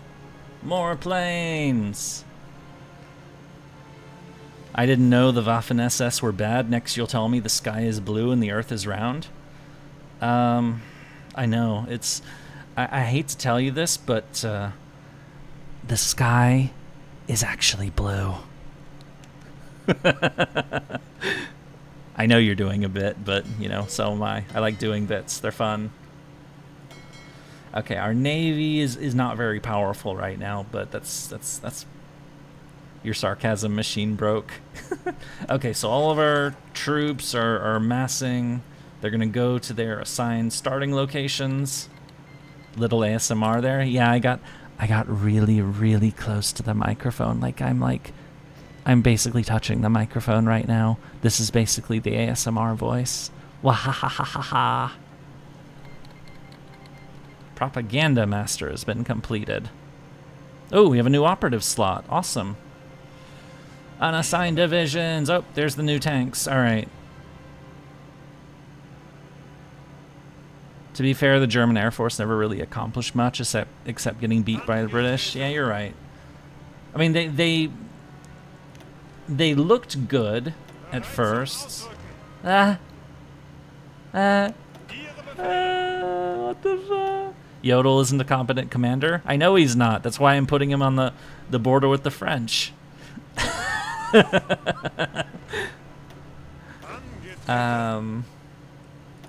surely he can handle the French. Bereit zum Ausrücken. Bereit zum Ausrücken. Getting a bunch of small texts.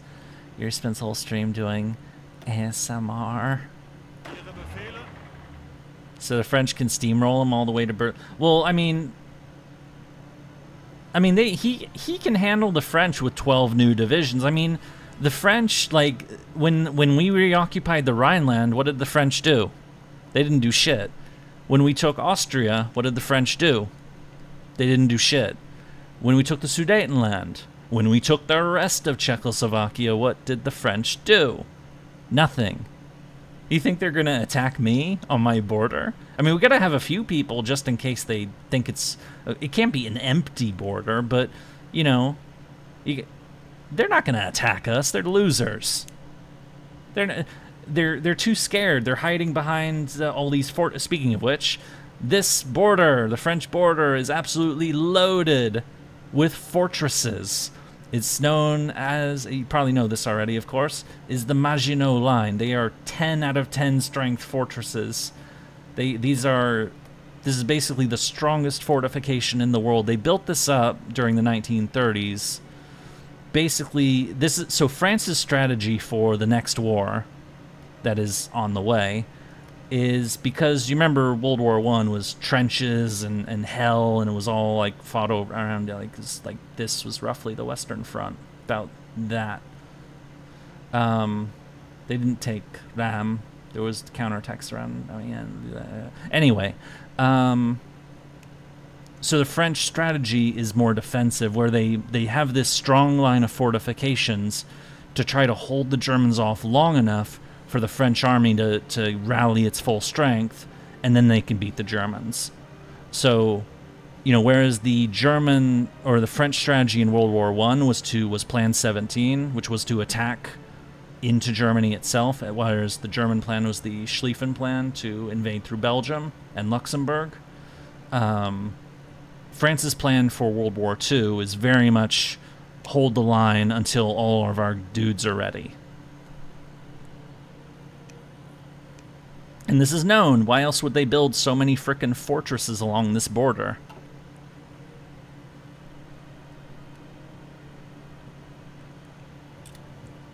You liar, how can you say the sky is blue? Look, it's black, completely dark.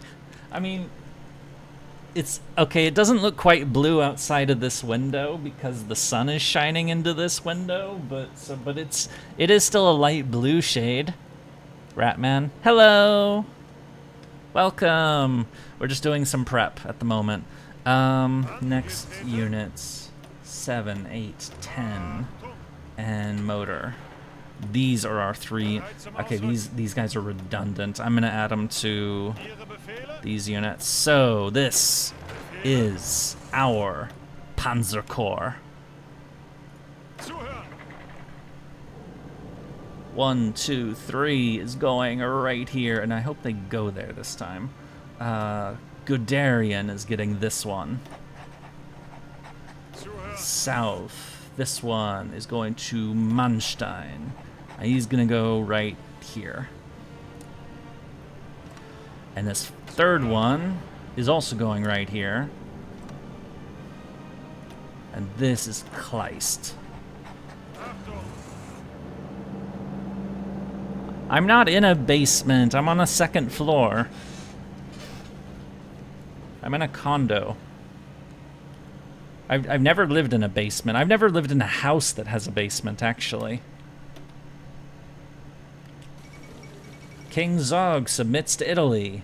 An ultimatum has been delivered to the Albanian government by Italian diplomats demanding that they submit to complete military occupation. King Zog has abdicated after realizing the futility of resistance, and Albania will now be ruled in a personal union under King Vittorio Emanuele III. So Italy just ate Albania. Nom nom. Remember, we last saw them, they ate Ethiopia. And so now, yeah, Italy just first ate Ethiopia, now they've eaten Albania. So Italy has got some ambitions in this part of the world, the Balkans. I think Greece should probably take notice of that. Anyway, our Panzer Corps, we need to train these guys. Some of these units are brand new. Oh, our factories are being built. We need... Okay, you know what we should actually be doing is getting some synthetics going. Because we're going to need this shit before long.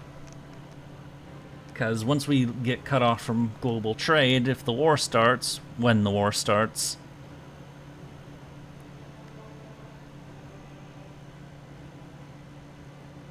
Wasn't their goal to restore the Roman Empire? Italy? Yes. Yeah, that was... Yeah, Mussolini's big talk was to restore Rome. And actually, if you look at Italy's focus tree... So this is Italy's focus tree. We can't select any of this. You go down here, and the goal is very much Mare Nostrum, restore all roads lead to Rome. So if you can get here, you actually, in this game, you can restore Rome as Italy. You can recreate the Roman Empire when playing as Italy. You can do a lot of other shit too, but yeah, Mussolini's goal was very much, you know, a greater Italy, a rebuilt Roman Empire. Hans, are we the baddies? Yes, we are the baddies. We are the villains of this story. This is my bad German accent. Hi, Yurie. Hello. That kind of embarrasses me. How's the game? It's peachy. It's well. We're doing the preparation for our completely legitimate and friendly. Never played any map painting game before? I have. Hans, why do we wear skulls on our hats? Yeah, so the SS wore those... So I know the skit you're talking about. I actually watched that last night, and obviously the title of this stream, We Are the Baddies, is a direct reference to that. But yeah, the SS wore the Totenkopf, the death's head, the skull and bones on their cap. It's actually much older than that. It dates back to the Prussian Hussar regiments. But the SS regiments adopted the skull and bones on... Yeah, they did. They wore them in World War I, too. It's an older... excuse me. It's an older insignia that Prussia and then later the German Empire built. But then later it was adopted by the Nazis, and of course everything the Nazis touch is ruined because of what the Nazis did.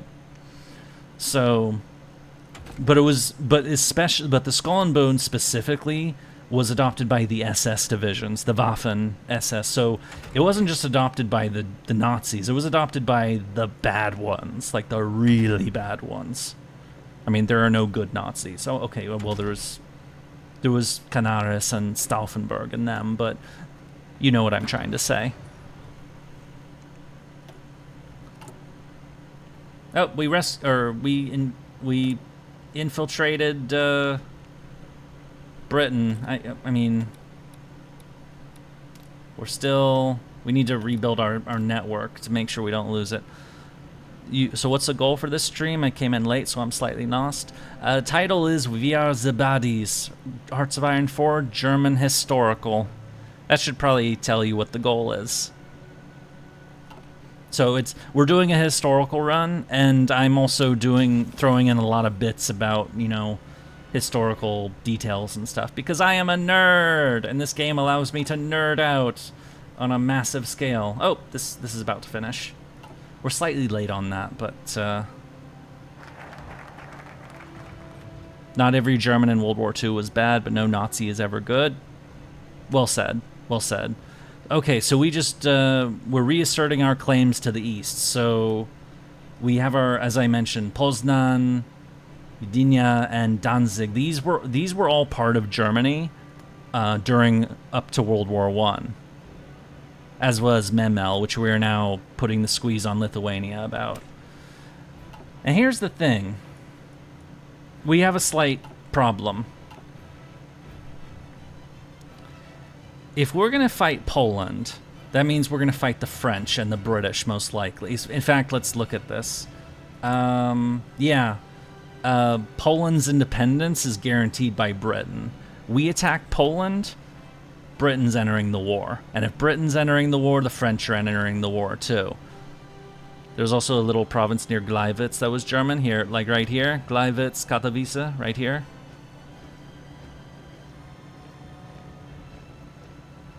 Yeah. Yeah, that was also part of the old, and this up here, the Krakow, this used to be Lviv, this used to be Austria-Hungary, this is now Ukraine, part of Ukraine. And then the rest of this was Russia, the Russian Empire. Okay, so how canon will this playthrough be? Honestly, it depends on events in 1941. If this playthrough diverges from history, it'll probably start in 1941. It depends on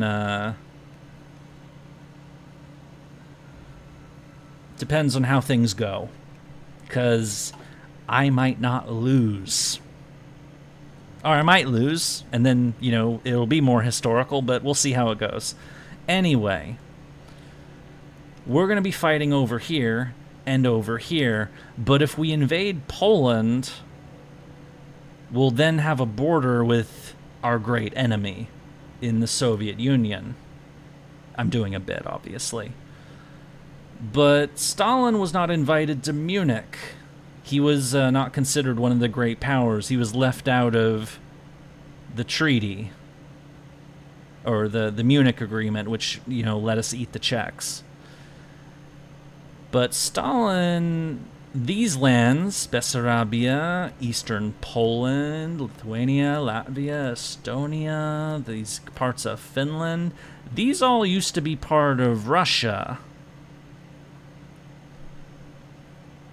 Since you're going historical, can you do the schizophrenic stuff? Oh, we've already started.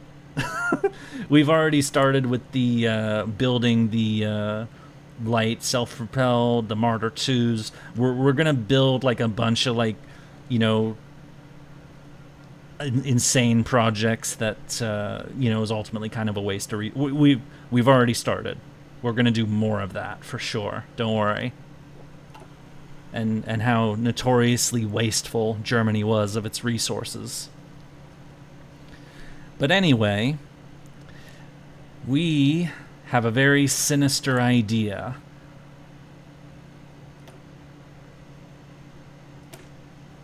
A treaty of friendship and non-aggression with the Soviets. We don't like it, but the Soviets have oil. Oil that we need, of course. We're short on two big resources. We're short on oil and we're short on rubber. The Soviets have oil. We can trade for oil with them. And we can get the rubber maybe from the... Well, we'll have to synthesize it ourselves. The secret addendum, we're also going to divide Eastern Europe between us. So all those lands I pointed out that used to be Russian, we'll say the Soviets can have them, while we get the part of Poland we're interested in. So we're basically, the two biggest devils in the world are going to sign a deal. That is our plan. Muahahahaha and all that. So we'll finish this in May, June, July, August. perfect. Our timing's perfect. Excellent. Yay! Alright, so we're signing a secret pact with Stalin, who is not a good guy. He's a very bad guy, in fact, and we hate him because, you know, he's a commie, and we're playing as the Nazis. We don't like commies. If we play as Stalin, then Stalin's great, of course, but we're not. He's a bad guy. Then imagine Stalin says no because the AI has a brain fart. They're not going to say no, but anyway. So we're going to make a secret deal with our great enemy that we can... and then, once we've done that, we only have to fight on one front and not on two fronts. Muahahahaha. I know that some of what I'm saying is kind of like self-explanatory and it's probably stuff you already know, but I'm doing a history bit so that people who don't know the lead up to World War II, that they know this stuff and some of the reasoning behind it. That's why I'm elaborating on this sort of stuff. I'm nerding out. It's what I'm doing. I have to focus on Scandinavia. Yeah, I know. Weserübung. We'll do Weserübung. Speaking of that, we need paratroopers. Let's recruit our paratroopers. Paratroopers were first used by the Germans in the invasion of Denmark. They weren't used in Poland. So... Also, we're going to get more tanks, because we can. We like the tanks.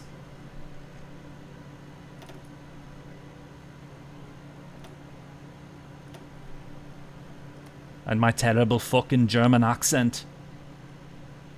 Okay. So, Group 1, Panzer Group 1 is right where I want them to be.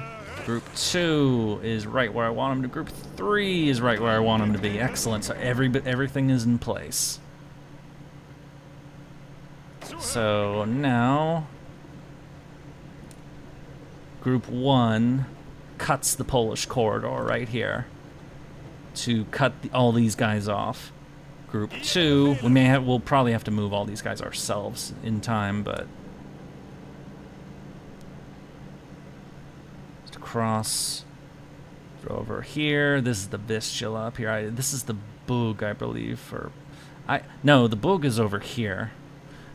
I don't know every river. I know I'm a failure at history. I don't know the location of every river in Europe. I know the big ones, but peep the tank division. They're training right now. I know they're not quite ready, but they're brand new. They just came out. Can we get another? Oh, we don't have another marshal, but what about you? Promoting him a little early, but no. How can you not know every river unsubbed? I'm terrible. I don't know anything. I'm dumb. No! Speaking of which, the MIFO bills, 68%. So we're good for now, but as I said, we need, you want to see the tank template? Oh, the tank division? It's this right here. It's actually this is a pretty good one. Oh, we should do some. We should add the Logi Company. Yeah, definitely add the Logi Company. I would add that. Yeah, let's add the anti-air too. Alright, we're going to add... We don't have enough support equipment, but we have the anti-air. So, add... Infantry motorized. We may as well add the anti-air to these, too, actually. Yeah, we have more than enough anti-air for... At least for the motor units. That's a lot of stuff on screen. I know, but, you know...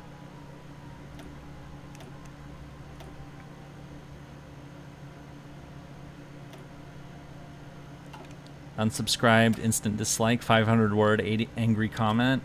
Damn.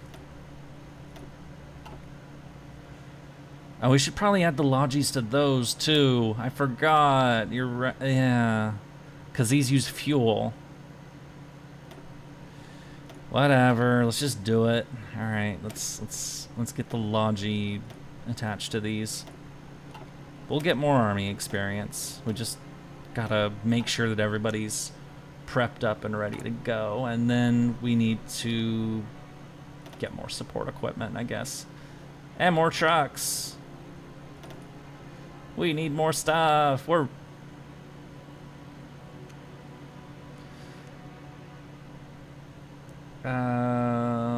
slowly getting these built up.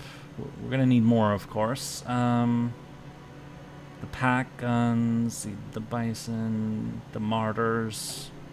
Gonna add more martyrs, of course.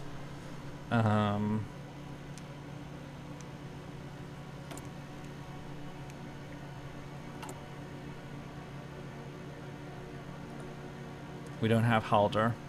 I'm gonna get Blaukich then. He was commander of the German army anyway.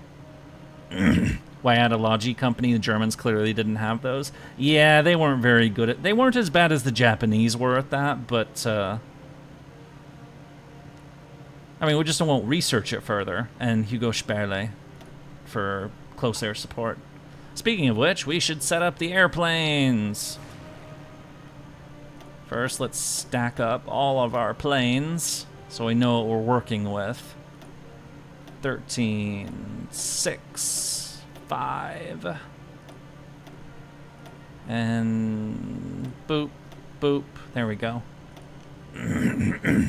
Okay, so...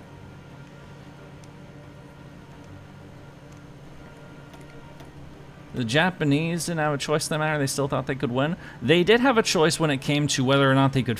They prioritized feeding their fucking troops. You know, they were bad about that kind of stuff.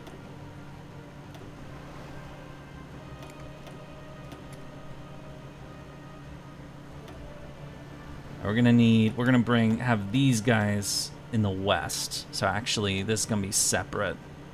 So 2 of them there and 2 of them here, because we're gonna get we need some kind of air defense for the west. So then these are the Stukas, the Ju-87s.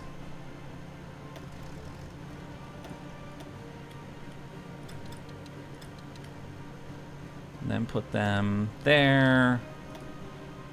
Gonna get these guys.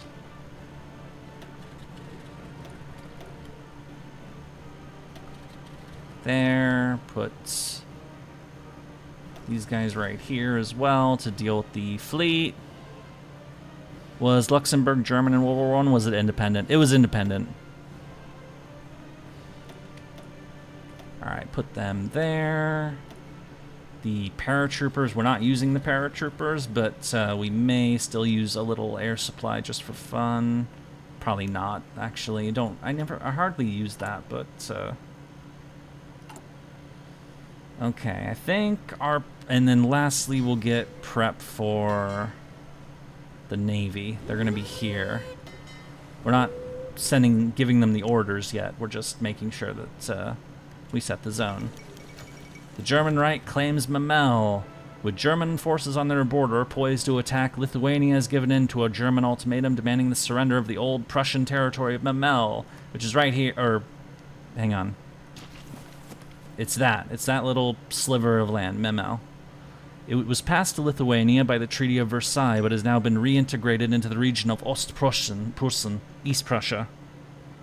Oop. Have we reached the extent of German territorial ambitions in Europe? Experts are doubtful. Germans everywhere must be united. So, Memel is now ours. Boop. And Lithuania gets a little smaller. I mean, we're promising Lithuania to the Soviets, of course, but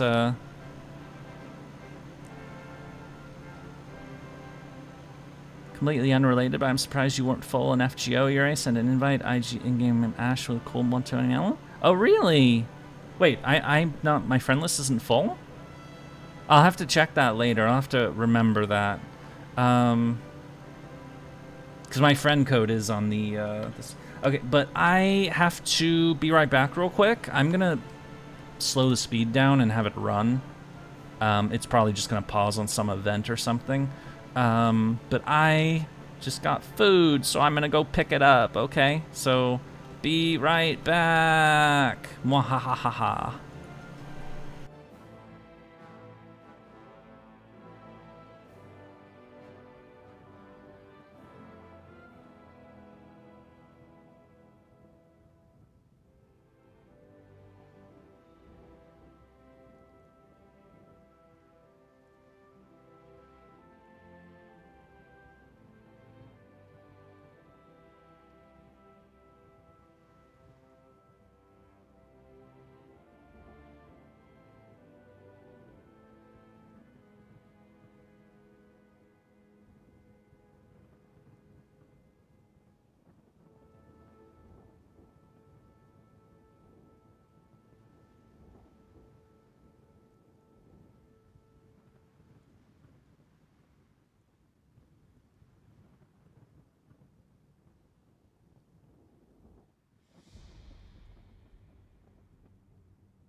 I have returned. Sorry about that. Oh, it didn't even pause. Oh, we have a new agent. Okay, let's get a 50 Debbie. Who the hell is this? To see French, it makes me think of Matahari. Of course, Matahari was World War I. She's dead by now, but she's a French, Greek, and Indian nationality. Sure, what the hell? Let's recruit. Let us get a spy. I have food. I have it right here. It is Nami. No, it's different food. It's just cheesy, like mac and cheese, basically. So it's quick, it's simple. Sardin Bulgaria wants to sign a non-aggression pact. Sure. What is this? So decisions. Paramilitary in Slovakia? No, we're not interested. We don't care about that. That's just a drain on us. MIFO bills are gonna be extended. Okay, all of our prep here is basically ready to go, so... And it's June of 1939, so...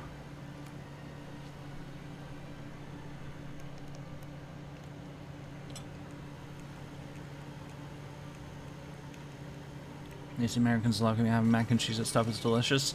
Yeah, this stuff was brought over, actually. Because I live in Canada, but get imports. Those tariffs are not something I like. Let's put it that way.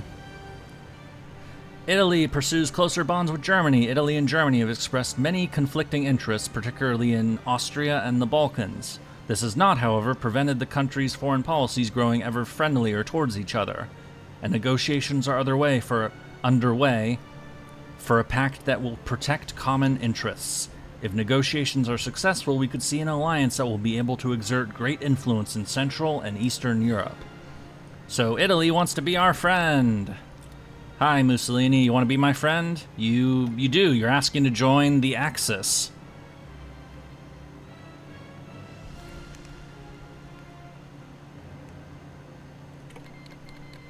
Italy has joined our alliance, which means they are now black on this map.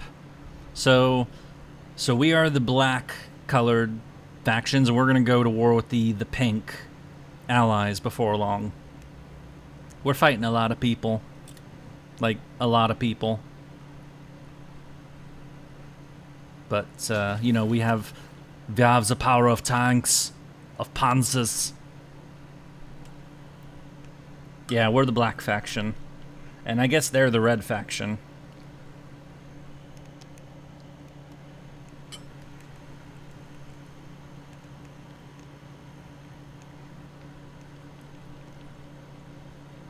I know, my fake accent is terrible. I'm sorry.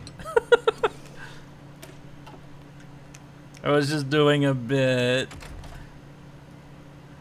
Okay, let's get the engineers.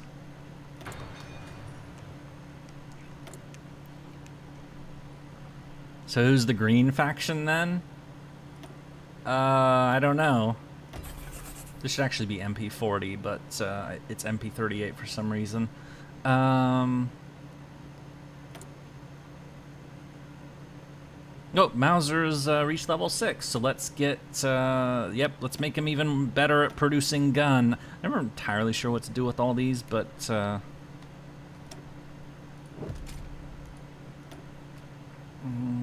Snarl attack, let's do that. I'll do the rest of this shit later.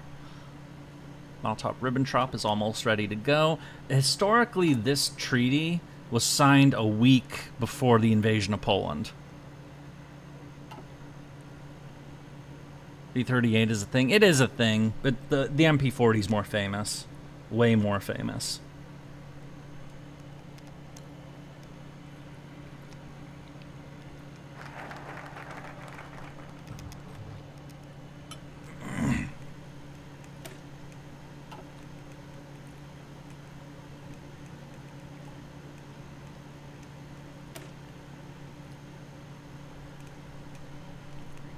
Danzig was German. Danzig has remained German, and Danzig shall be German from now on. If Poland does not cede the territory, we must prepare the German people for the inevitable war. Danzig and the surrounding lands will return to Germany. Danzig, or war. We're about to start World War II! In Europe. World War II in Asia has been going on for 2 years already. And, oh yeah, Japan's taking more stuff. Oh, they're close to Nanking. They're a little late. This should be like 1937 what they've done here, but, you know, Japan's had some trouble. How's that going so far? Oh my god. They've taken 650,000 casualties so far. It's against 1.4. They're not doing so good, honestly. This is kind of embarrassing. But, you know, it is what it is, and it's not really my problem, honestly. Because they're over there, and I'm over here. Anyway. When are we getting the packs pop up? There it is. The Soviet Union has wisely agreed to sign our non-aggression pact. This means that we are free to act without risk of Soviet intervention.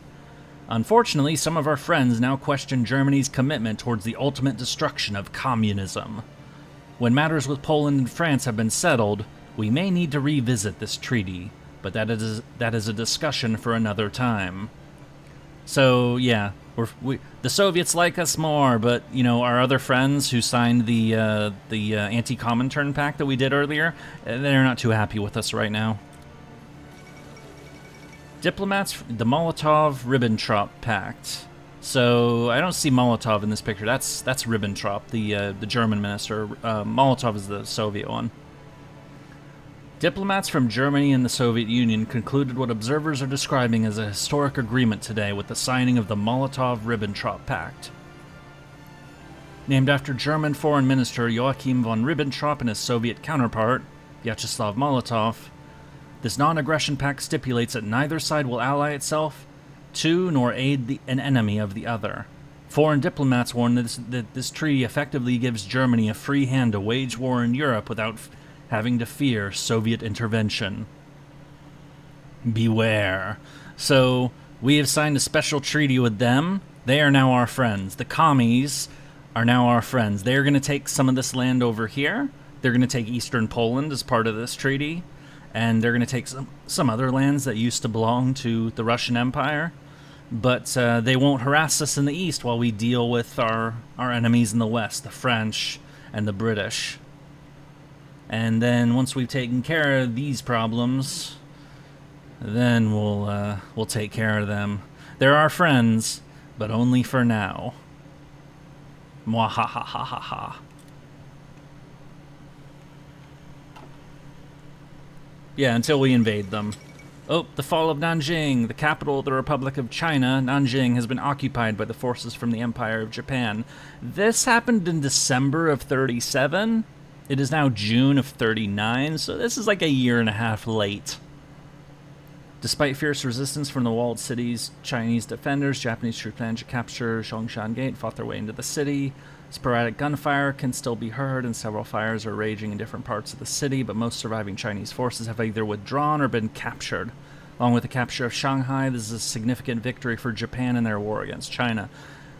They actually haven't captured Shanghai yet, it seems, but so the nationalists moved their capital to Chongqing, which is way over here in the interior, and it's going to take Japan forever to get there. Of course, I have to say a bit about when the Japanese took Nanking. They did some shit. Let's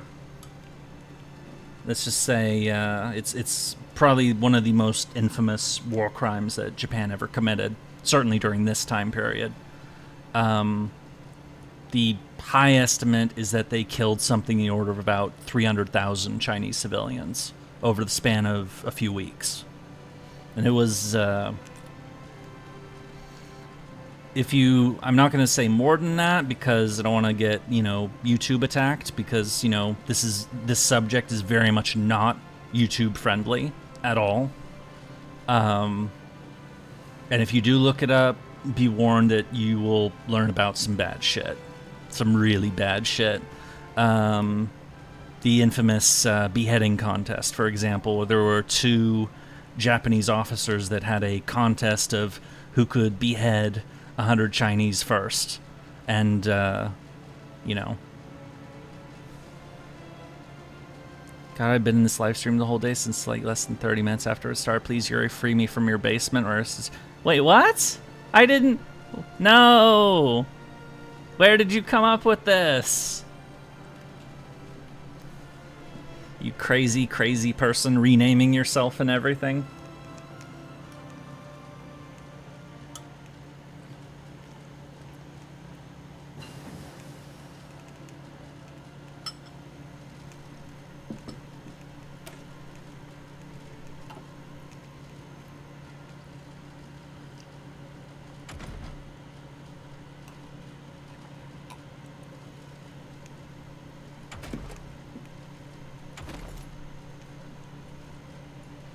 I know. I feel like I'm... Yeah. Where did that come from? Where are you getting this stuff? I don't get it. Well, we actually have a surplus of artillery for once. Yeah. Okay. So we're support. It'll take time. Light tanks. We're gonna replace those before long. We're going to replace those after Poland, honestly. Transport planes, we don't care about those. We actually, aside from trucks, we're decently well stocked. We need more trucks! Are they being... What? Oh my god.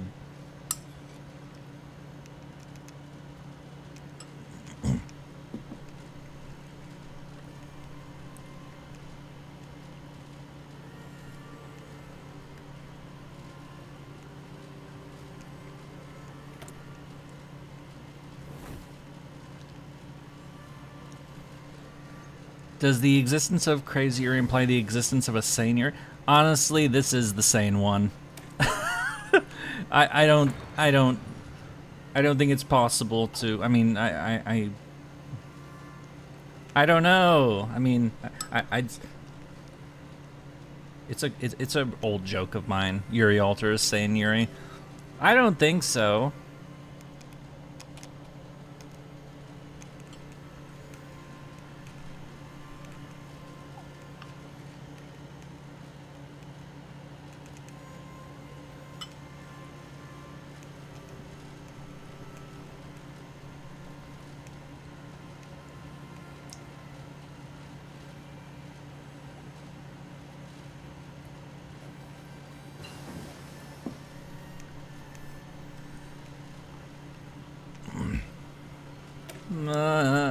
I'm not sure how to feel about this stuff.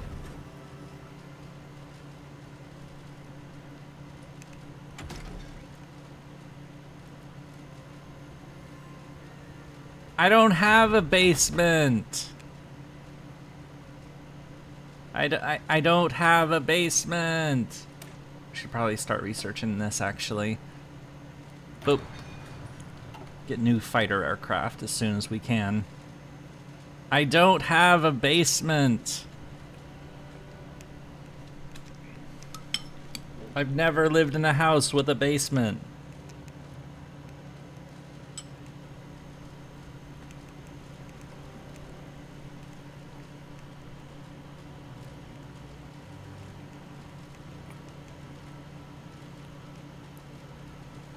I don't know why you're in a basement. I don't get it. I don't understand anything. We'll finish this on time. Yay! How's our construction going? Oh, yep. Okay, so the synth oil plants are gonna come up.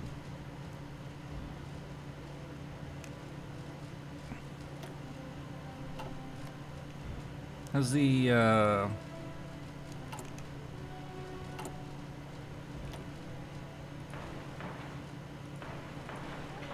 let's keep those going actually.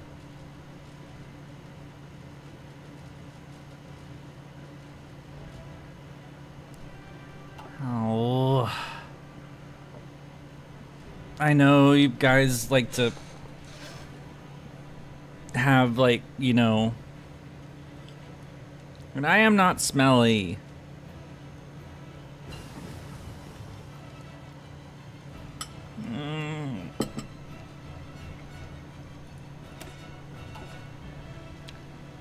I don't know what to do about this, chat. This is so... I don't know how to fight back. I don't know what to do. That's what a smelly person... No! No! Okay. When is this? What day? 20 days from... Oh, it's gonna be dead on. Like 2 days before. Oh my god. This is a very weird conversation to have when I'm about to, you know, start the worst conflict in human history, you know?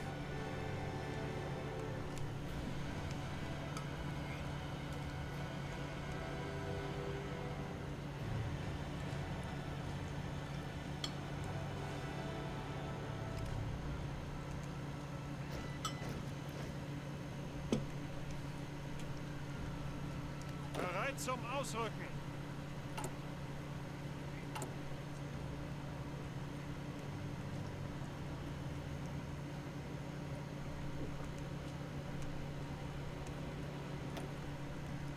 Zuhören.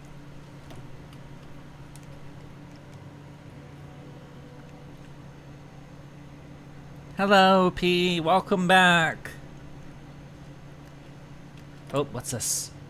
HW, sub-visibility. We want this. Because we want our cheaper production.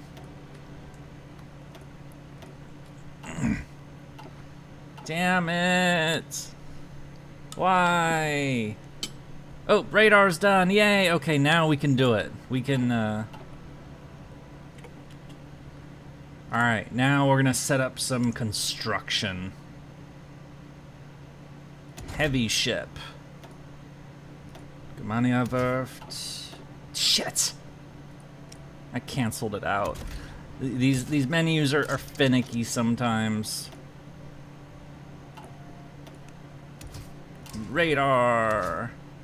Fire control. Anti-air. Big ass guns. Big ass guns. More big ass guns. Float plane and anti-air. 1939 battleships. Save. This is the Bismarck.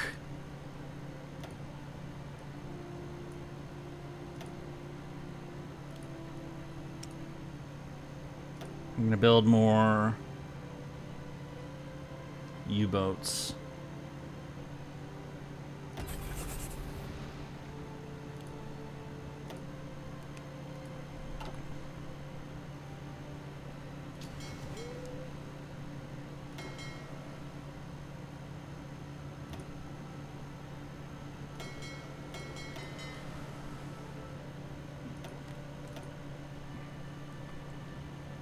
Bismarck looks pretty cool in Azure Lane. That's the game where they make ships out of... They make, like, warships into anime girls, right? I should check that out, because I know about ships. I mean, obviously, building the Bismarck right now, so... Alright, final prep. Everybody. Air superiority. Logi strike. Boom. You're officially worse than me? What? What did I do? Meanwhile, these planes in the west will intercept any French or British planes that come to say hi, because we don't want them to say hi. You're an Azure Lane enjoyer? I just said I've never checked it out before.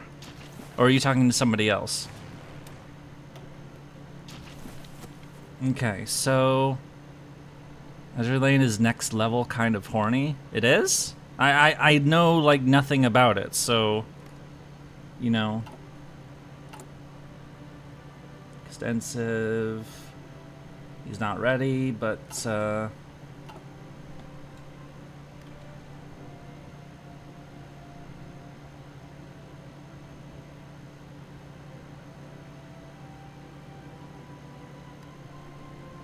also, we should probably set up the, boop, boop, boop. This is not quite good, but, you know. Also, we should probably get a attaché with Italy.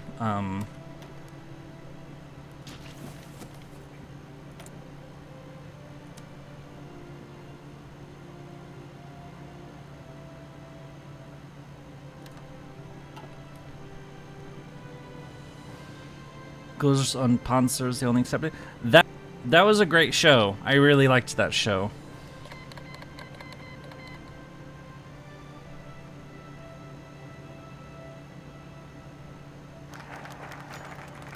Oh no, Otto Skorzeny has been captured. He's a real person, by the way. He's the commando who did, like, commando stuff. We're gonna have to rescue his ass. That's okay, though. He was captured in Britain. Danzig or War. What's the show about? It's basically about high school girls who join a local school club and they compete against other schools. The difference is that the club they're in is driving tanks. It's hilarious, and it's a very, very nice show. It's not very long.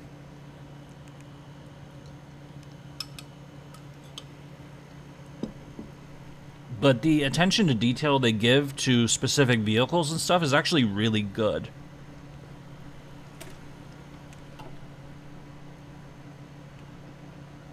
It's a very good show. I would definitely recommend it.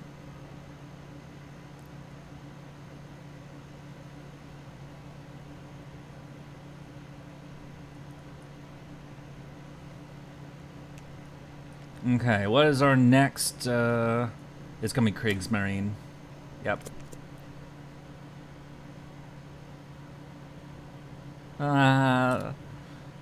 Okay. Poland refuses German ultimatum. Considering the demands, it seemed inevitable.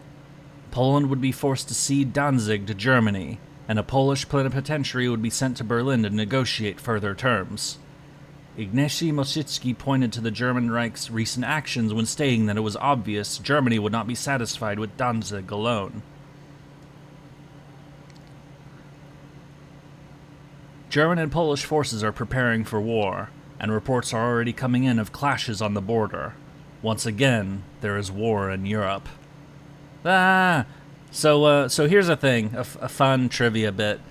The Nazis tried to pull some bullshit at the start of this war, where they pulled some people out of the camps, because they did have camps right at the pretty much from the start of their regime, and they launched they dressed them up in Polish uniforms and had them attack a garrison here at Gleiwitz across the border. So they dressed some prisoners, some concentration camp inmates in Polish uniforms, and had them get all shot up. And then they claimed that that Poland had invaded Germany, and that what followed after it was a German response, that Germany was defending itself, basically. But everybody knew it was BS at the time, so, you know. Anyway, just fun trivia.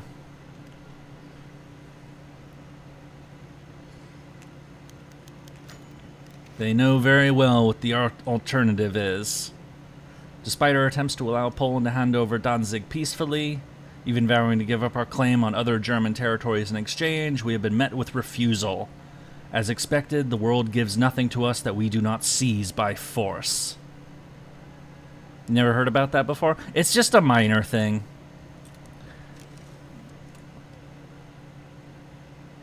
Countdown. Do you know when World War II started in Europe? It started at 4:45 in the morning on September 1st, 1939.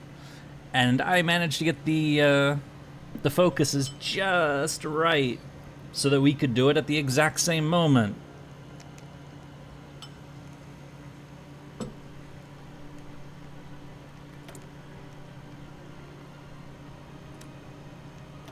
In other words, it's violence time.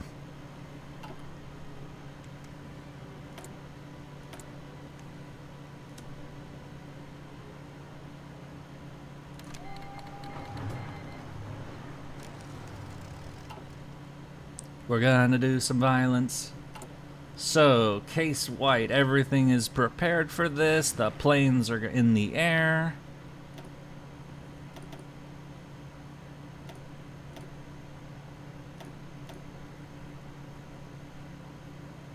Swapping over to make sure these guys do day and night for this part, because they're not training anymore. These guys are going to lay mines. These guys are already set up. They're going to shoot up any ships that are here. These guys are going to intercept their fleet that'll come out if they try. But the real action, of course, is going to be on land. So we have our breakthrough forces right here and we're gonna do some stuff.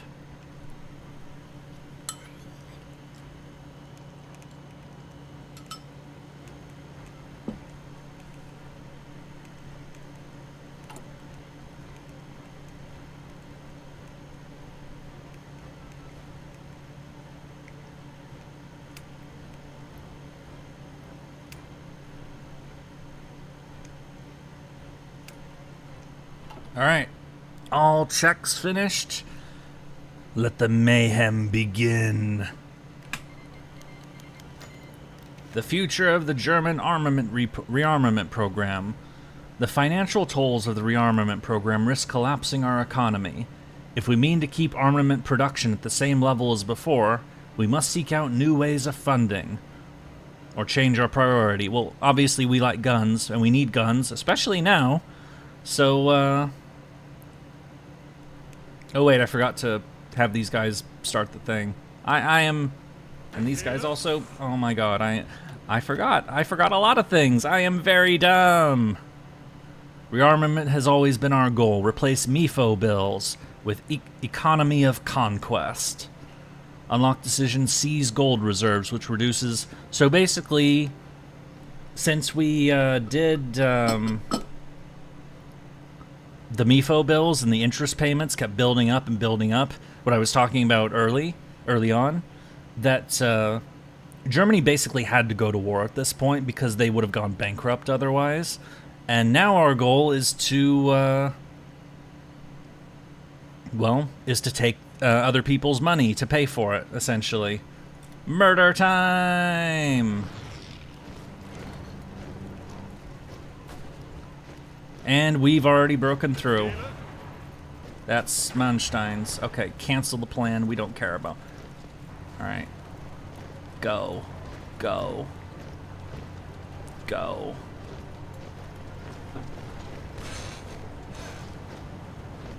We just popped a hole right away.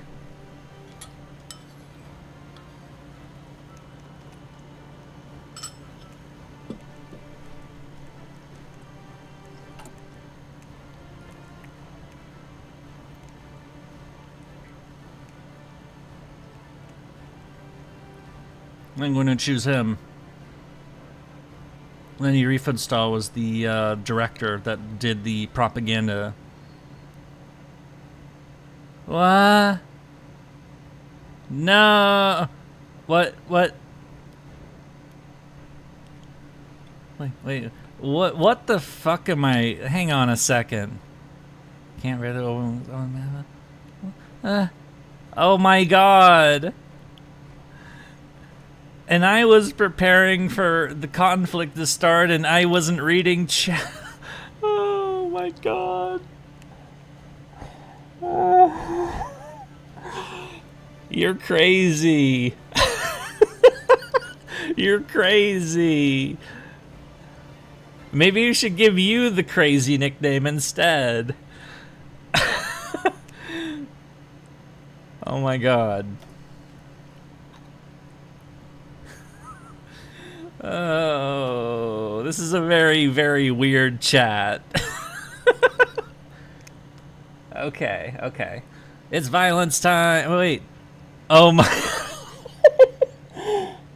Oh my god, no. Floob, thank you so much.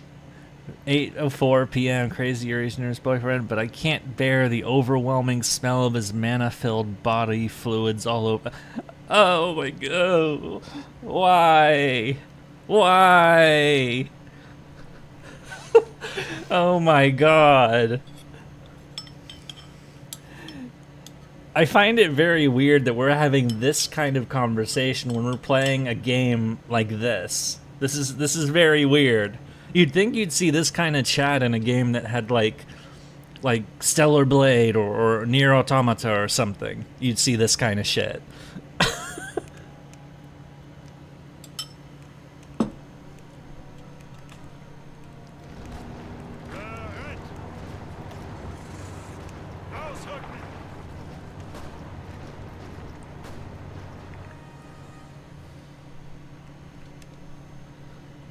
I'm finishing up my my Mac real quick, so give me a moment.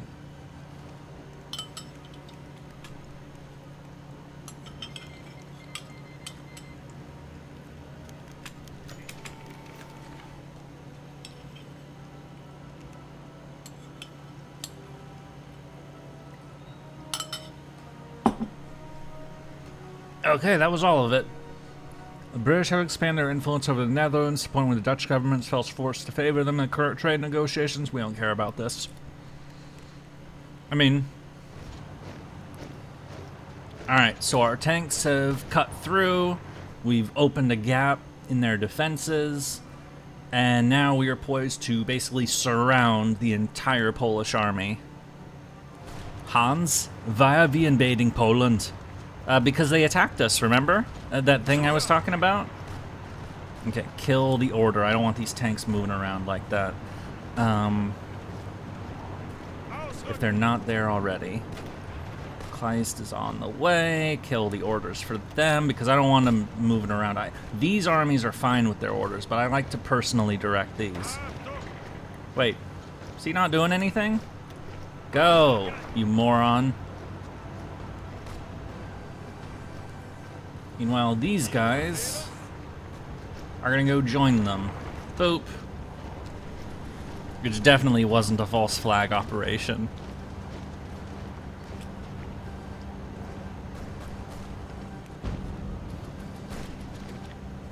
Meanwhile, all the infantry are gonna rush through the gap and they'll hold this area.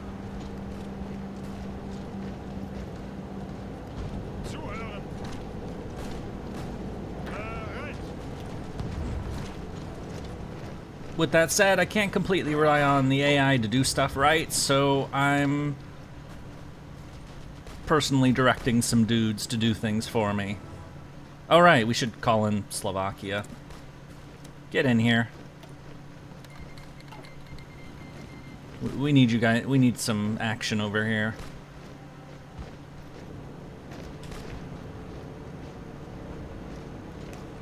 And actually, we're gonna split this up.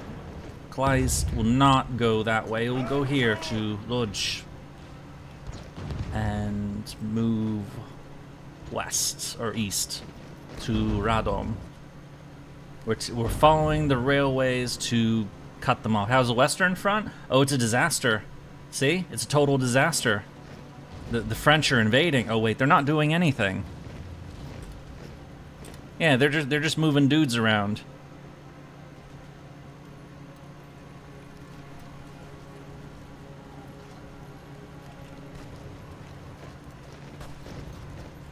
All right, tanks moving in. We're gonna take this place and we'll surround this pocket right here. We'll take this too. We're cutting them up into pieces, into chunks that we can take more easily. So Danzig, we'll get that from behind.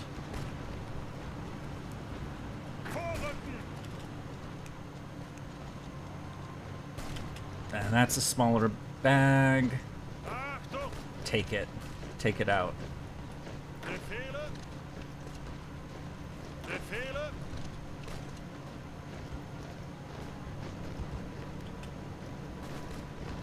So, surround them, cut them off from supplies, and then they get, you know, they lose. Okay, these guys have already made it to their new objective. It's only been 5 days. So, next objective is to head south and take Krakow.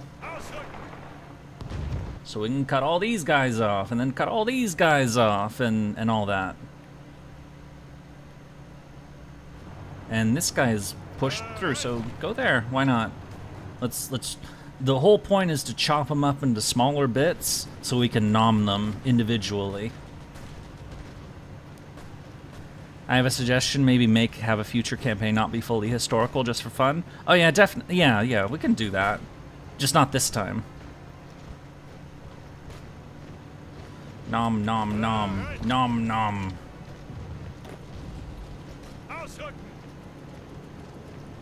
Alright, I think I'm gonna get off in 8. I gotta get up early tomorrow as usual. Oh, okay. Well, thanks for popping in. Hope to see you again.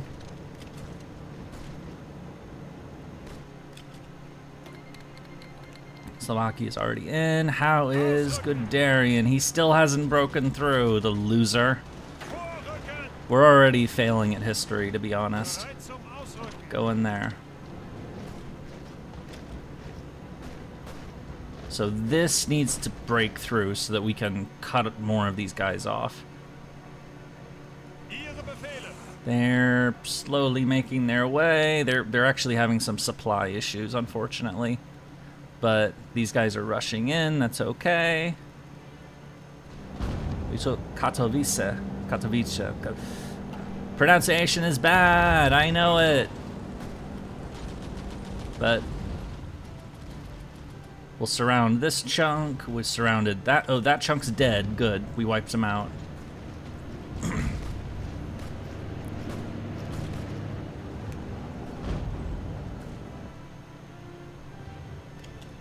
That unit, go across the river.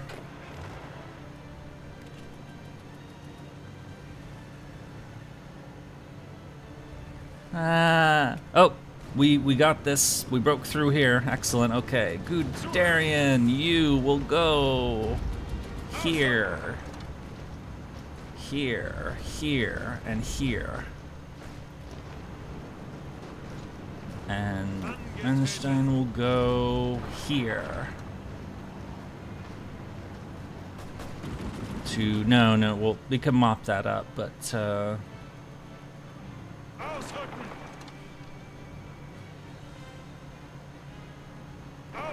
we'll go there and get rid of that stuff.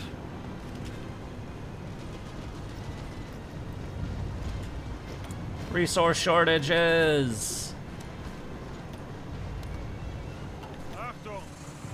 Oh, new divisions, which have to be trained.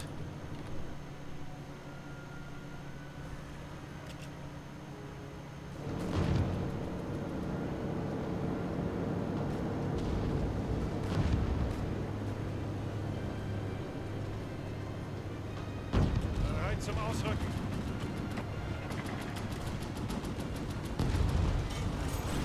Oh, factories! We have new factories because we're taking land, of course.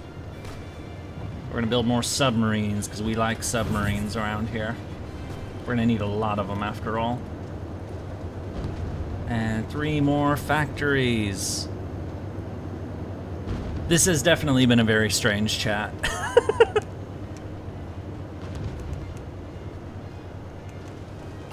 Are we short on anything? We're short on light tanks, but honestly, we don't care.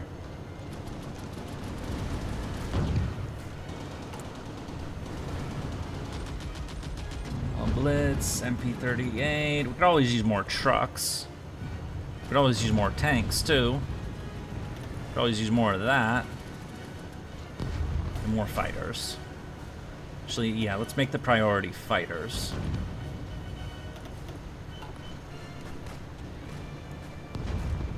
And we're gonna make another pocket right here. Befehle. Oh, and they're surrounded. Boop. Goodbye.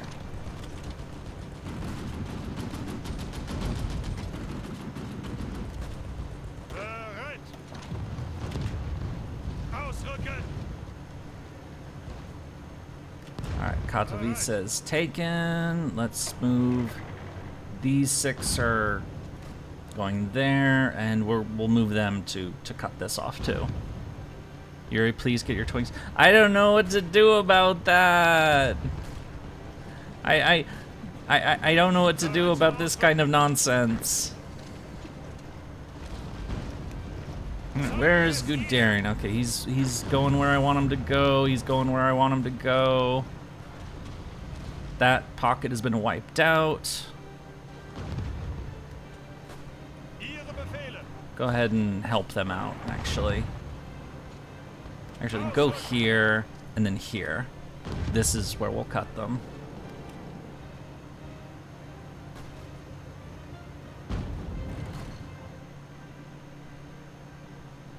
That pocket is about to go, or they're in a fort, but this is another pocket. Let's take it out. Ausrücken. There's another one right here. Let's send all of these people to wipe that out. That's a lot of prisoners we're about to take. That pocket's gone. That pocket's gone. Zeigt es ihnen. This is a new pocket. Yay! Vorrücken. Everything is working just swimmingly. It's day 15, so... The invasion of Poland historically took 28 days, and the tactics that are used were very much what they used in real life, more or less. You know, 2 big army groups that, you know, had a pincer focused, centered on Warsaw, to surround a big bag of Polish troops in the west, and, as you know, just keep racing the tanks forward to keep surrounding their units, and then the regular infantry would eat them up, basically.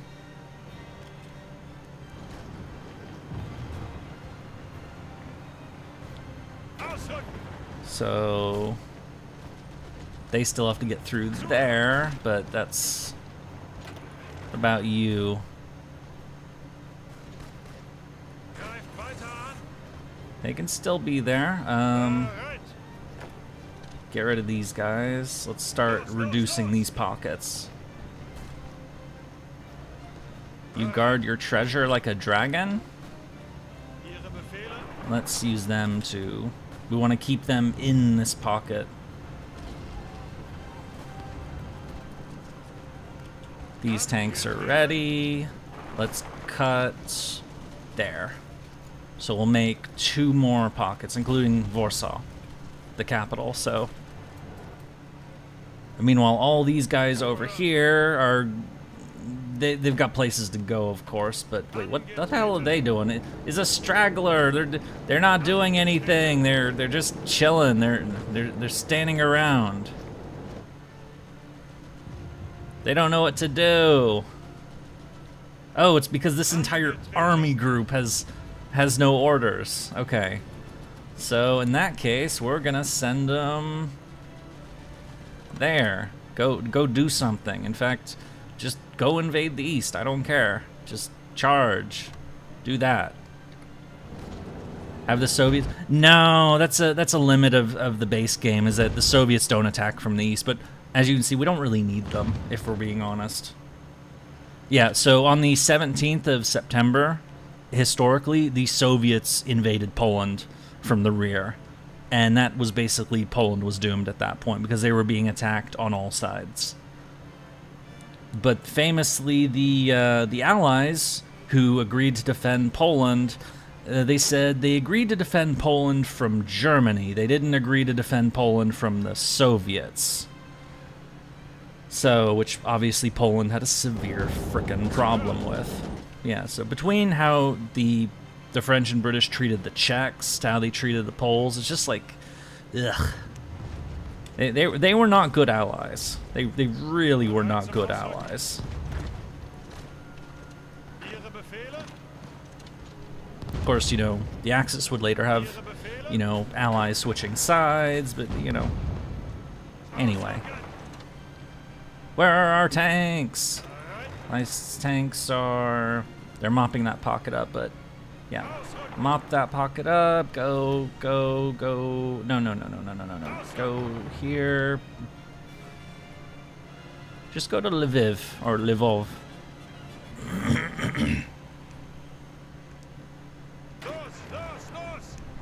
They're gonna cut here.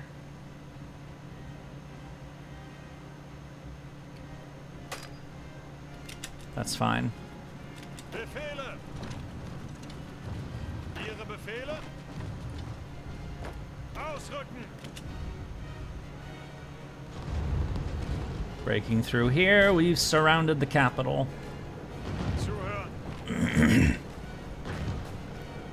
Los. And while we're at it, let's surround these guys too.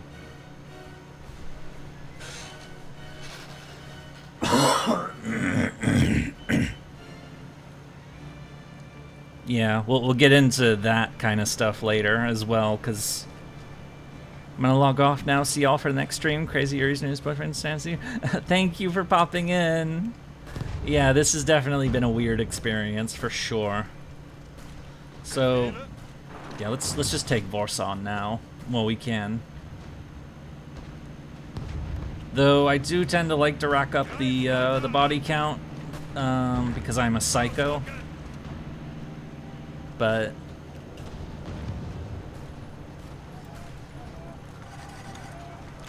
Warsaw is kind of rough to take anyway. So you always come back? I hope so. Even if I find your antics to be a little silly. A lot silly. Body count. I'm talking about corpses. Talking about murder, not that other kind.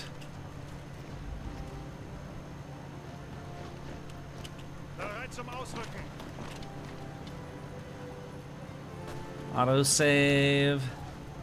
We're 20 days in. Can we beat history? Because history did it in 28.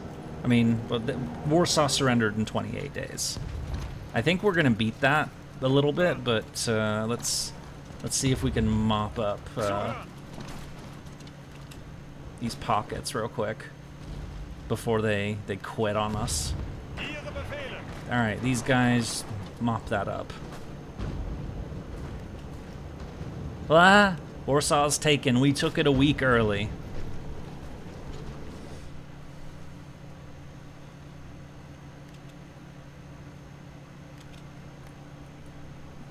Get all these people to wipe them out before we give up. Okay, so pocket one. That pocket's gone too. Okay, go to Lviv, I guess. Fuck, I don't care. Go to Grodno.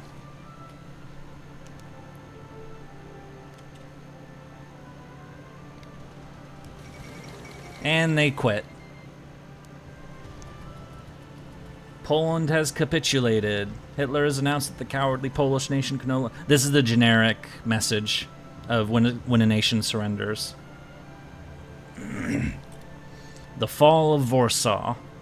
German forces advancing in Poland have succeeded in capturing Warsaw. Sporadic fighting continues in Praga and a few other districts, but organized resistance in the city seems to have ceased.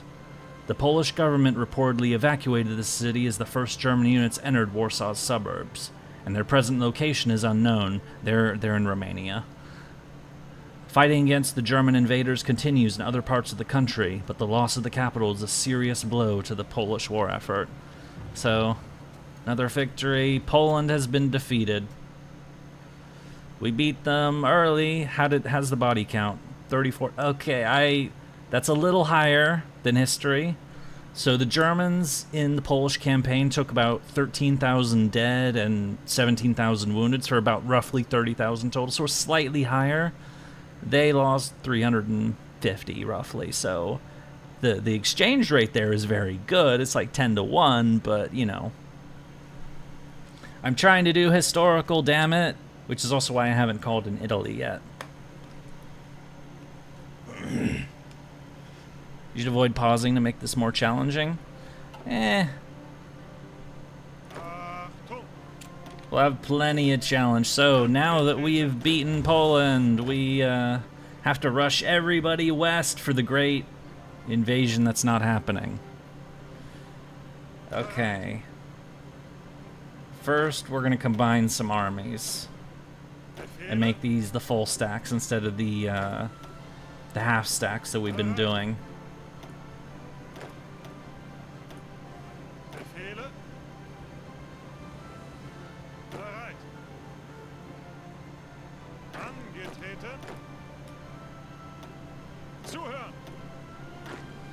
So these guys are going to boop, boop, boop, boop, boop, boop. There we go. The tanks are going here to chill for a bit.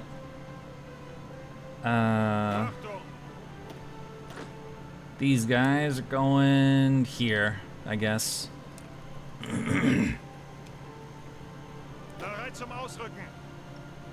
Train. Train. Oh, they don't need train. Train.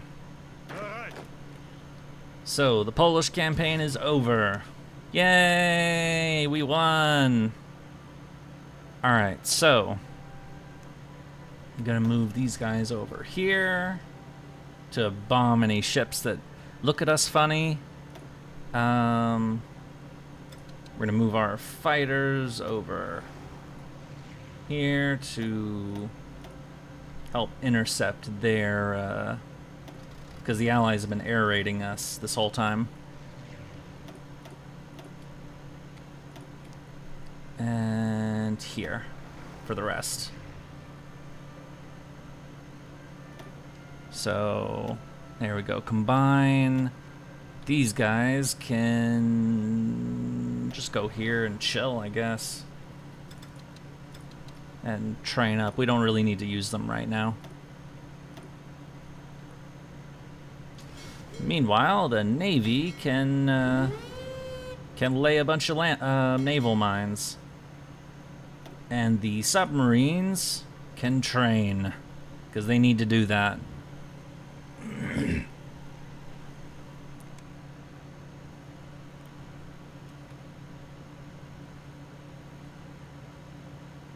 Oh, now we can seize gold. Oh, forgot we didn't do the campaign instructions. We can seize the Polish gold reserves.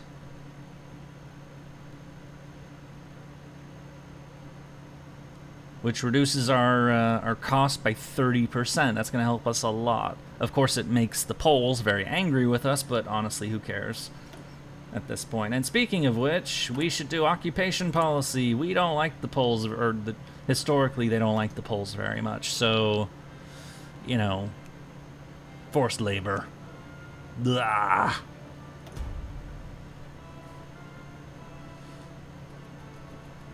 We are not being very nice to the Poles, as the Germans were not very nice to the Poles at all. Poland suffered very badly during the Second World War. They lost like 20% of their population.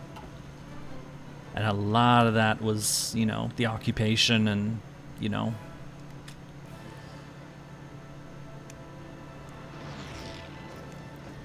Anyway, all our guys are going to move west to, you know, because they don't need to be here anymore. I mean, there are still the Reds, and they're going to take this part of Poland for themselves, as agreed. But has the population ever recovered? I think it has. Poland's doing well now, but Ihre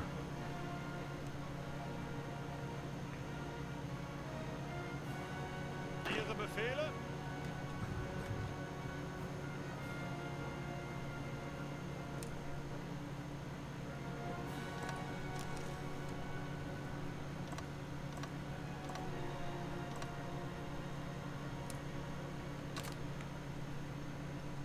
Angetreten. Angetreten.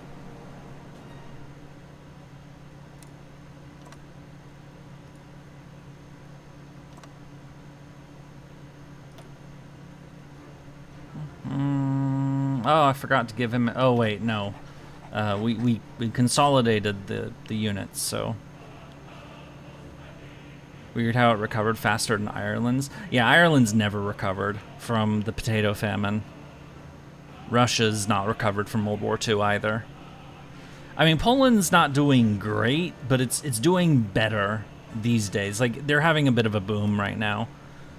The main difference is that after the fall of communism in 89 and 91, Russia did really bad during the 1990s. Poland had a boom during that same period. I mean, they had a little rough adjustments, but they've started to boom ever since. So Poland's actually been doing fairly well in recent decades. But whereas, you know, further east, not so much.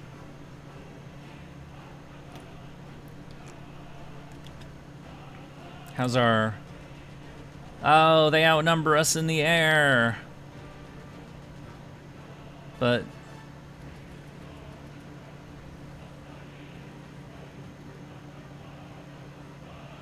we gotta shoot them down. Actually, let's get these planes and have them join the festivities. We want to deal with that. And let's make sure we own the skies as opposed to... So, we're having fights in the air! But now... we have the preparation for the invasion of France. Unfortunately, it's September, and you can even see the rain effects. So let me.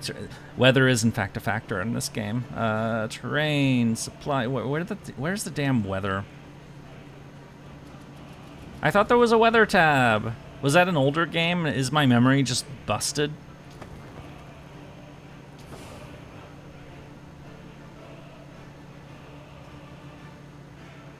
Or thought it would show like mud and there is, I'm just not seeing it. Well, okay, fine. Supply, that's not it. Terrain, resistance, compliance, resources, military raids, factions.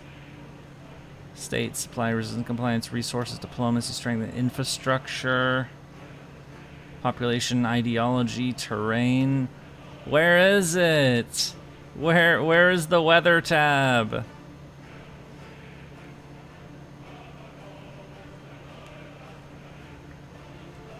Damn it. Anyway, we finished this one, so... what is our next,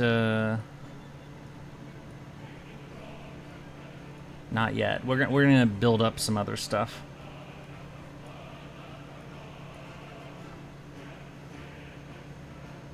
Yeah, I thought there was a weather tab.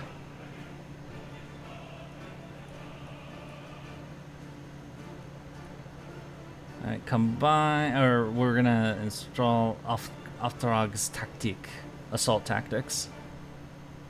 Panzer Troops School. Salvage captured equipment. Actually, let's do that. That gives us a factory. We like factories.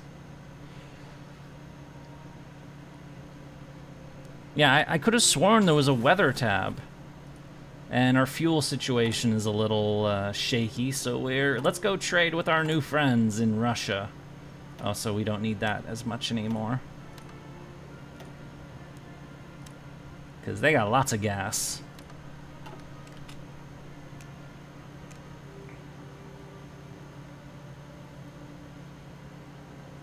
Why isn't my gas going up? Okay, now it is. But let's spice it up a little further. Yummy gasoline, indeed. We're drinking gasoline, and oh, right, we should build more factories. Are these 118 days? Okay, so how long do these take? October 39. Oh, that takes way less time. So it's in.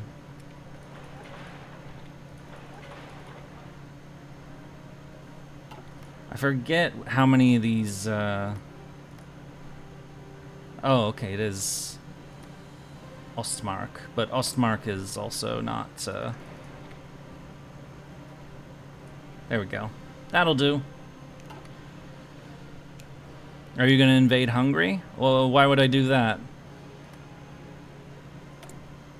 Hungary is more likely to be my friend than my enemy. They're just, they're a little hesitant right now because we're actually in a fight right now. So they don't really want to join me yet. Slovakia? Oh, they're giving a plan to attack, but they're my puppet. They do what I tell them to do. I'm not going to do that. The Slovakian AI is just being weird. They want to send 2 expeditionary units, which, sure. Just, you know, they need to train because they're not very good at their job. The partitioning of Poland. Poland is ours, but the eastern parts fall under the Soviet sphere of influence, according to the Molotov-Ribbentrop Pact. Should we withdraw our forces and let the Soviets occupy this territory? Failure to do so would render our treaty void. Yes, we must obey our treaty for now.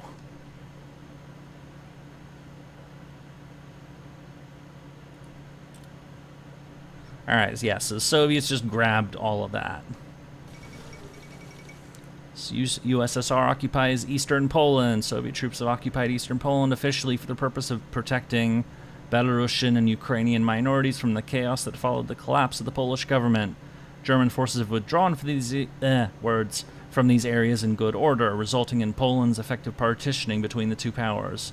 Enjoy it while it lasts. Muahahahaha.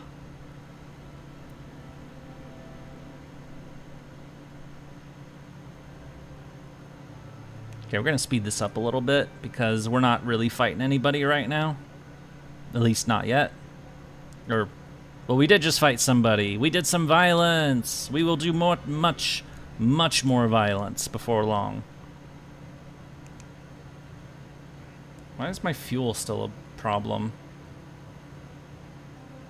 Come on. The UK codes have been decrypted. Yay! Who's next? Let's do the commies.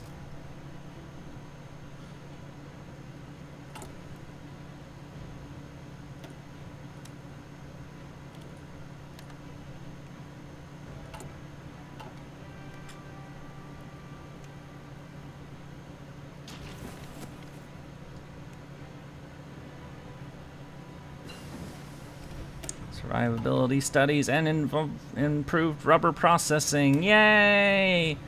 Let us research our stuff. Boop. And that's fine. Let's start doing the 1940s, so let's do this right now.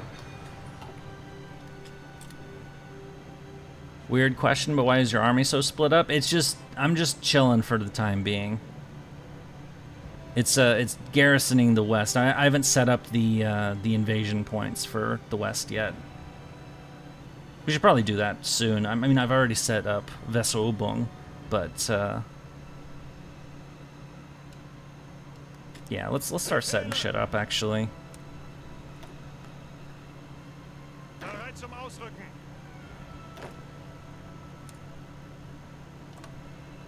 Bereit zum Ausrücken.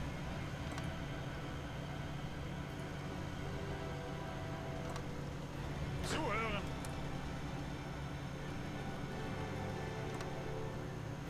Befehle.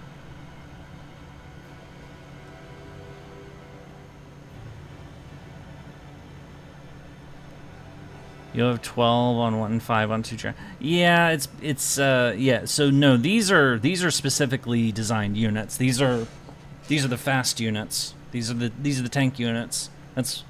This one are the mountain troops, and they're actually going to be heading to Norway when we cause that little shenanigan. So these guys are actually going to be. So I don't want to overplay it, but yeah, they're gonna go there too. Actually, no, not like that. I'm thinking out loud. Ignore me. Befehle. New army group. Angetreten. Ihre Befehle.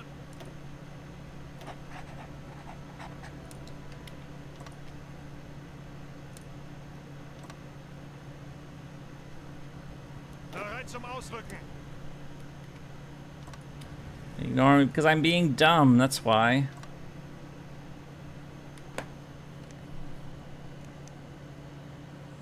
That sounds very. Guess those divisions are manpower. They're decently. Invading Belgium first is always bad because I'm just setting up the big blocks. These aren't the main attacks. Ihre Befehle.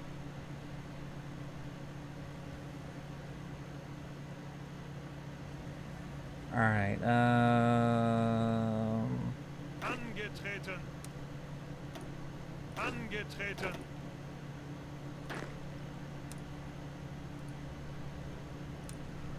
So this is Vesoubung right there. These are the Panzer Corps. I'm not moving them up until we get closer to launch time.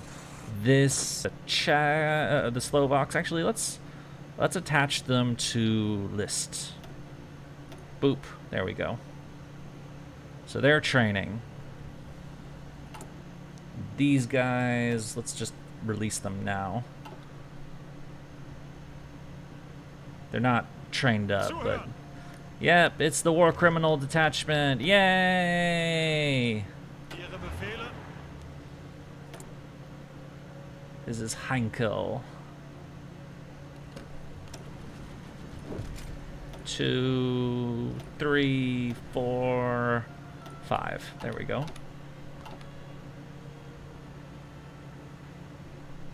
Okay, there we go. Now people are going to start moving into position. Engineers!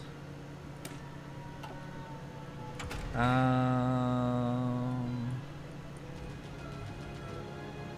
think Vesoubung allows for that, but or gets a tech. These aren't. This is for. I should probably research better radar.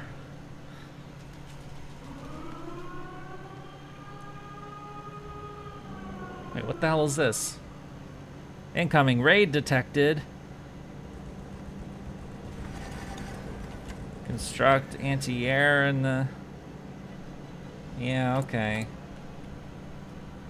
They're doing a bombing raid. Or they're doing a raid on my aerospace facility.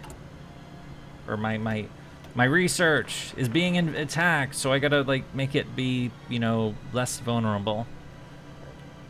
Which is a good idea anyway, honestly. And since we have that particular issue, let's train more planes. Do we have more planes? We have a lot more planes. And we have more bombers.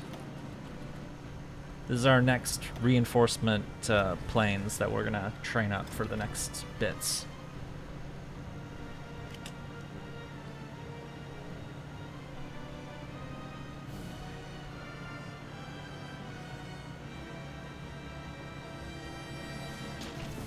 So basically the Allies keep throwing aircraft over this area because they want to cause trouble, but our Air Force is fighting them off as best we can. Though it seems like, yeah, so we have a slight edge over them, but we need more planes to even this out, which is why we're getting more. But they have to be trained first, so... Because we don't just want to send brand new pilots into the fray, you know? They're not going to do very good. Okay. Gonna get new engines. Lisa, Fasella, or...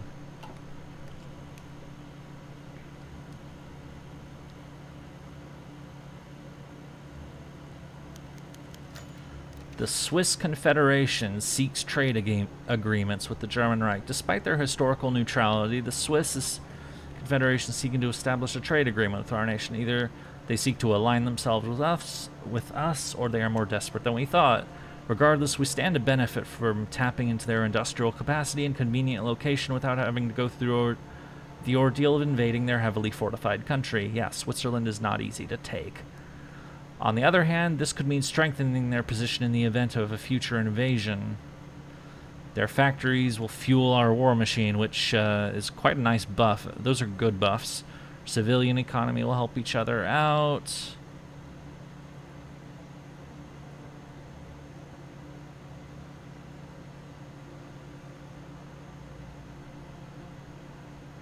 Yeah, I'll do this. Boop. More production is always good. Good, very good. Muahahahaha. So, damn it, my fuel is still draining. How much fuel do I have to import? Stalin, give me more gas. Or sell me more gas, more specific. And here are the paratroopers. We're gonna train them too. Okie dokie. That's November. These are good.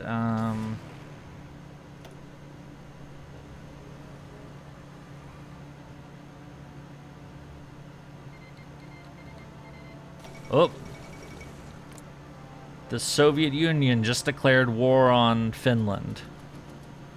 The declaration of the end of the League of Nations and declaration of war of Finland by the Soviet. This is a generic kind of event, but basically the League of Nations, basically the world is doomed now because everybody's attacking everybody. So peace is basically dead, and the mayhem is. I mean, it's already begun, of course, because we started it. Finland rejects Soviet demands. Soviet diplomats have presented an ultimatum to the government of Finland demanding border adjustments in the region of Karelia, which is right here. This is Karelia.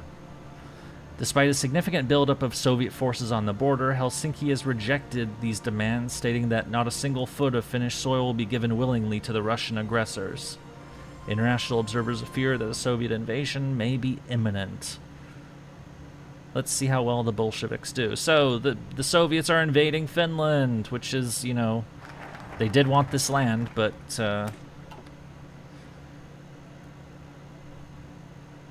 Light arms, Auftrags, Taktik. I'm looking for texts that Fallschirmjäger, trade interdiction.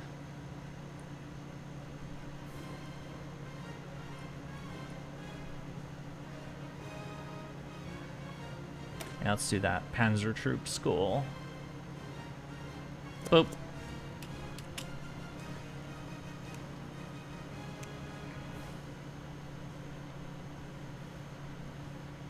Oh, they're okay. They're already making a bit more progress than they should. Oh, yeah, they are actually. Wait, they just took the frickin'... This is the Mannerheim line. How did they get there already? I think the Soviet... Yeah, they're doing better than history already. Because, famously, for one, this war started a little early. But when the Soviets invaded Finland, they didn't do so good. They eventually won, but they lost a hell of a lot of people in the Oh, these are convoys, and they're being shot. Oh, crap. My poor convoys. No, not that much. Just one. That's fine. I'm not worried.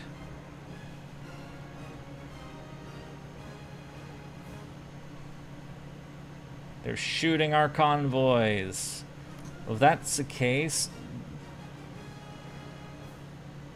don't go through the channel, please. And don't.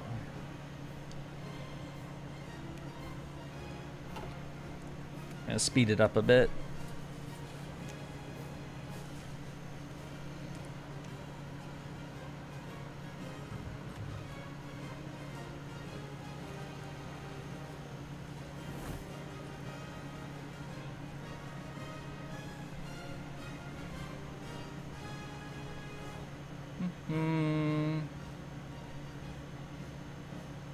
Wait, why are we still losing gas?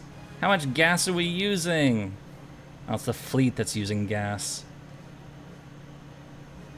I wonder what they did for fun in the 40s. They did all sorts of things, I think. They watched movies. There were movies. You know, movies and just chilling and, you know.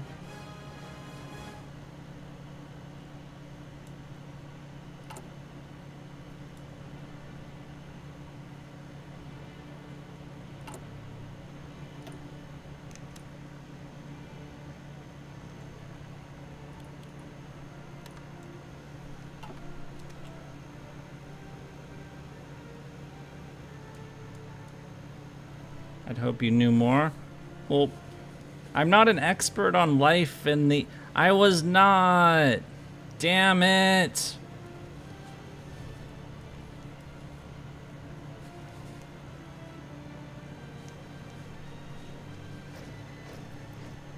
Oh, yeah, they're beating the pants off of the Finns, actually. It's been about a month, and yeah, they're gonna win this one pretty early, actually. Okay, so the Soviets are doing better than history over here. That's a little concerning, but... Oh, we have more tanks. Yay! We have more tanks! Let's train them, because we need more tanks. And while we're at it, we may as well... Oh, wait. I forgot to rename these units. These are Grenadier. These are not motorized. They are Panzer Grenadier units. Save it. There. 2 new ones. Throwing in...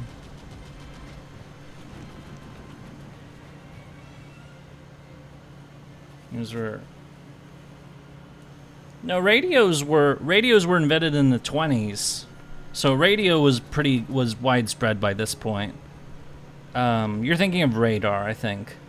So radio was a thing. Hollywood movies were a thing. Television would come after the war.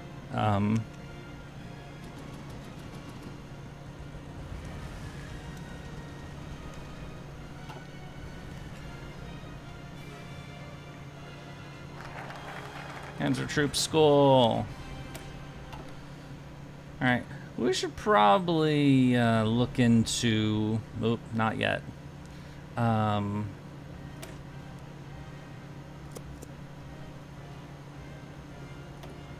Wait, they're attacking 2 of my facilities.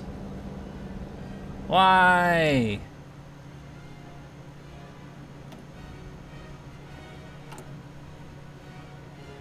Actually, I don't care if they blow that one up, but I'm going to stop them anyway, because I just want them to take casualties doing it.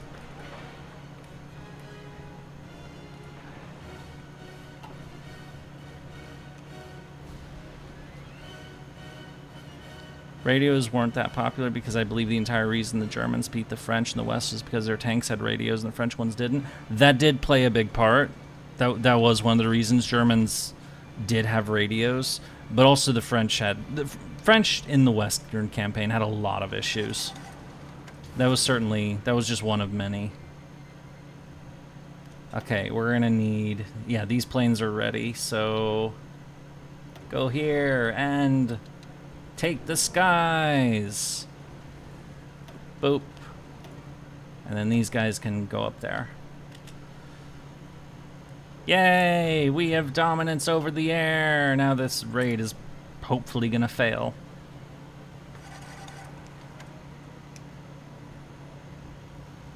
Well, maybe I should have, 1, 2, 3, 4, 5. They said for 5 to have intercept, so, you know. Oh, improved small airframe. We will learn. We are going to learn the power of better plane.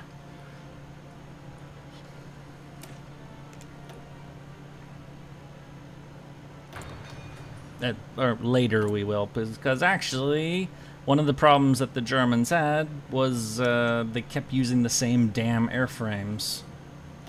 So hold on, what's CAS? Yeah, so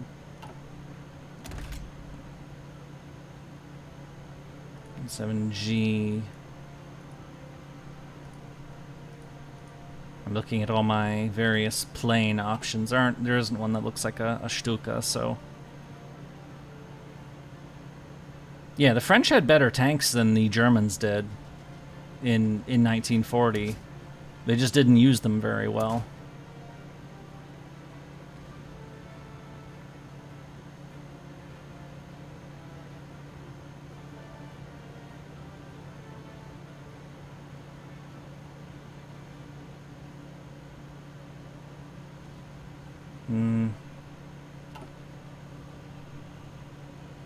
So we'll use those to replace our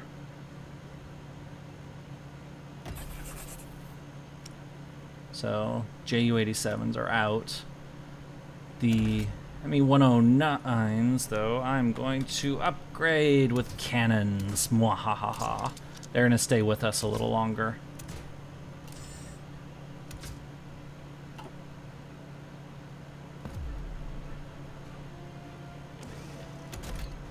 Get rid of that.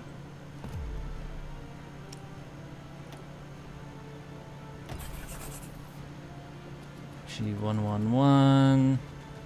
Yeah, radio, like, being able to communicate in a fast-moving combat situation was definitely a major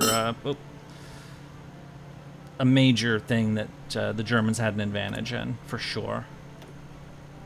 Gonna trade some more.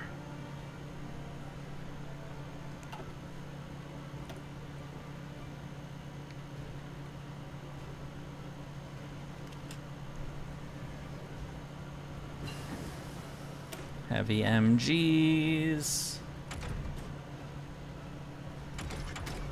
Gonna start researching our better guns. I am going to be right back for a second. I need to get rid of this bowl because otherwise it's gonna get gross. So I'm gonna let this run for a bit. I will be right back. Okie dokie? Okay.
I have returned. Sorry about that.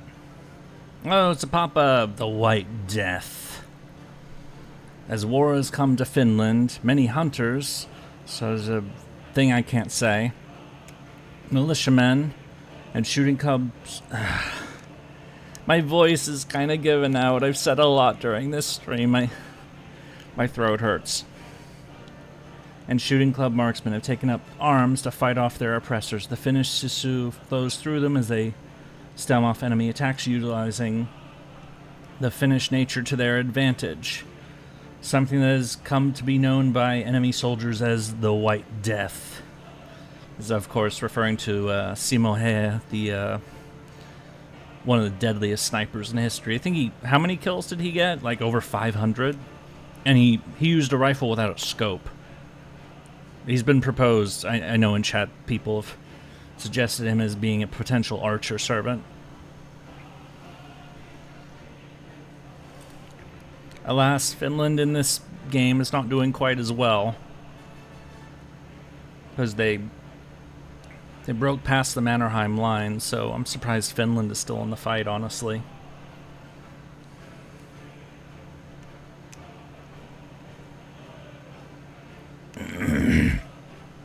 Excuse me.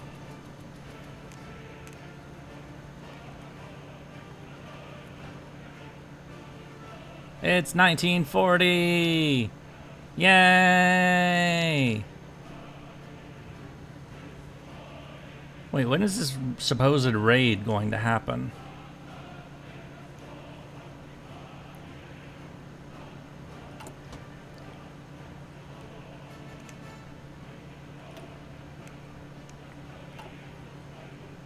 Yeah, just let it build for... Okay. Ugh.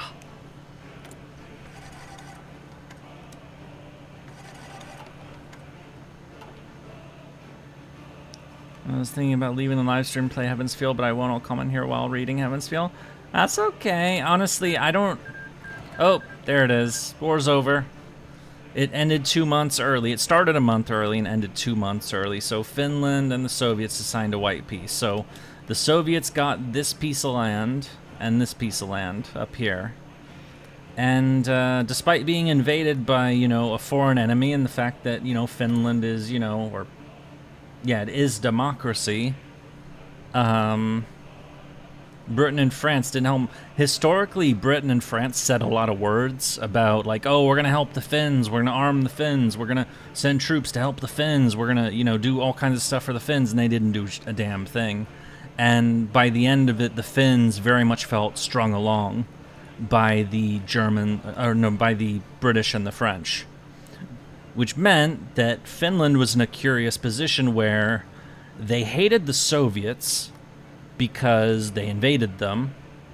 They were not fond of the French or British because they had promised help but then didn't deliver anything. Which meant that the only country that the only strong country in Europe that Finland wasn't pissed off at was Nazi Germany. And this, of course, will become a thing later on. So...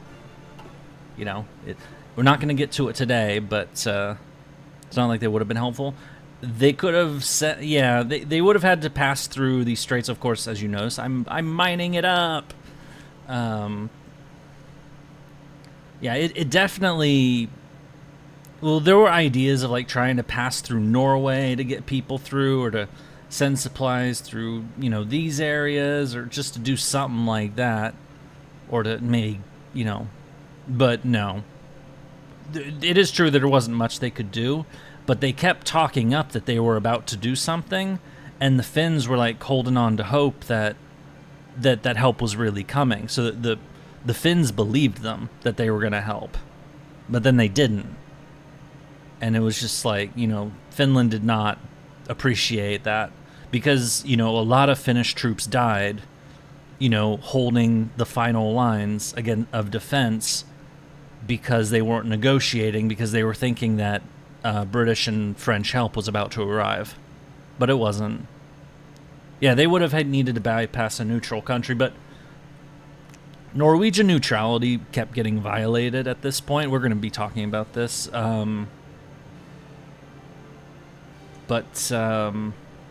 like the British were laying naval mines off the coast of Norway, and the famous Altmark incident where a German ship carrying British prisoners of war was like sailing around up here, and it was intercepted off the coast of Norway, like right off the coast, by a British ship, and they got their prisoners off the ship, and they took the German crew prisoner. But this was within Norway's territorial waters, so it was seen as a violation of Norwegian neutrality. So Norway's was very, and once the Germans saw that and was like, oh, Norway doesn't seem to care that the British will, you know, just do shit in their home waters, well, maybe we need to stop the British from being up here, so let's go invade Norway. So I can't do Vesterubung like it was historically. I can't go all the way up here, really, without getting my fleets absolutely destroyed, but I'll do Oslo at least.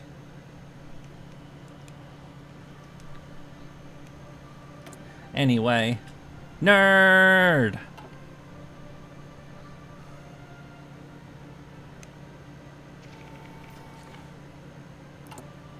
Speaking of which, oh yeah, we should steal some stuff. Theft! What just happened? Oh, new troops. Ihre Befehle? Zuhören. How many divisions are we gonna make anyway? I mean, we could still make more and more and more. We could make tons of them, but, okay. Our rubber ships are being shot. I am sad. But that's our only source of rubber for now until we,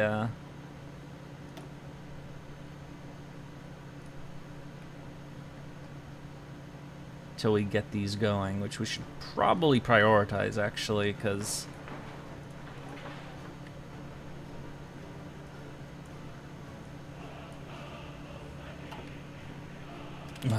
okay.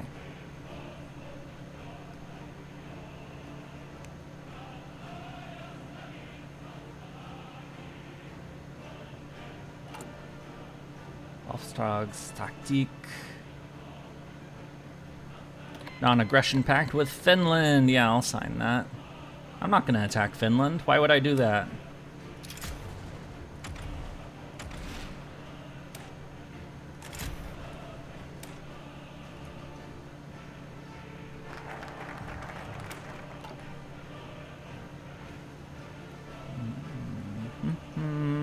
There's the Fallschirmjäger. Yeah, let's get these out. We need the paratroopers!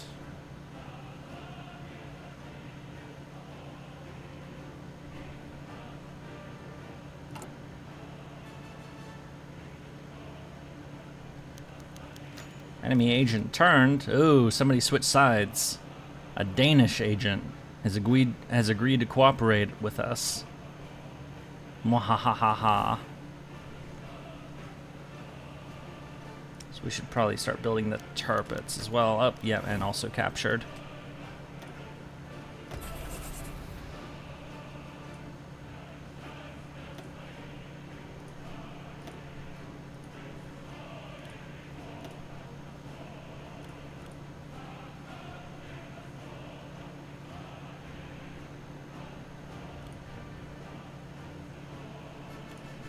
Yeah, like that.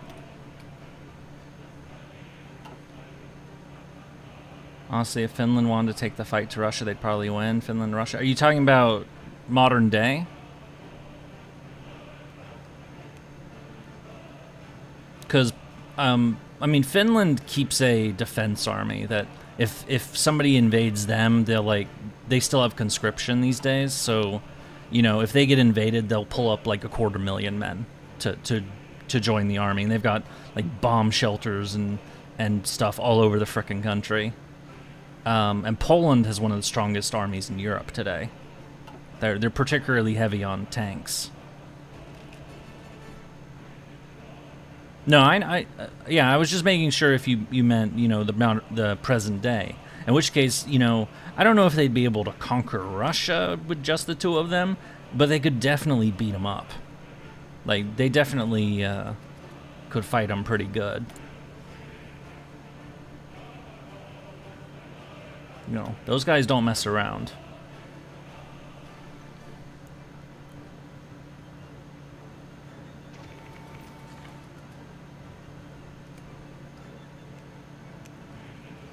The Finns have a little bit... The Finns don't quite have as much equipment as they could, but...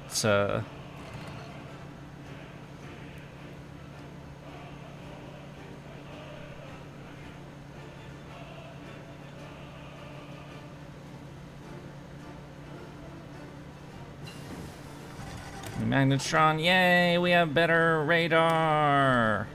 Let's get even more radar! Can you puppet Russia? I mean, you mean like in this game? You could, but why would I do that? Besides, we're way off. We're not at that point. We're still trying to, you know, Swiss operative captured. Via ways of making you talk.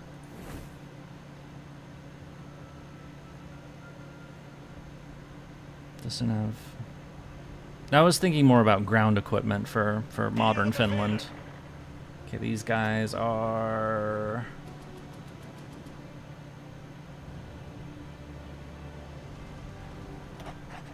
I'm gonna give these guys to the Rommelman.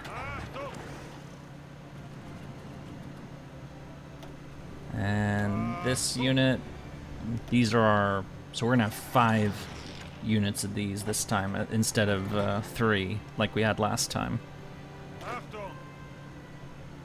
The paratroopers.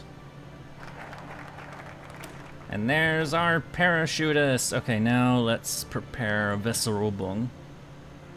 Operation Weserübung. Oh wait. Oh yeah. Gains conquer. So this is what I was talking about with the Altmark incident, where the British seized that ship. So Norway is a critical strategic point, would be an obvious point of attack for any enemy wanting to disrupt our steel trade with Sweden. That's another part of it. Germany does a lot of trade with Sweden. We cannot risk our enemies setting up bases in this region. To obtain a good staging area for the invasion of Norway, we need to move on Denmark first.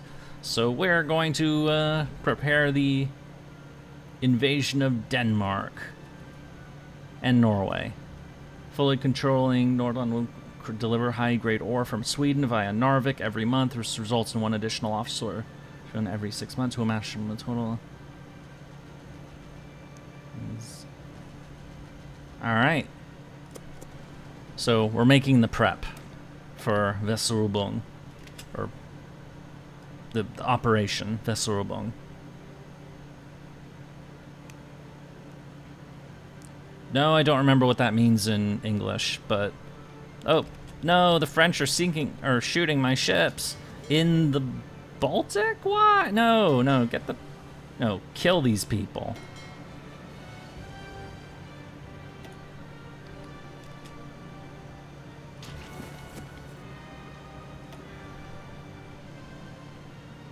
No, they sank a ship. Turn French into Vichy French? We're working on it. How's our mine laying out here? We got a lot of mines, but not... Yeah. Actually, let's adjust this. Let's move...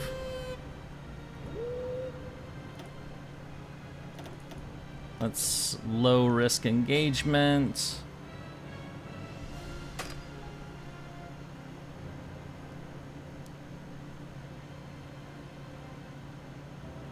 And these guys can just train up for now. Going for Nords first? Yep.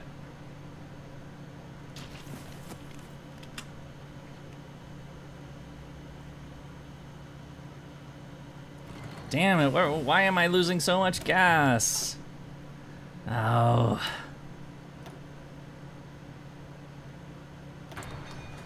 I am losing so much gasoline. I have constant gasoline problem.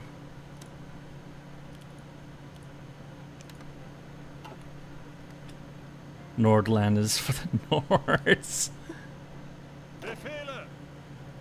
Alright, we're gonna give this to Gart Student, who's right there. There he is. He is our paratrooper guy. Where's our... Wait. How am I... Just how much gas am I... Oh, it's the Navy that's doing all the gas. You know what? Send the Navy home. They're using too much gas.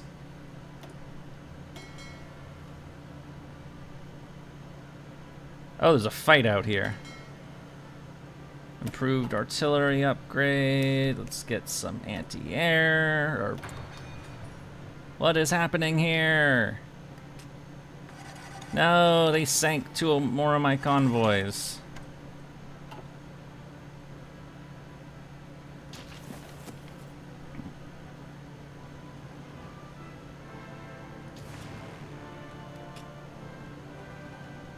Okay, looks like those raids were canceled, so...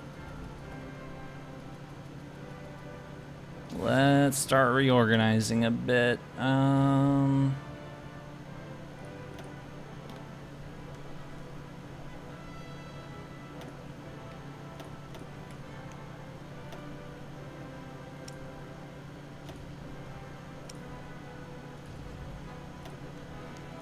So I'm just gonna attach those. And attach these. So that's for Visserubung. And then I'm gonna attach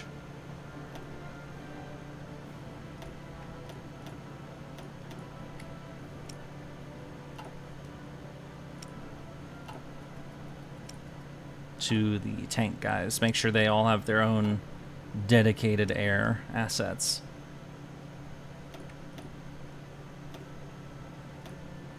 Swells 1, 2, 3, 4, 5.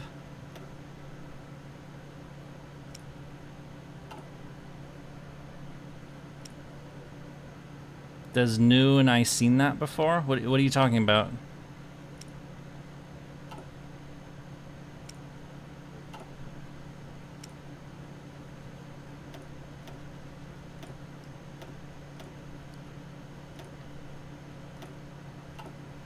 That's our air support units that we'll use for now, and... Okay, there we go. And where's our... They're right there, okay.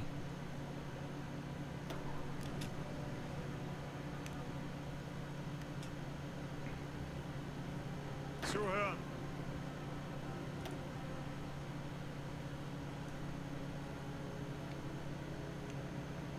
What's a casualty account look like? It's pretty much as it is. I mean, we're very much in the Sitzkrieg, or the phony war right now. Which, after the invasion of Poland, there was a prolonged period of like not much activity. I mean, there was activity in the air, but mostly it's just been kind of like just chill. It's gonna end very soon, by the way.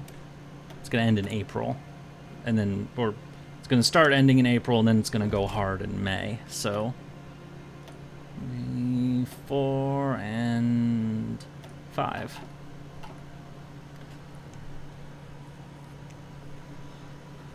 We're just doing all the prep first. Muahahahaha. We're doing all the prep. We're doing all the prep. More Ju-87s is always nice. And more of those. So training more planes. There we go. War with France is bypassed because we're already at war with France. Operation Visserubung. And next plan is around Maginot. We're gonna do this one too. 350k Polishmen dead. Nah, no one's dead. Funny war, Sitzkrieg.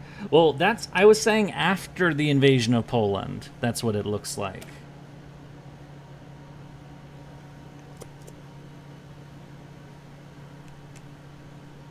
So I'm firing these off now, but I'm not actually gonna launch the attacks until we're ready. Bulgarian government supports the IMRO. Earlier today, the Bulgarian leader Boris III publicly announced that the government will seek to negotiate with Ivan Mikhailov, one of the most important chiefs of the Internal Macedonian Revolutionary Organization, IMRO. The cessation of hostilities between the IMRO and the Bulgarian authorities. According to the Minister of Interior Affairs, the Tsardom of Bulgaria needs to cooperate with this organization to liberate the many Tsardom of Bulgaria Macedonians living in the Kingdom of Yugoslavia and the Kingdom of Greece.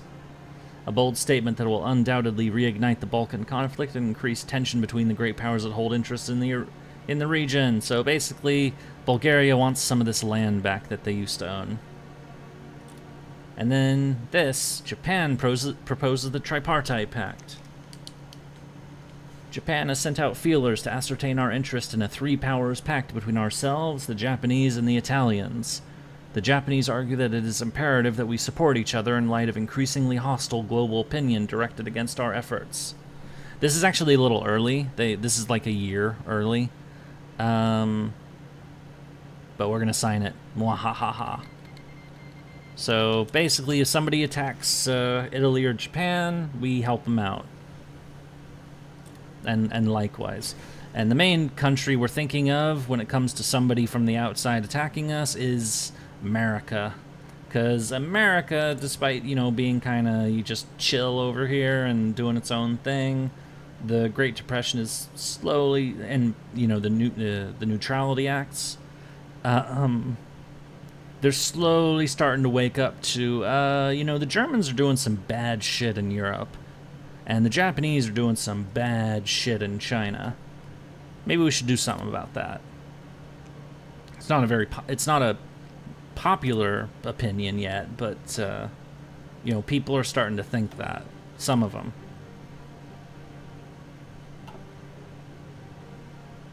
Okay.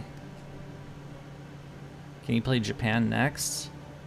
I mean, that depends on how this goes. It seems things are tapering off. Maybe we've just been going too long today. So I was thinking, I don't know, should we do Oblong? Should we save the invasion of France for next time? I think we should, honestly. I think we should do Oblong, and that'll be like the last thing we do today, probably. We're going to start April 9. Or no, we're actually going to start right now. Because the ships... Yeah, let's deal with the Nords.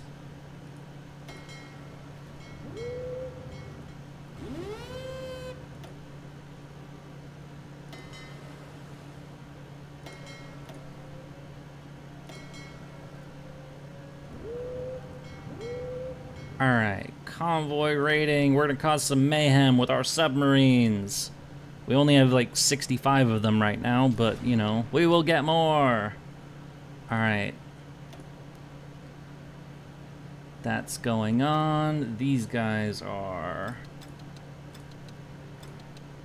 our air support for our field units. These are the ones that are training. You have old equipment. I'm not doing that. Slovakia is not important to me right now. Or probably ever, if we're being honest. Why do you want me to do that? Just like give them old planes, or are you asking, can I? As in, like, is it possible to do that? The answer is yes. You can use the Start Lend Lease. You can give countries equipment, and you do get experience for doing that. Sad Slovak noises. I could give them stuff, but the thing is that I'm using a lot of stuff. We don't have a huge surplus of material right now. I mean, we have in some categories, yes, or actually a lot of categories we do. But like trains are a little weak, and okay, we're actually good in almost every category, but we're gonna need a lot more than this. Also, we should probably modify our tank division a bit and add the medium tanks. Gonna add some real vehicles to our tank divisions. 600, 1200. Yeah, we can do that. So, tank divisions are improving. And that also means that we can scale back on making light tanks, because we don't need those anymore.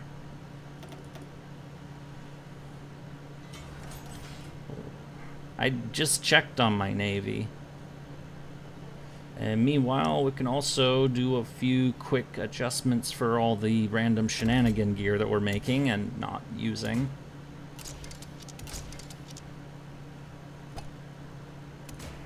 The Vespa. There we go. Boop. Replace the Bison. We're actually going to use some of these. Wait, where'd it go? Where'd it go? I don't see it anymore. Oh, there it is. We have a bunch of lighter ships. They're not great, but they're not terrible either.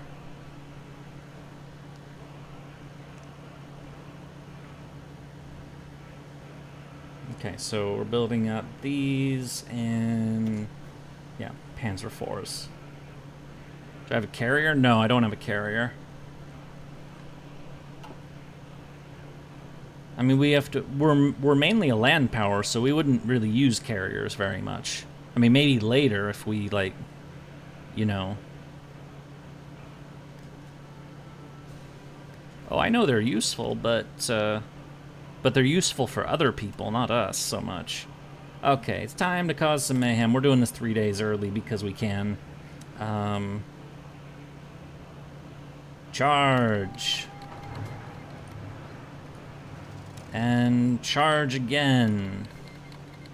So this actually started on the 9th of April, 1940, the invasion of Denmark and Norway. But our ships don't sail out on time, so we're just doing it now because, you know, reasons. Unfortunately, we don't have naval supremacy in this zone, so we actually have to get everybody out there if we can. I know, I know.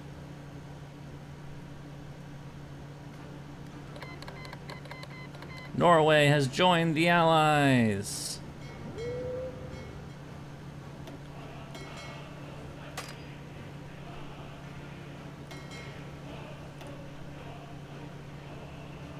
That fuel is gone. My poor fuel.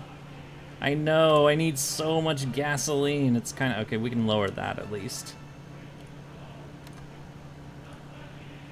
Please, we need more gasoline.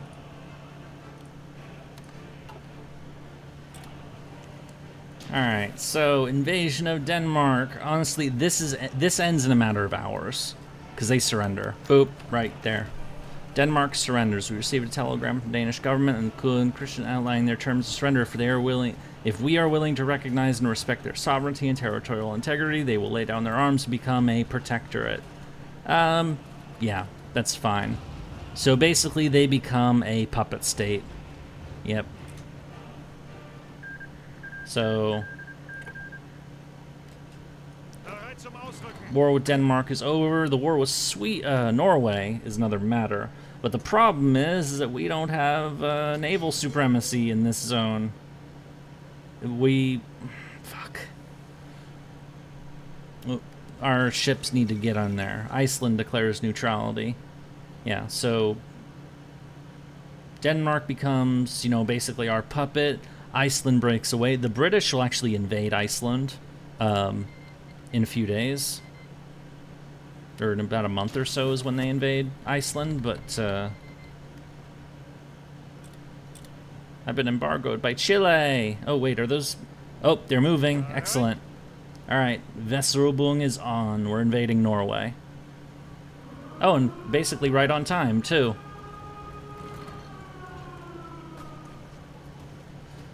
Okay, they have some defenses here. This could be a little... Okay, first landing has arrived. You guys help them out on the beaches.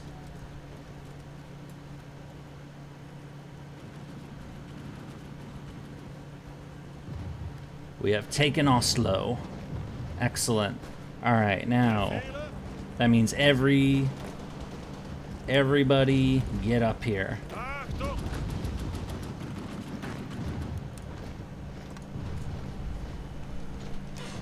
Send all the reinforcement. Check on who wants to see who the leader of Denmark is. It still should be the same people. Or Knud, Christensen. Yeah, it's the same people. Yeah, I know. I see if I. So here's the thing with the naval supremacy mechanic.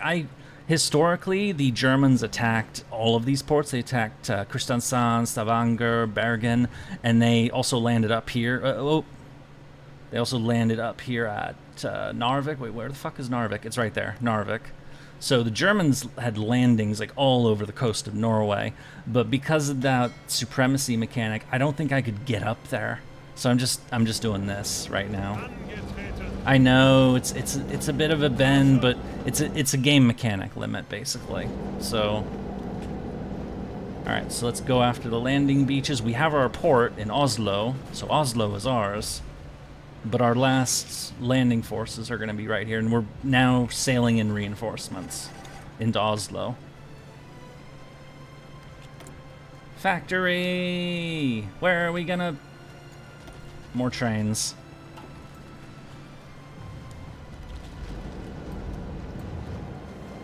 Alright, we got... That's landed, secured.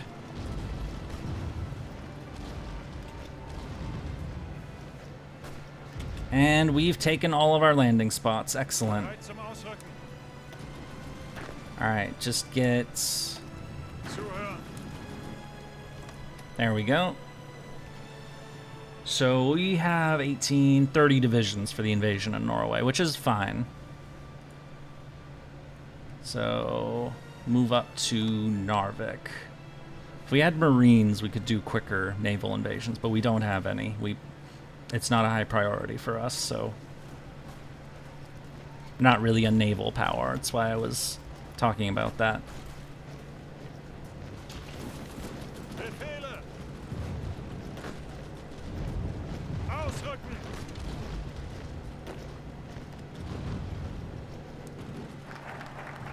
Around Maginot.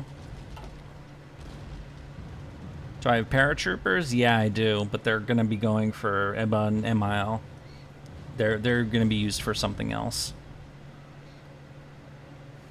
Demonstration of military achievements. Oh. So what is this? Less than 10, one of the following, more than 2 subject nation, more than 19 occupied states in Europe. So our history is saturated with great military achievements. By acknowledging that what our troops have currently achieved will be another of these great achievements, we could heighten morale and further increase their loyalty to us. Yeah, why not? Let's do that. It's small, but, you know.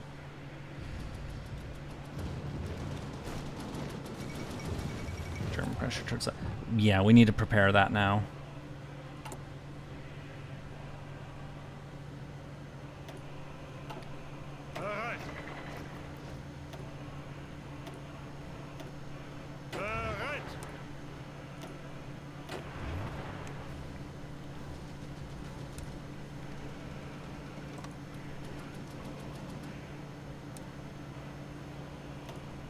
You see Kuon? What? What are you talking about?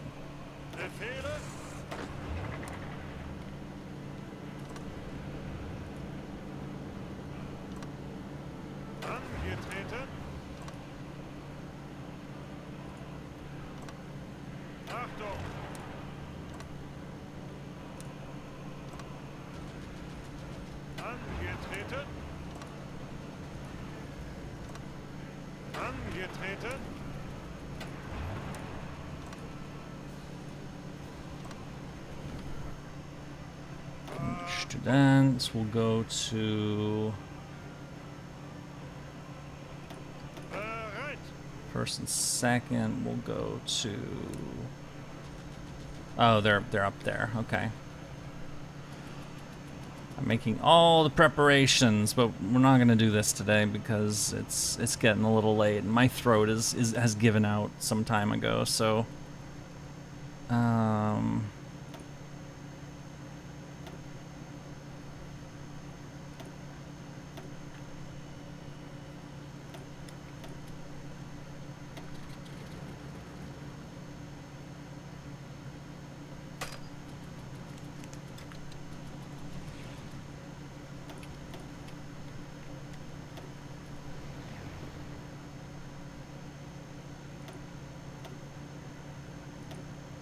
Time to end the Norwegian campaign. Yeah, Norway is gonna take a little bit, honestly.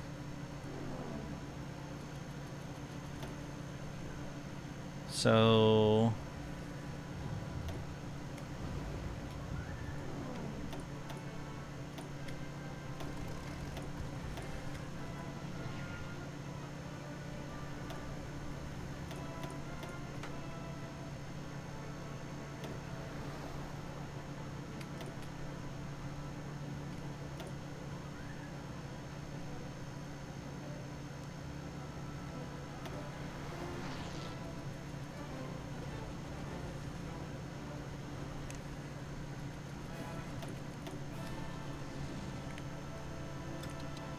there we go.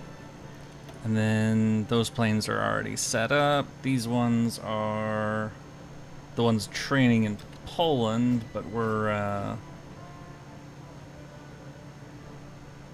gonna pull them for there.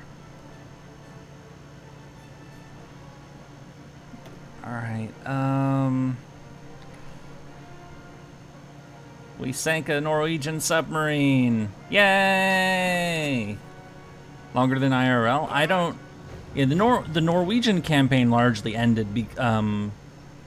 Like it lasted until like late May of 1940. So by the time that we would historically finish this campaign, we would already be doing the fall Case Yellow in the West.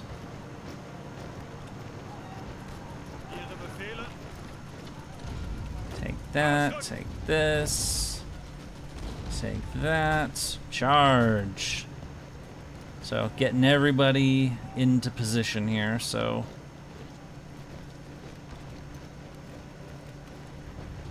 Charge, do it.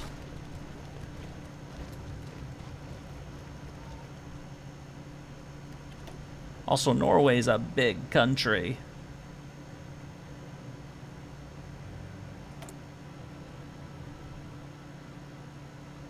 Yeah, campaign instruction against Norway. Yeah, let's do that right now. Ah. And no matter. Request Danish troops. Yeah, well, we're not gonna fuss about that business right now. We're not gonna fuss about any of this right now.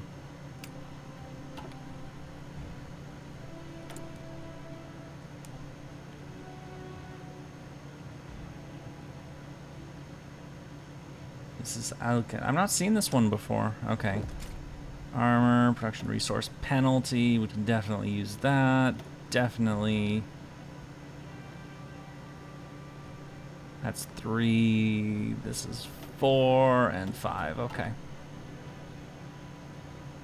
Daimler Benz.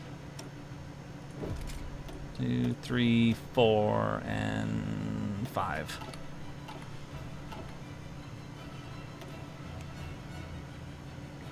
A few too many people on that one. Bereit zum Ausrücken.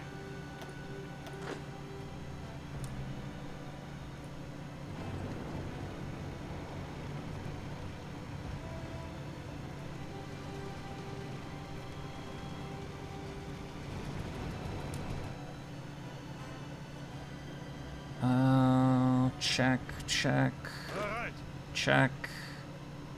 Ongoing. These are all good. Good.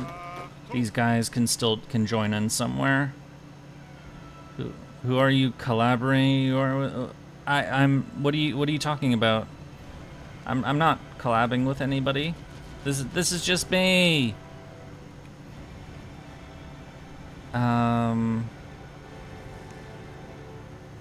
Where should we put these guys? We'll put them on the border. Actually, we'll give them to Yodel. You just saw one? I don't know what you're talking about.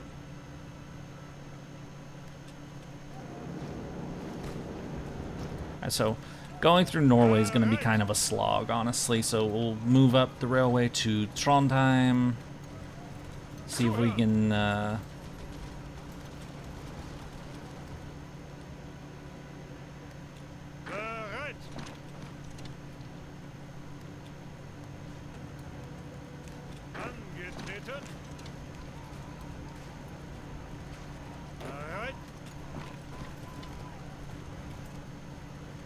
Go check on list of collaborations. What do you...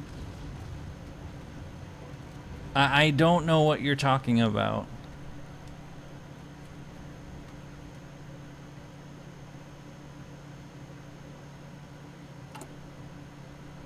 Are you talking about like set up collabs like puppets? We set one up in France. I know that.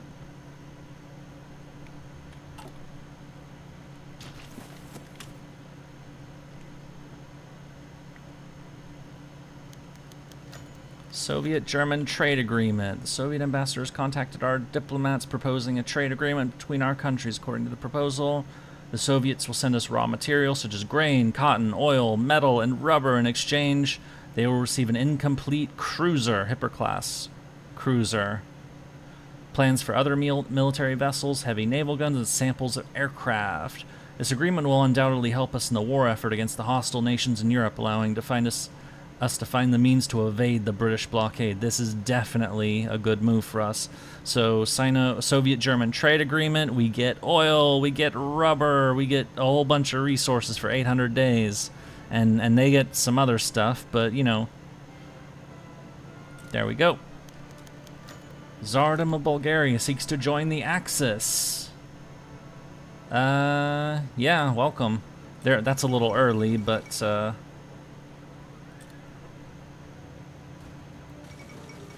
Tsardom of Bulgaria joins the Axis, and the Dutch have caved to British demands for trade, so... I'm going to stop at May 1st, by the way. So we're pretty much done. Oh, we're sinking some Norwegian ships. Factory. Where are we going to put it? What do we need the most right now?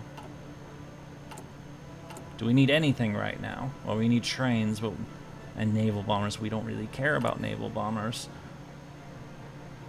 The AI in this game is early or late. Yeah, it does tend to be a little, I guess I'll build more Vespas. We'll start... I want to use those later, but, for now... That's more of a gimmicky RP kind of thing that I'm doing with those, so...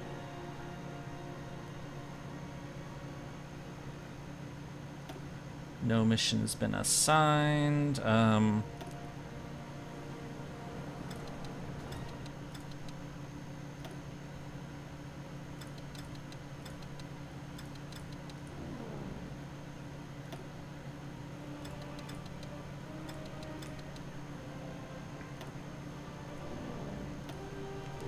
That one's a little overloaded, unfortunately. We're gonna put one of these up here to try to fix that, and then another one will go, shit. Don't have as many airfields as I would like. We'll go here, and then one of these will go here.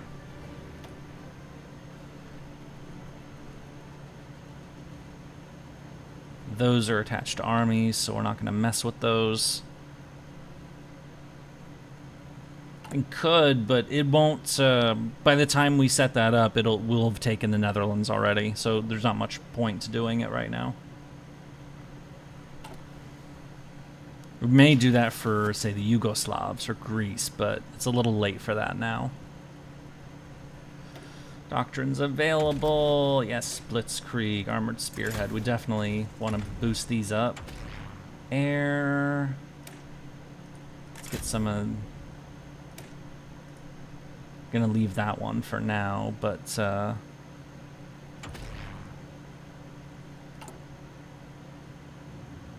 Also, we're gonna build more tanks.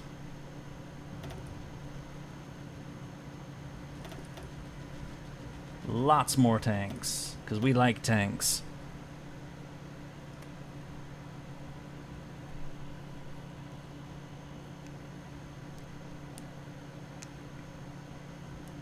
Panzer Grenadier. Oh, we're mainly gonna stick with tank units. No.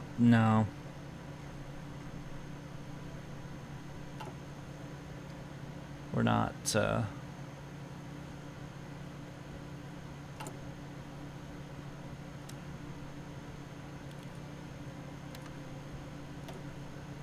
We can cool this off, and we can cool this off. Although we're gonna lose all of that in a sec, because we're about to invade them.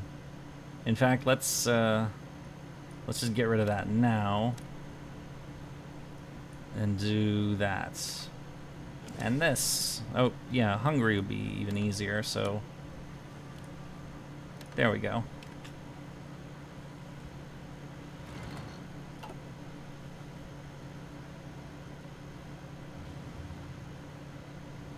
Okay, so everything is in place for the big invasion that's gonna start. But we're gonna have to do that next time because you know, I want to start with something dramatic. And I could push on to like maybe like I feel like the invasion of France and Western Europe would be a better starting point than like the invasion of Yugoslavia or something. Because or the Battle of Britain. I'm back. I downloaded Axis and Allies Online. I played 2 games, and both times Russia got steamrolled, and I ended up losing both times. Why? How? I couldn't tell you, because I've not played Axis and Allies in a very, very, very long time. It's I mean, and I remember the board game of that, so... Incoming raids detected. Oh, they're going after my shit again. Developed Eastern, Northern Germany. I'm just doing some last checks to make sure that everything is set up here. So modify officer corps, chief of navy. I'm gonna hold off on these for now, just because we're a little thin on the experience at the moment. But okay, so that will be all for today. I need to get my voice back. And also to continue the FGO event. We will continue this next weekend on Saturday and Sunday. Maybe, you know, Saturday and Sunday. Anyway, thank you so much for coming along, and I hope to see you again next time.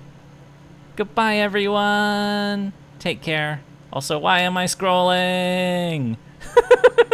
Hey, goodbye.